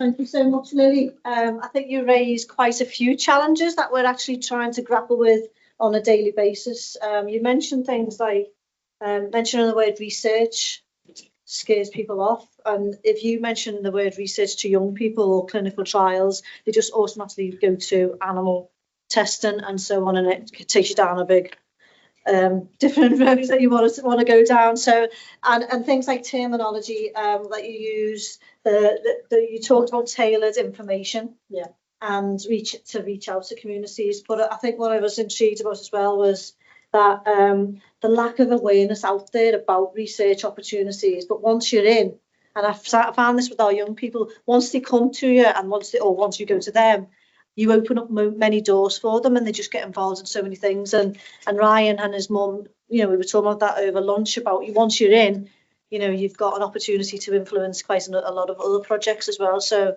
I think that's really important to do a lot of work. Sorry, yeah, that's okay, perfect. Right, okay, so we're now on to our final talk of today. We've got two speakers focusing on deepening participation of neurodivergent young people in research, insights from mental health studies. So we've got Dr. Susie Chandler, with over a decade of experience in autism and ADHD research. Susie is advancing participatory models through the RE-STAR. Is it ReStar? Okay, ReStar project, engaging neurodivergent youth as co-researchers. And then we've got Dr. Luke Harvey. Is it Nagu? Guy. A youth researcher in the ReStar project at KCL. And Luke shares his experience in co-producing research across planning, data collection, and dissemination. Thank you. Thank you very much. Thanks, everybody. It's been a great day so far, and we've heard lots of really great things about co-production, creative methods, and inclusivity, and even the sort of trauma-informed work that we heard about earlier. I'm hoping that all of that will come together in some shape or form in the kind of example that we're going to give this afternoon. So yeah, my name's Susie, and I am the program manager for a research project called ReStar, which stands for Regulating Emotions, Strengthening Adolescence Resilience, easy to say at the end of the afternoon, based at King's College London. And this is a research programme that's led by Professor Edmund Schuniger-Bark there. And then Luke, I know you've had a beautiful introduction, but you just want to say hello. Yeah, I'm Luke. I'm one of the young people and co-researchers on this project. And I was recruited as I'm a young person with ADHD I'm also a junior doctor in the NHS, coincidentally rotating through psychiatry as part of my FT rotations at the moment. I'm also a young person with experience of depression and adolescent mental health struggles alongside this neurodiversity. So the Restart project is both personal and important to me as we're aiming to reduce mental health incidents in this target group. I was originally recruited in the original set of advertisements regarding this project via my mum through Twitter. So I have her to thank for being here today. I also wanted to come today to share with you guys my experience working on this project and with the wider team and to present what we're doing. And due to my clinical background, I thought this conference would be very interesting and a great opportunity to learn from everybody in the amazing talks today. Oh, it's got a different back. It's gone on to a whole new template since I sent it because it's different. Yeah, so the project that we're going to sort of provide as an example this afternoon is actually part of a much bigger, broader initiative, a nationwide initiative on adolescent mental health. So funded by UKRI, it started off as a £24 million investment, which has now grown to £35 million across multiple kind of universities and sites, across the UK. For Restart, our goal is specifically to find new ways of reducing depression risk in neurodivergent youth. And here in our study, we're specifically focusing on young people with autism or ADHD traits. We know neurodivergence goes broader than that, but that's what we're focusing within this project because we know that they are a high-risk group in terms of mental health problems emerging in adolescence. So that's kind of the goal of our research. And what do we mean really by deepening participation then? Well, this kind of stems from, I guess, in sort of traditional PPI models, which we've heard, some of which we've heard about today, and then we've had a little bit more about co-production. But in traditional or conventional PPI, we very much hear about young people and communities being involved in the early stages of the research cycle. So we hear a lot about YPAGs, so youth or young people advisory groups. So they're very much working and involved in an advisory. Now, some of our communities of young people have started to talk about that as being tokenistic. So researchers not actually taking on board, and we've heard today how actually researchers need to be flexible and they need to be able to take on board the suggestions that are made and make changes to their practices. But yeah, in some cases, this doesn't happen, and PPIE can be accused of being tokenistic and really just a way of researchers meeting the kind of requests of the funders. Most of which now, so NIHR, Wellcome, MRC, all the big funders, they now have it kind of written into their application processes that you need to involve PPIE, not only in the delivery of your projects, but even in the development of them. So it's often in there as a prerequisite, but we need to be doing this in a kind of a real, valid sort of way. So when we're talking about deepening participation, within Restart, we were really looking to find a way of involving young people and neurodivergent young people in this case throughout the whole research cycle. So right from the beginning to the end. So we're hoping, and we're kind of coming to the end of this particular program now, that we've been working with them right from the start in these sort of early stages, as in kind of those conventional models of PPIE, in the shaping of our research questions, our understanding of the topic, the shaping of our research questions and the sort of formation of our initial ideas. And then they've worked with us to help us sort of fine tune and develop our methods and create some of our methodology with us. So they've kind of actually started to impact and enrich the actual research that we're doing through developing not just new ideas with us, but also new methods. And then through these young people actually working with us and being embedded within the day-to-day activities of the research, they've started to actually become part of the research team and assist us in collecting the data. So to go out into the field or into the lab even and collect and be there kind of when the data is being collected, which we're hoping, and Luke's going to talk a bit more about this, is sort of enriching the quality of the data collected. So perhaps being there while we're doing qualitative interviews, we might be getting better accounts from the young people by having young people with similar experiences there present kind of in the room and potentially bringing in new data. And then through also being involved in the analysis of that data with us, so sitting down with us, going through coding transcripts, looking at our qualitative data, also looking at our quantitative data with us and helping us interpret those findings, we end up not only sometimes going down new pathways of analyses, but also coming to new interpretations. And that kind of, if you like, completes the cycle and brings us back around to our new ideas. So this is really what we are talking about when we're sort of meaning or talking about deepening the participation of neurodivergent young people. In practice, what has this meant? Well, we ended up separating, if you like, our young people into two groups. We have our seniors, of which Luke is one, who were 18 to 25-year-olds when we recruited them into the study as youth researchers, or initially we kind of named the group Youth Researcher Advisory Group. And then we have a younger group of 11 to 16-year-olds who actually map more closely onto our sample that we're researching. So we do really want to hear their views on what we're researching and how we're researching it. But we actually started off working with the older age group because of all the ethical and sort of parental consent kind of mechanisms that you need to go through first to kind of engage with the younger group. And we needed to get our study up off the ground very quickly. So we started with the seniors who had the benefit of hindsight.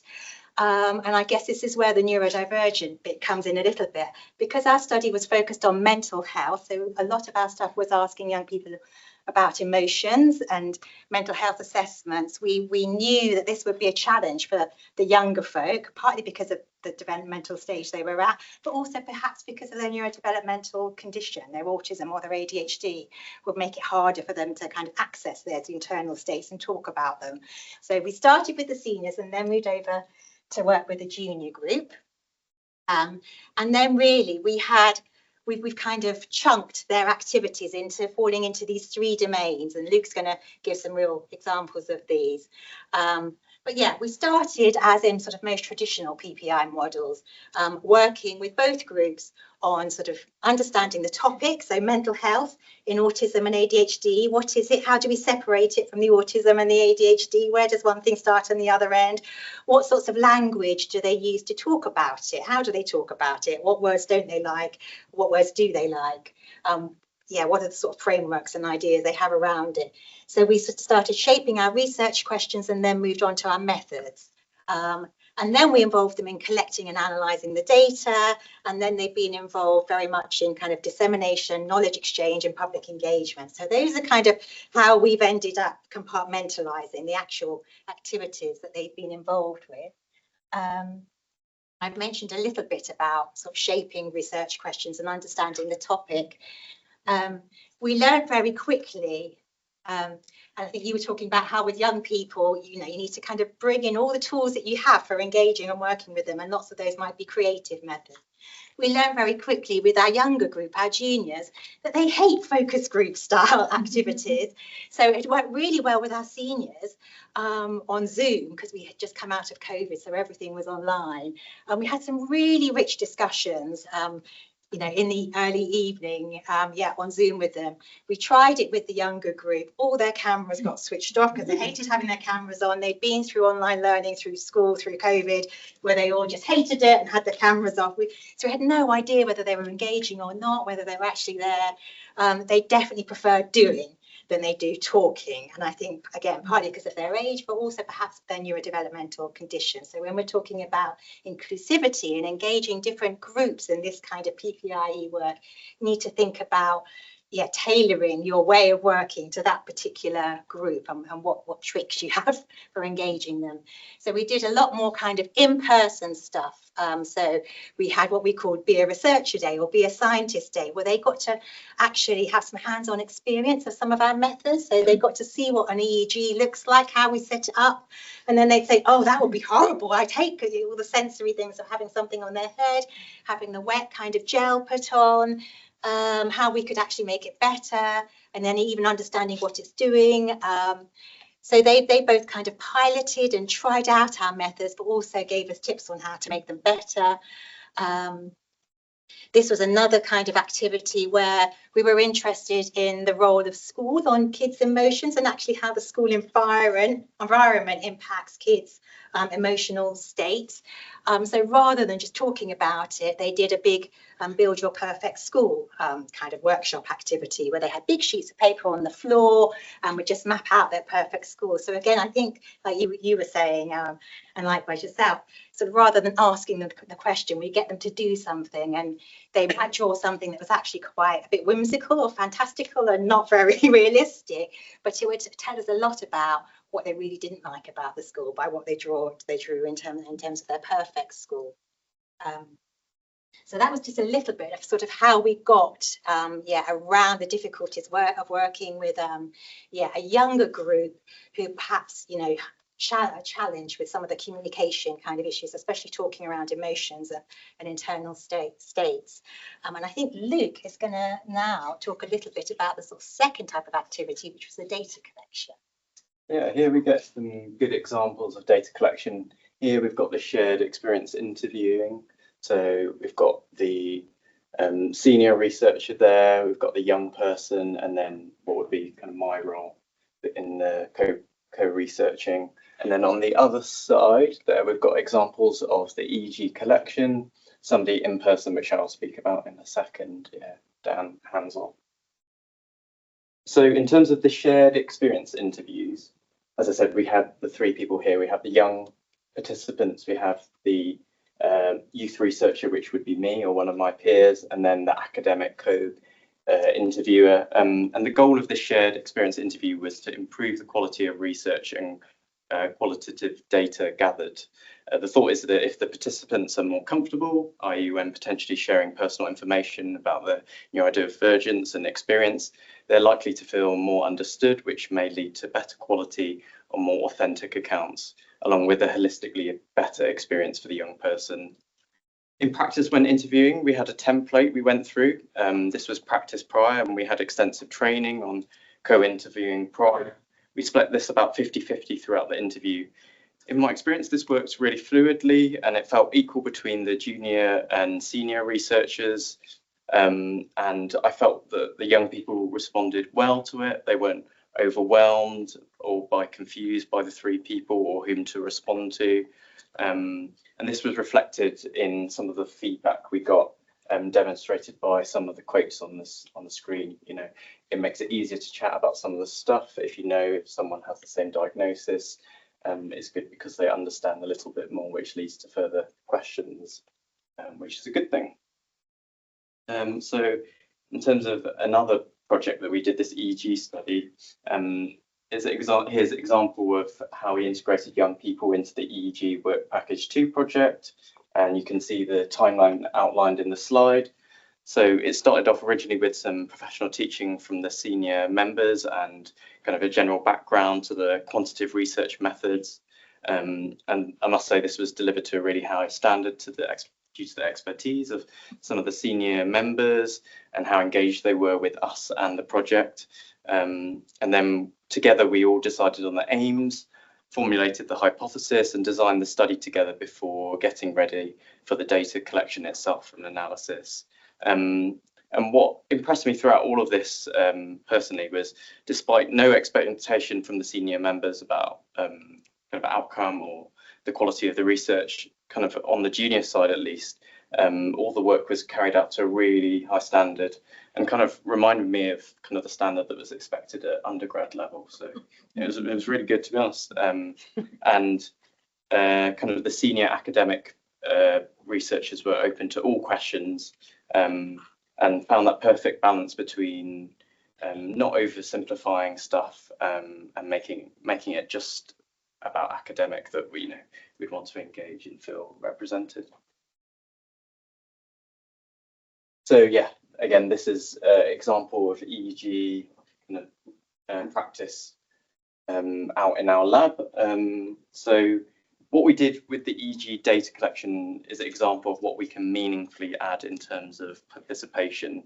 During the brainstorming process about the methods, it was me that actually put forward the idea of having a young neurodivergent person to be hands-on and part of this team, during the data collection, and this recommendation was actually transformed from an idea in that Zoom call to fruition.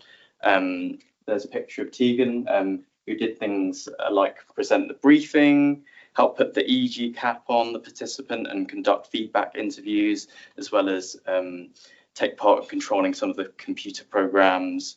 And this is a massive step from just having a forum group or something like that. And I think it's the complete opposite of being tokenistic, you know, having a really meaningful impact during this process. We're still analysing some of the data from this work package too, but some of the participants did say that having a neurodivergent person there was useful. They felt understood and represented. But with all of this, it's important to acknowledge that having anyone hands-on is important, but we need to make sure that they're fulfilling the duties to the standard that we need to ensure validity in research. There's no point having someone there, but then it not being valid and then having to scrap the whole project. But again, the supervision and training that we had was really to a high standard, so the research was valid. So in terms of embedding youth research into further research activities, that EEG research was just one example of embedding youth researchers. In this project, it's going much further. We've had members conduct systemic reviews, data cleaning, coding in qualitative research, analysis of data. We've had people write blogs or even large chunks of the research papers that have been published. Any large paper or body of work that goes out is always put out to all of the young people before. We often edit and add points we want to raise through like a shared Google Doc, which feels really purposeful. The way this is often achieved is through task forces that work really well. So a group of people that have expressed interest in working on a set task. It does require people who have the skills, capabilities and time, and people who are happy to be trained, but usually it works all around our busy lives really well.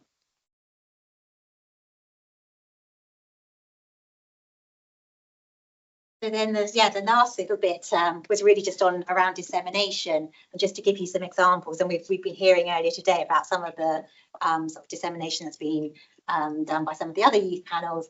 So they've kind of done the traditional stuff of co-authoring on papers. And for that, some of them we've been able to put on as independent researchers.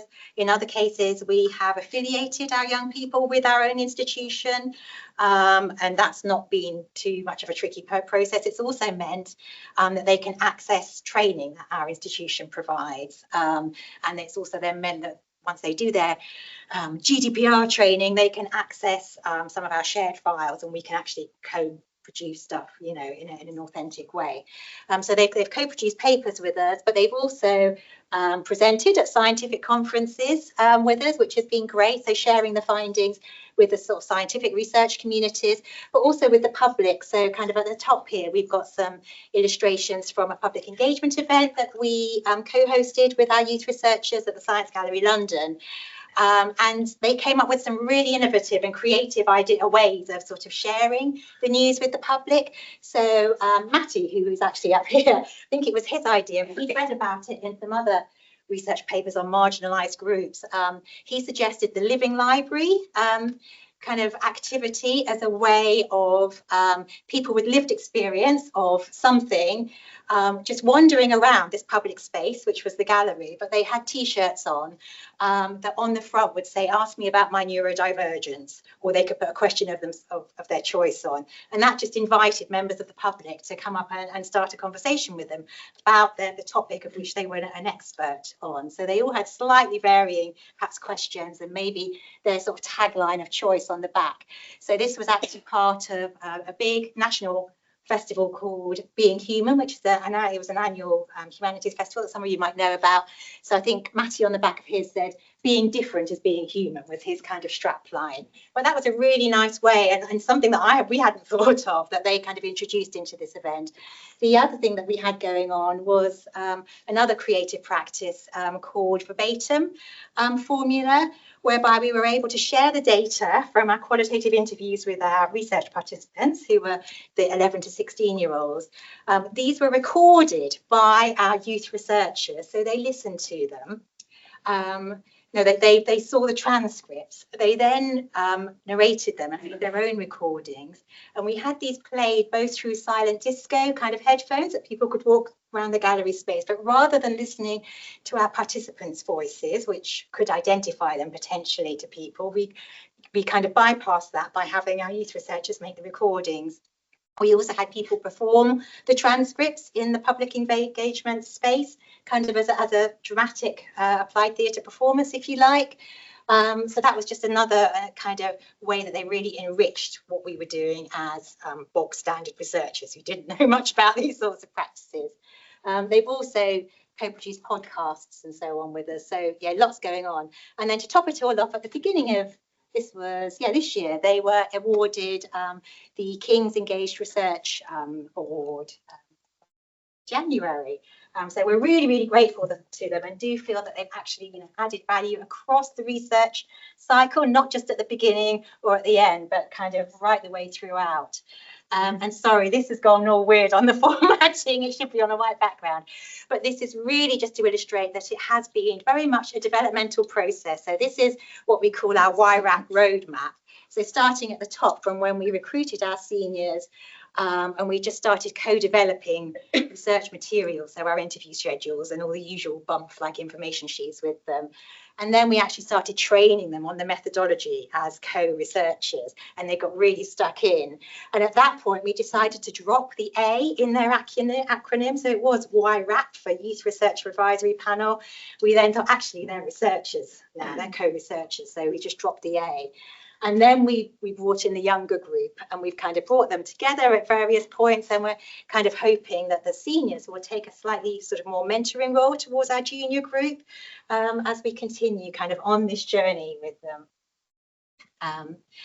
We have written about this process, in this paper, where we've kind of set out what we've seen as our key challenges for working in this quite sort of deep participatory way with neurodivergent young people. So here we set out the challenges, the solutions, and I guess the prerequisites, which we see as building blocks for doing this kind of work, because it takes quite a lot, both from the young people, but also from the academics working in this area. So I think both sides need to be open to new ideas, and we've heard a bit about that earlier on today. Both sides need to have a tolerance for uncertainty.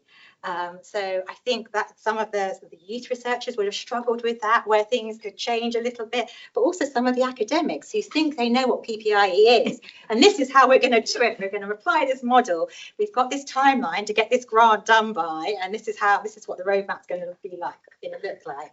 And then the YRAP would throw in a bombshell of, actually, no, that doesn't work for this population, and it all changes. So there needs to be tolerance for uncertainty from both sides. But I think what really helps is again, both sides having a shared passion for the topic. So that really kind of was the very early foundations that we built up. And I know others have talked about spending time with your youth panel groups at the beginning to really get to know each other, but understand where each other's coming from, and having that shared goal, that shared passion, or that common goal. But equally, there needs to be respect for each other, for both sides. And really valuing the different types of evidence, the different types of expertise that both sides bring. And I think we heard this earlier today, so just reiterating that we can't, I think if you say we tend to pigeonhole people. We have our, the group with the lived experience, and then we have the academics. But we have quite a number of neurodivergent academics in our group who have also grown up with some of these experiences in a different generation, if you like. But so there's a lot of intersectionality and crossing over there. And we just need to respect kind of all of that and value the different types of expertise that people bring, and build trust kind of along that journey in order for that to happen. We do, as well as kind of tolerating uncertainty, we need to be able to adapt to people's needs along that journey as well. So provide additional training or scaffolding, or do things in different ways at different times. I think some of you were talking earlier about just having a one-to-one actually with the research team, rather than going into these big meetings, which can be a bit information heavy or overwhelming. Equally tailoring the rewards. I think that came up in the last talk, that some young people will prefer to receive their kind of reimbursement in different ways. Different things work for different people, and that can be a barrier to them then taking part. But across this whole journey, you need a really kind of strong but flexible leadership, I think, to kind of maintain that continuity and coherence, so that you keep moving. You don't get stuck on things. So it can be very easy to get stuck on things like language use and terminology, which are important, but some, you know, there can be tendency to get stuck on certain bits. So you need to sort of keep that end goal in sight and just make sure, hopefully, that we keep sort of moving along this path. Oh, Luke, over to you for your sort of final thought. Before going to the final thought, the academic team here have just been amazing, going back to that idea of being flexible. The amount of meetings that we have at like 7 o'clock or 8 o'clock that run over, it wouldn't work without their kind of engagement and effort, really. Anyway, yeah, on to final thought. Just how can we ensure that our youth panels are representative? How can we really be sure that we're including all aspects of the youth voice? You know, are we excluding certain young people from the outset by the requirements that we set for our panel members? For example, in pre-existing skills and availability, could we be more flexible in this in order to engage a wider, more diverse group? We probably all agree that fundamentally lived experience of the conditions we're studying is one of the most important criteria. But after that, instead of thinking of pre-existing skills, could we think about how we could upskill young people to fulfill roles required? Could projects offer different types of involvement, allowing young people to operate at different levels according to their skills or confidence and availability? Secondly, it's also worth remembering that just as in clinical practice and mental health research itself, where those we want to hear the most from are often the hardest to engage or reach, i.e. those with complex conditions, issues in their daily lives, the same is true of PPI groups. So we need to think about how we can reach and engage with these communities. It's easy to think that we can just ask our colleagues and collaborators to share recruitment adverts, i.e. for the research, the Restart project, we asked the National Autism and ADHD charity to do that. But by doing this, we're probably only reaching a certain subset of our target. We need to think about other community centres, activities, informed targeting that we can do to reach these groups. And this was something that was on my mind, particularly the other day in clinic. There was a few people with ADHD and autism that I think it would be perfect for, you know, our research panel that, you know, I've heard would share views that I've not heard so far, but they're probably the most difficult to engage and retain, really. So do panels attract and retain a certain type of young people? It's easy to question the element of bias in these groups. It's easy to find that these panels may be representing kind of the senior academic team in terms of demographics and skills more often, rather than the target group we're aiming our interventions at. I'm an example of that, and there's another doctor in this group, and generally people are quite academic in that group, but we need to think about maybe how we're going to recruit the people who've been excluded, who've been expelled, because they'd have a lot of things to share about their own struggles and, you know, interventions to stop that happening in the play. Instead of that, they have a voice to be heard as well. And again, that was just something that I was reflecting on when I was in clinic a few days ago. Reflecting generally in Restart, it's been really tricky to maintain engagement with some ADHD youth. Whereas it's been less challenging to maintain engagement in the autistic youth. After 18 months of Restart, the team noticed that several ADHD males had stopped attending in the panel, and the most prominent voices being heard in the meetings were from autistic females. So after that, another recruitment drive was launched, casting the net to a wider net, so other community groups, not just charities and social media drives, with more flexible options this time for involvement. In future projects, maybe we need to take these things into account when we're budgeting and doing recruitment planning. yeah, retaining is also just as important as recruitment. Thank you, everyone. Yeah, thank you to our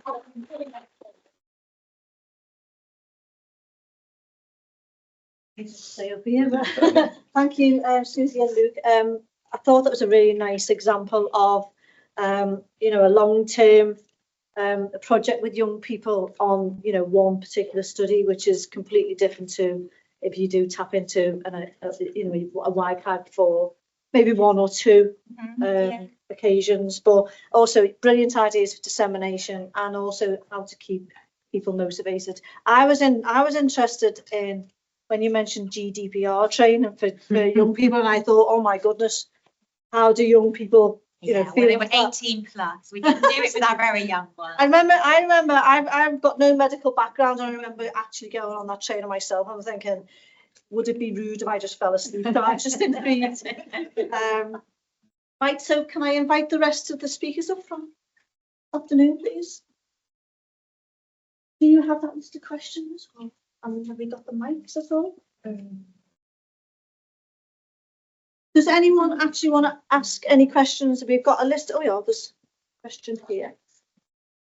Yeah. Do you need a mic?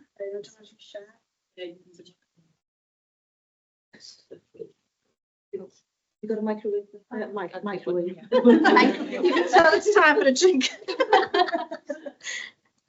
Have you got? Oh, sorry. Hi, thanks very much everybody for your presentations. They were all really inspiring.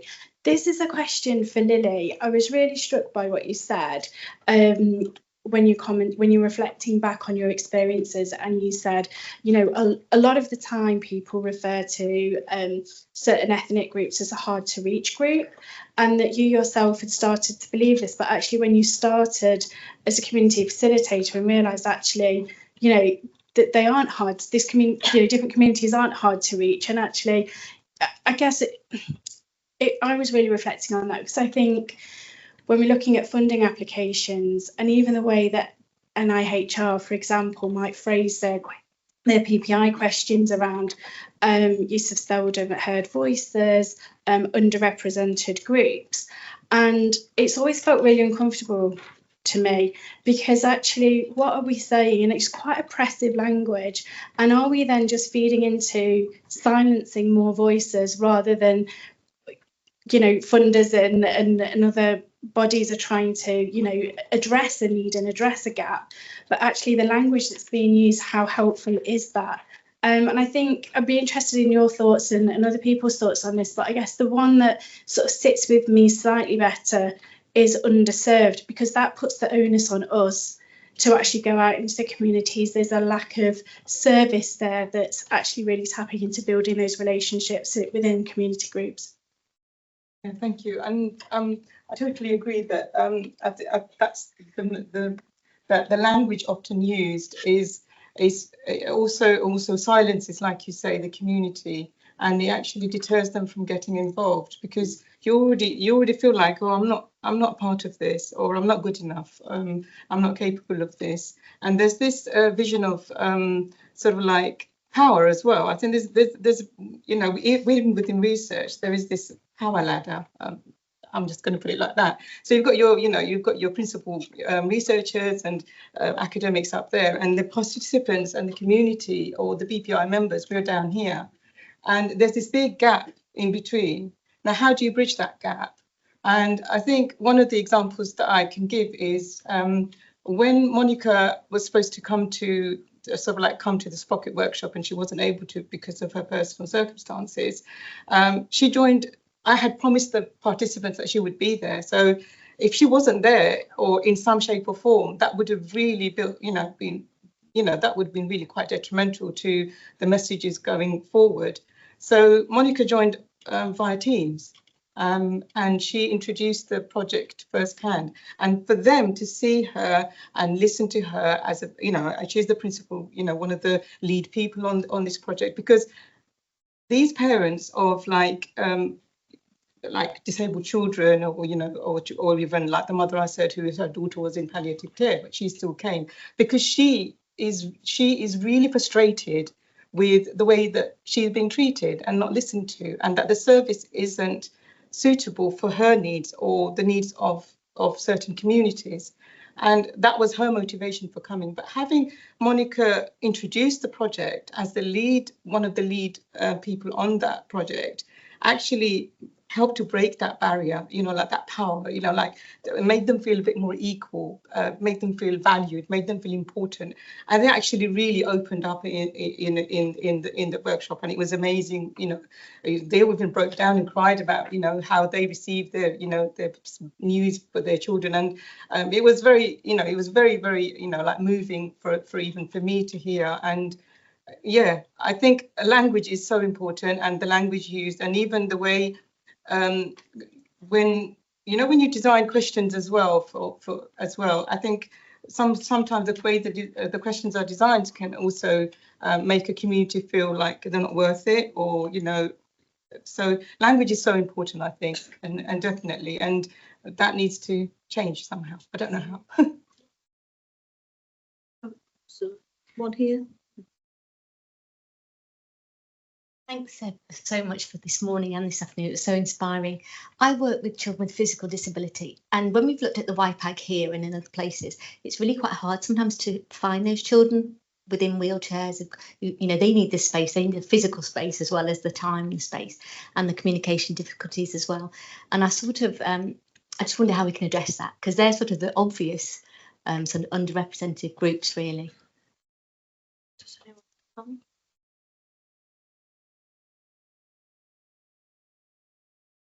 Mine is not an answer on how to address it, but I can link you in with people. I know a number of people who run kind of, well, not advisory groups, actually engagement and involvement in lots of different ways. And there's actually a few of them are part of a network of working with children with disabilities, including kind of physical disabilities and what that brings. So if you want to follow up with me, I will link you in with people who are doing it, because I am not doing it well. So thank you.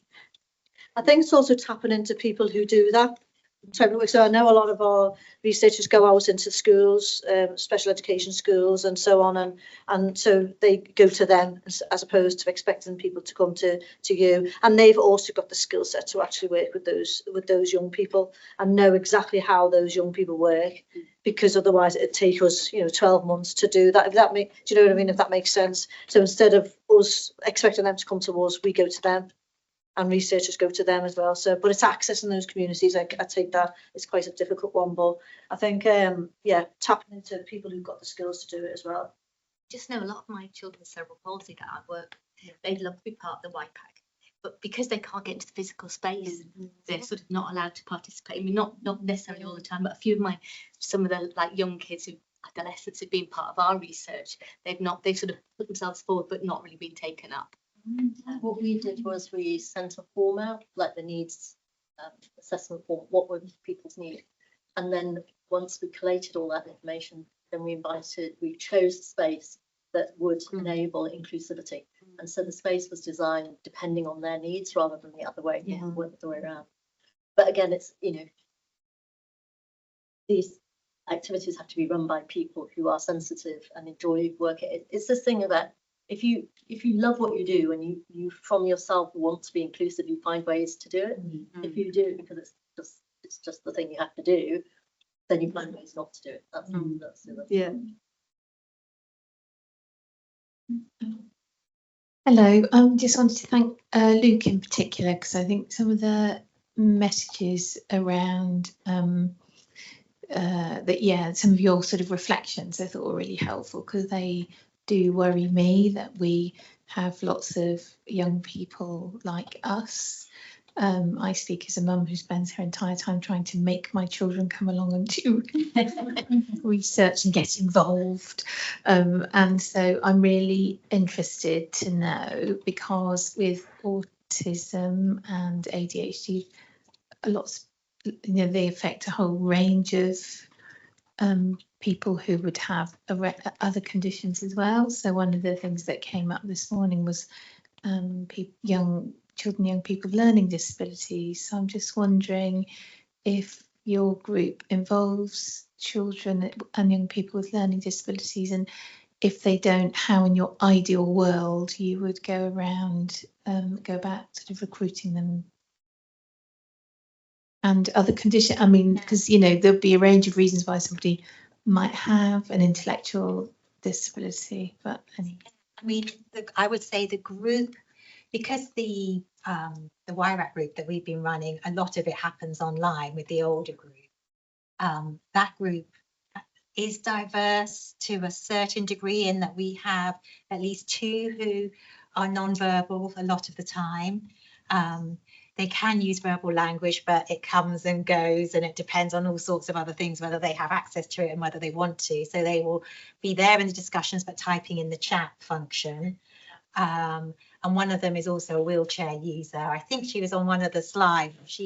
We just worked around it and asked her what her access needs are for the in-person stuff. And she's come with us to scientific conferences and been there as a co-presenter and sat on the discussion panels, but participated in a non-verbal way. So she's heard the question, then she's written down her answer and handed it to someone to read out for her beside her, because she couldn't, use her verbal communication at that point. So we've tried to work with elements of it. In terms of the learning disability bit, I think that's the bit where we are failing at the moment. But our particular project was focused on kids in mainstream schools in terms of the kind of target population. So we were already, unfortunately, kind of working outside of most of that population. But I know there's a group, Seb Gaig at City University is where he had a group called Comrade, which is like a PPI group for non-verbal autistic young people. So working with them, but also with their parent carers to look at, better understand their needs and how we can involve them in research that is about them and on them, but actually kind of do some of it with them still, and not, he's sort of recognizing that is, again, an underserved group in this kind of work. I guess flexibility, time and adjustments, really. Some more reflections on it. Can I ask Helen a question? So Helen, you mentioned it in your presentation. So you talked about navigating, or trying to navigate the ethical process for involving children and young people. And repeatedly we face barriers, ethics committees as barriers. Even that disconnect between that you don't have to have ethical approval for PPI as well. And then they do, but as soon as you mention the word children, young people, and I've experienced this through the PhD, it escalates to the top level ethics panel within the university. And say, well, it's patient and public involvement. So how can we navigate these type of issues? Hey. We're actually just getting ready to pilot an online course around participatory research with children on childhood sexual violence, and I was just writing the ethics section on Sunday, so it's fresh in my head. I think part of this is actually opening up the discussion, and interestingly, though there's not always a requirement, some ethics committees do actually still require it to go through them, but without the understanding that they need to be able to make those assessments. So, I mean, part one, I think, is where possible, have a conversation with people on your ethics committee. So sometimes we think of them as an entity, but they're made up of lots of different people. And if there are people who are on it who you can get thinking about things in a different way, they can exert influence. We've been really pleasantly surprised. An ethics committee contacted us and said, will you come and do training for us? Because we're getting applications that we don't know how to handle. So see if they'll do training. On a really practical kind of in your application, I think there's things you can do. One is you shouldn't have to do this, but I think in your ethics application, you have to show the value and the importance of the work, and you have to prove that it can be done safely. So for me, that's find other people who have done similar things. Like I would say cite other studies in your ethics application and show, have links and show that you've done it. A really important thing that people have said has helped them get through, particularly during PhD studies, is actually to be able to say, I consulted with children and young people about this, and this is why I am doing this, as opposed to being able to kind of show that this wasn't just you sitting in a room deciding this was the best thing. So I think show that it's responding to what children and young people say, cite other people who've done it, cite things like articles, and actually we cite one by Helen Stalford and Laura Lundy in ours that actually talk about the unethicalness of ethical gatekeeping around this. So a little bit of public shaming as well as supporting them to see how this can be done well. Brilliant advice, thank you. Any other questions?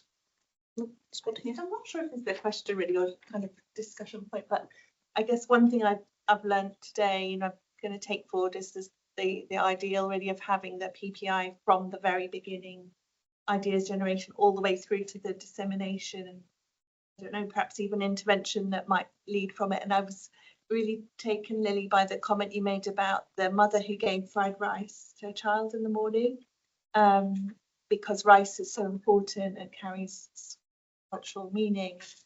I was wondering at the other end of the study where there might be recommendations about changing diets.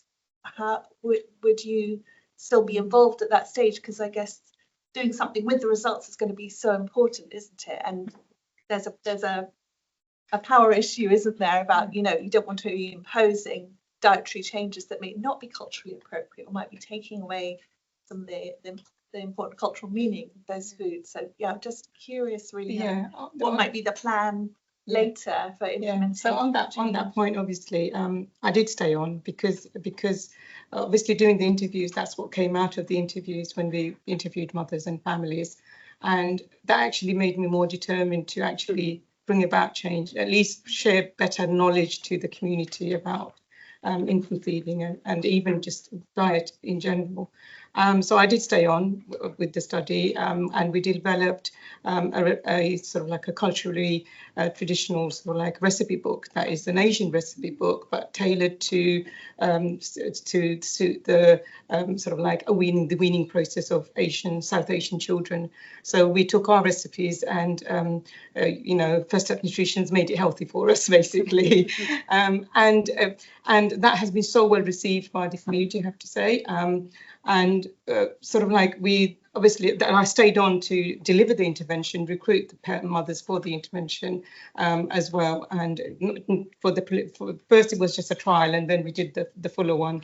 And it was so well received. But unfortunately, commissioners and, you know, don't really take it up as I would like. But I am still shy, as I tell Monica all the time, I'm still flying the flag for NEON, because I think it's so important and it can actually improve the health of the South Asian community, because the approach is slightly different, and it's not, then you're not telling them what to do. So the approach is not telling them what to do, but through a few activities that have been tailored and designed, it's getting them to think more, you know, helping them to think through what they're doing and make that choice themselves to make the change, not be told to make the change.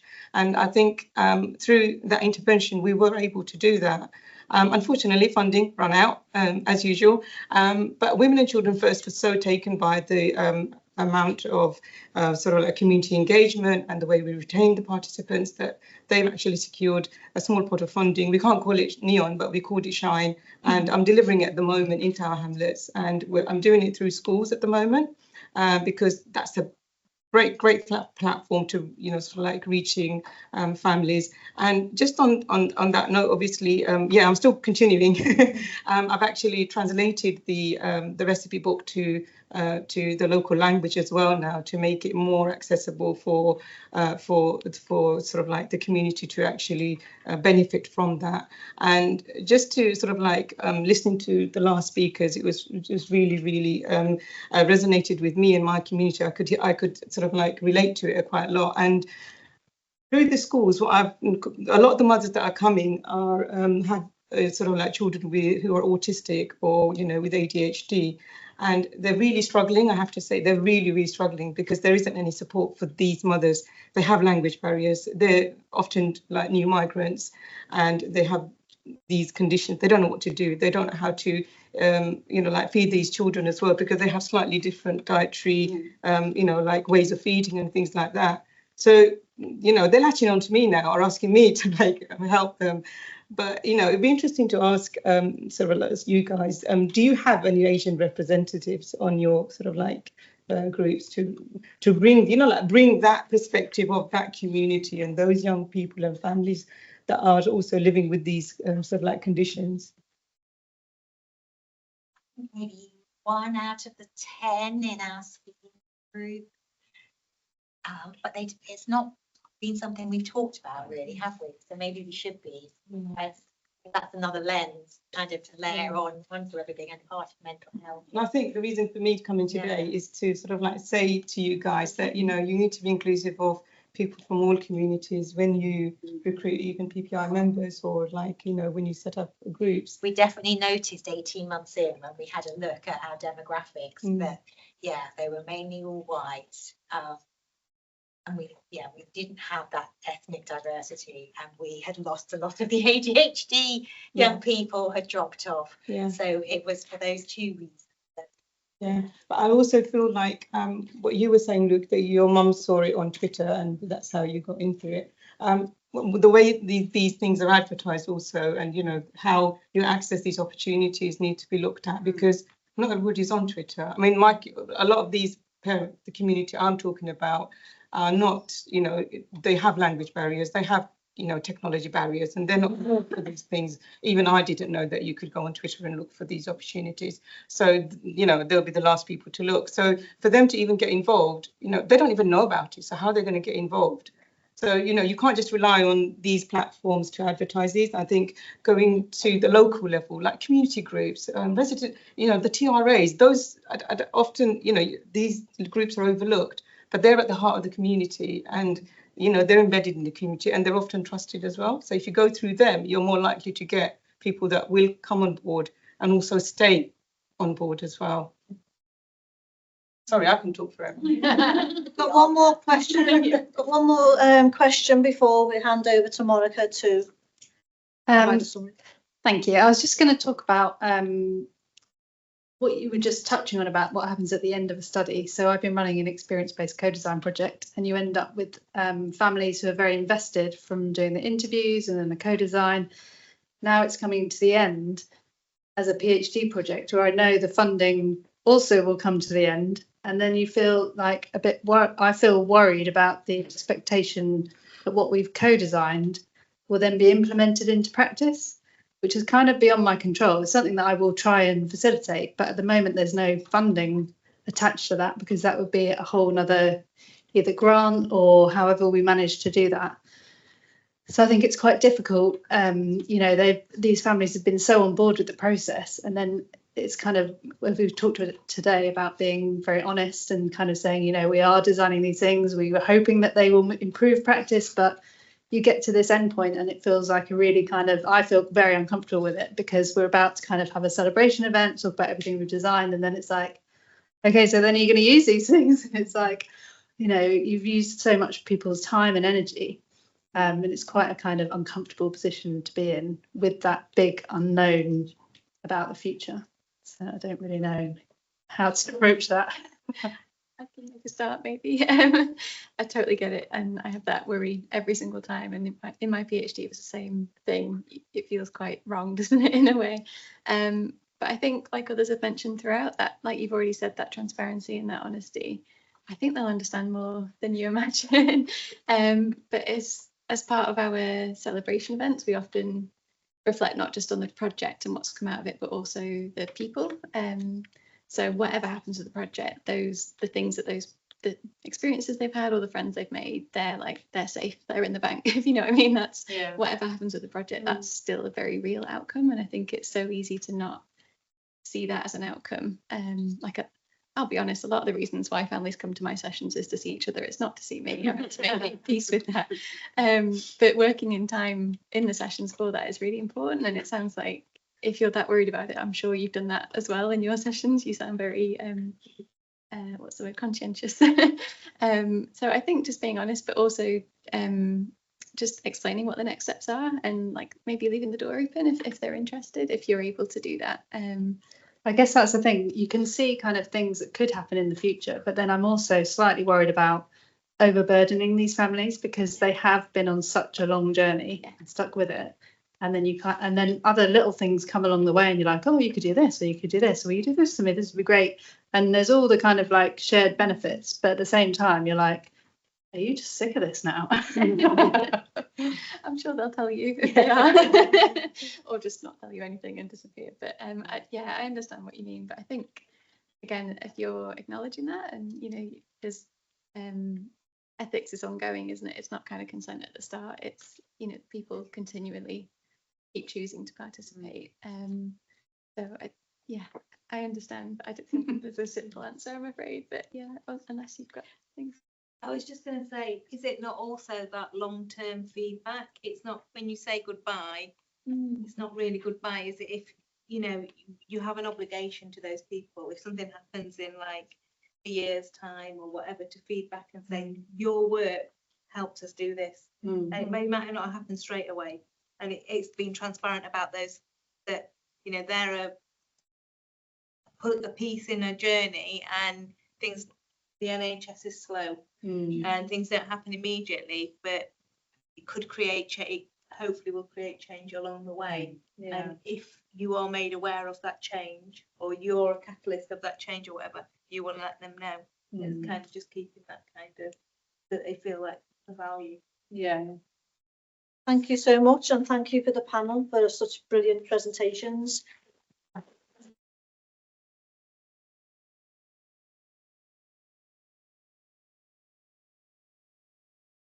Sorry, we're not getting you to stand up and exercise in between this. We're just holding you a little bit longer so that then you can go and have your drinks and network a little bit more. I'll do a few closing remarks in a minute, but before I do, we've just got a little 1 minute sort of video slideshow, just to inspire us all really to go away, collect. I think you can share knowledge practice not just through words. So we all focus a lot on the written word, and I think we talked about creative methods. And what we're really trying to think of in this collaborative as well is, how do we come together, share that knowledge? We don't all have a lot of time to write more and more papers. The funding finishes, we get on to another project. So how can we find easy ways of collecting our experience, journeys, in a way we can all contribute? And this is just a very quick way we did it. We go to lots of conferences where you have to put up posters and abstracts, and then you go, oh my God, this is going to take me another 3 days to do. And you never do it, and then you never write the paper. And then all of that knowledge goes. So we tested out this little type of way of doing this, which was really asking some of you, just send in your photographs. Just send them in. We'll put them on a little video. We'll share them today. And then we can keep collecting experiences through visual images. And that sometimes stays with you. You don't need words always. And it's more accessible to people as well. So firstly, a big thank you to everybody who sent in photographs. I think we could do this on a bigger scale, and we could then do it as a celebratory event at one of the events, or even send it to our policymakers and our funders and our other stakeholders and say, just look at this. Don't read anything, just watch this film for a little bit. So any young people want to create a film, national film on this, please come and speak to us. But for today, my wonderful supporters, some in this room and some getting your wine ready for you, but my wonderful supporters who really have taken this up and created it for all of you. So please enjoy the next minute.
So just a little taster. So if you've all in this room got lots of pictures that you'd like to send us, please send us our way. This is just to give you, it's like whenever, I don't even know what to call it on social media now, the shorts or whatever, that's just a short.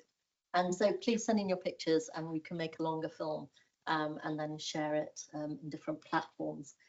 So that just really takes me to thanking you all for joining together. I think there's a huge amount that we've learned from each other, and I think that's what it is. It's about coming together, learning from each other, sharing knowledge. We just had some magnificent, examples of different projects. As I said, today was all about the baby steps. I mean, the first thing we've done, we've got you all into this room on this very crazy day, as I said, of different things going on in the world.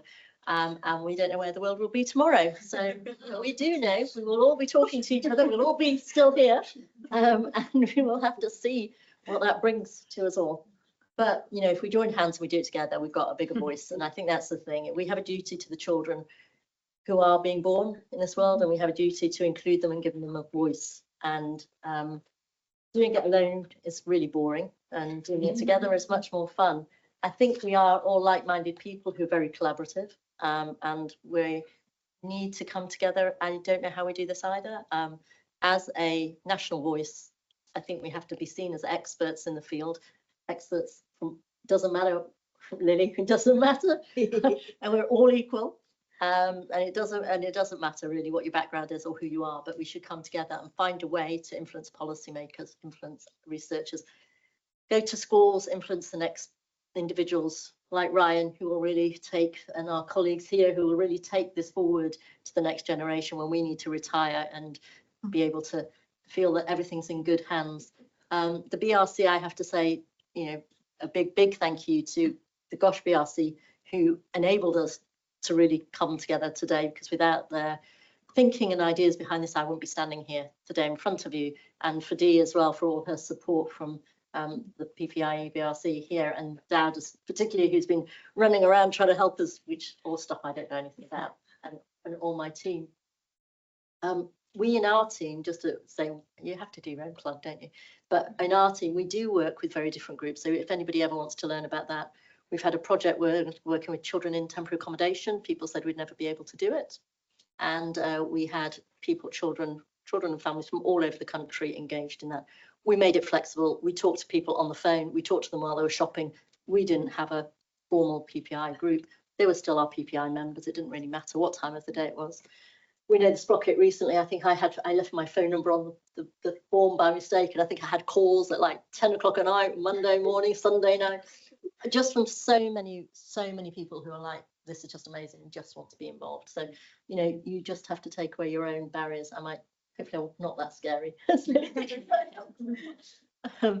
And then we've been doing the project with children with disabilities. We're doing a project with asylum seekers and refugees, looking at heritage and putting heritage at the centre of parenting, building on what we've learned about how you show love and what it means to you to parent from different cultures.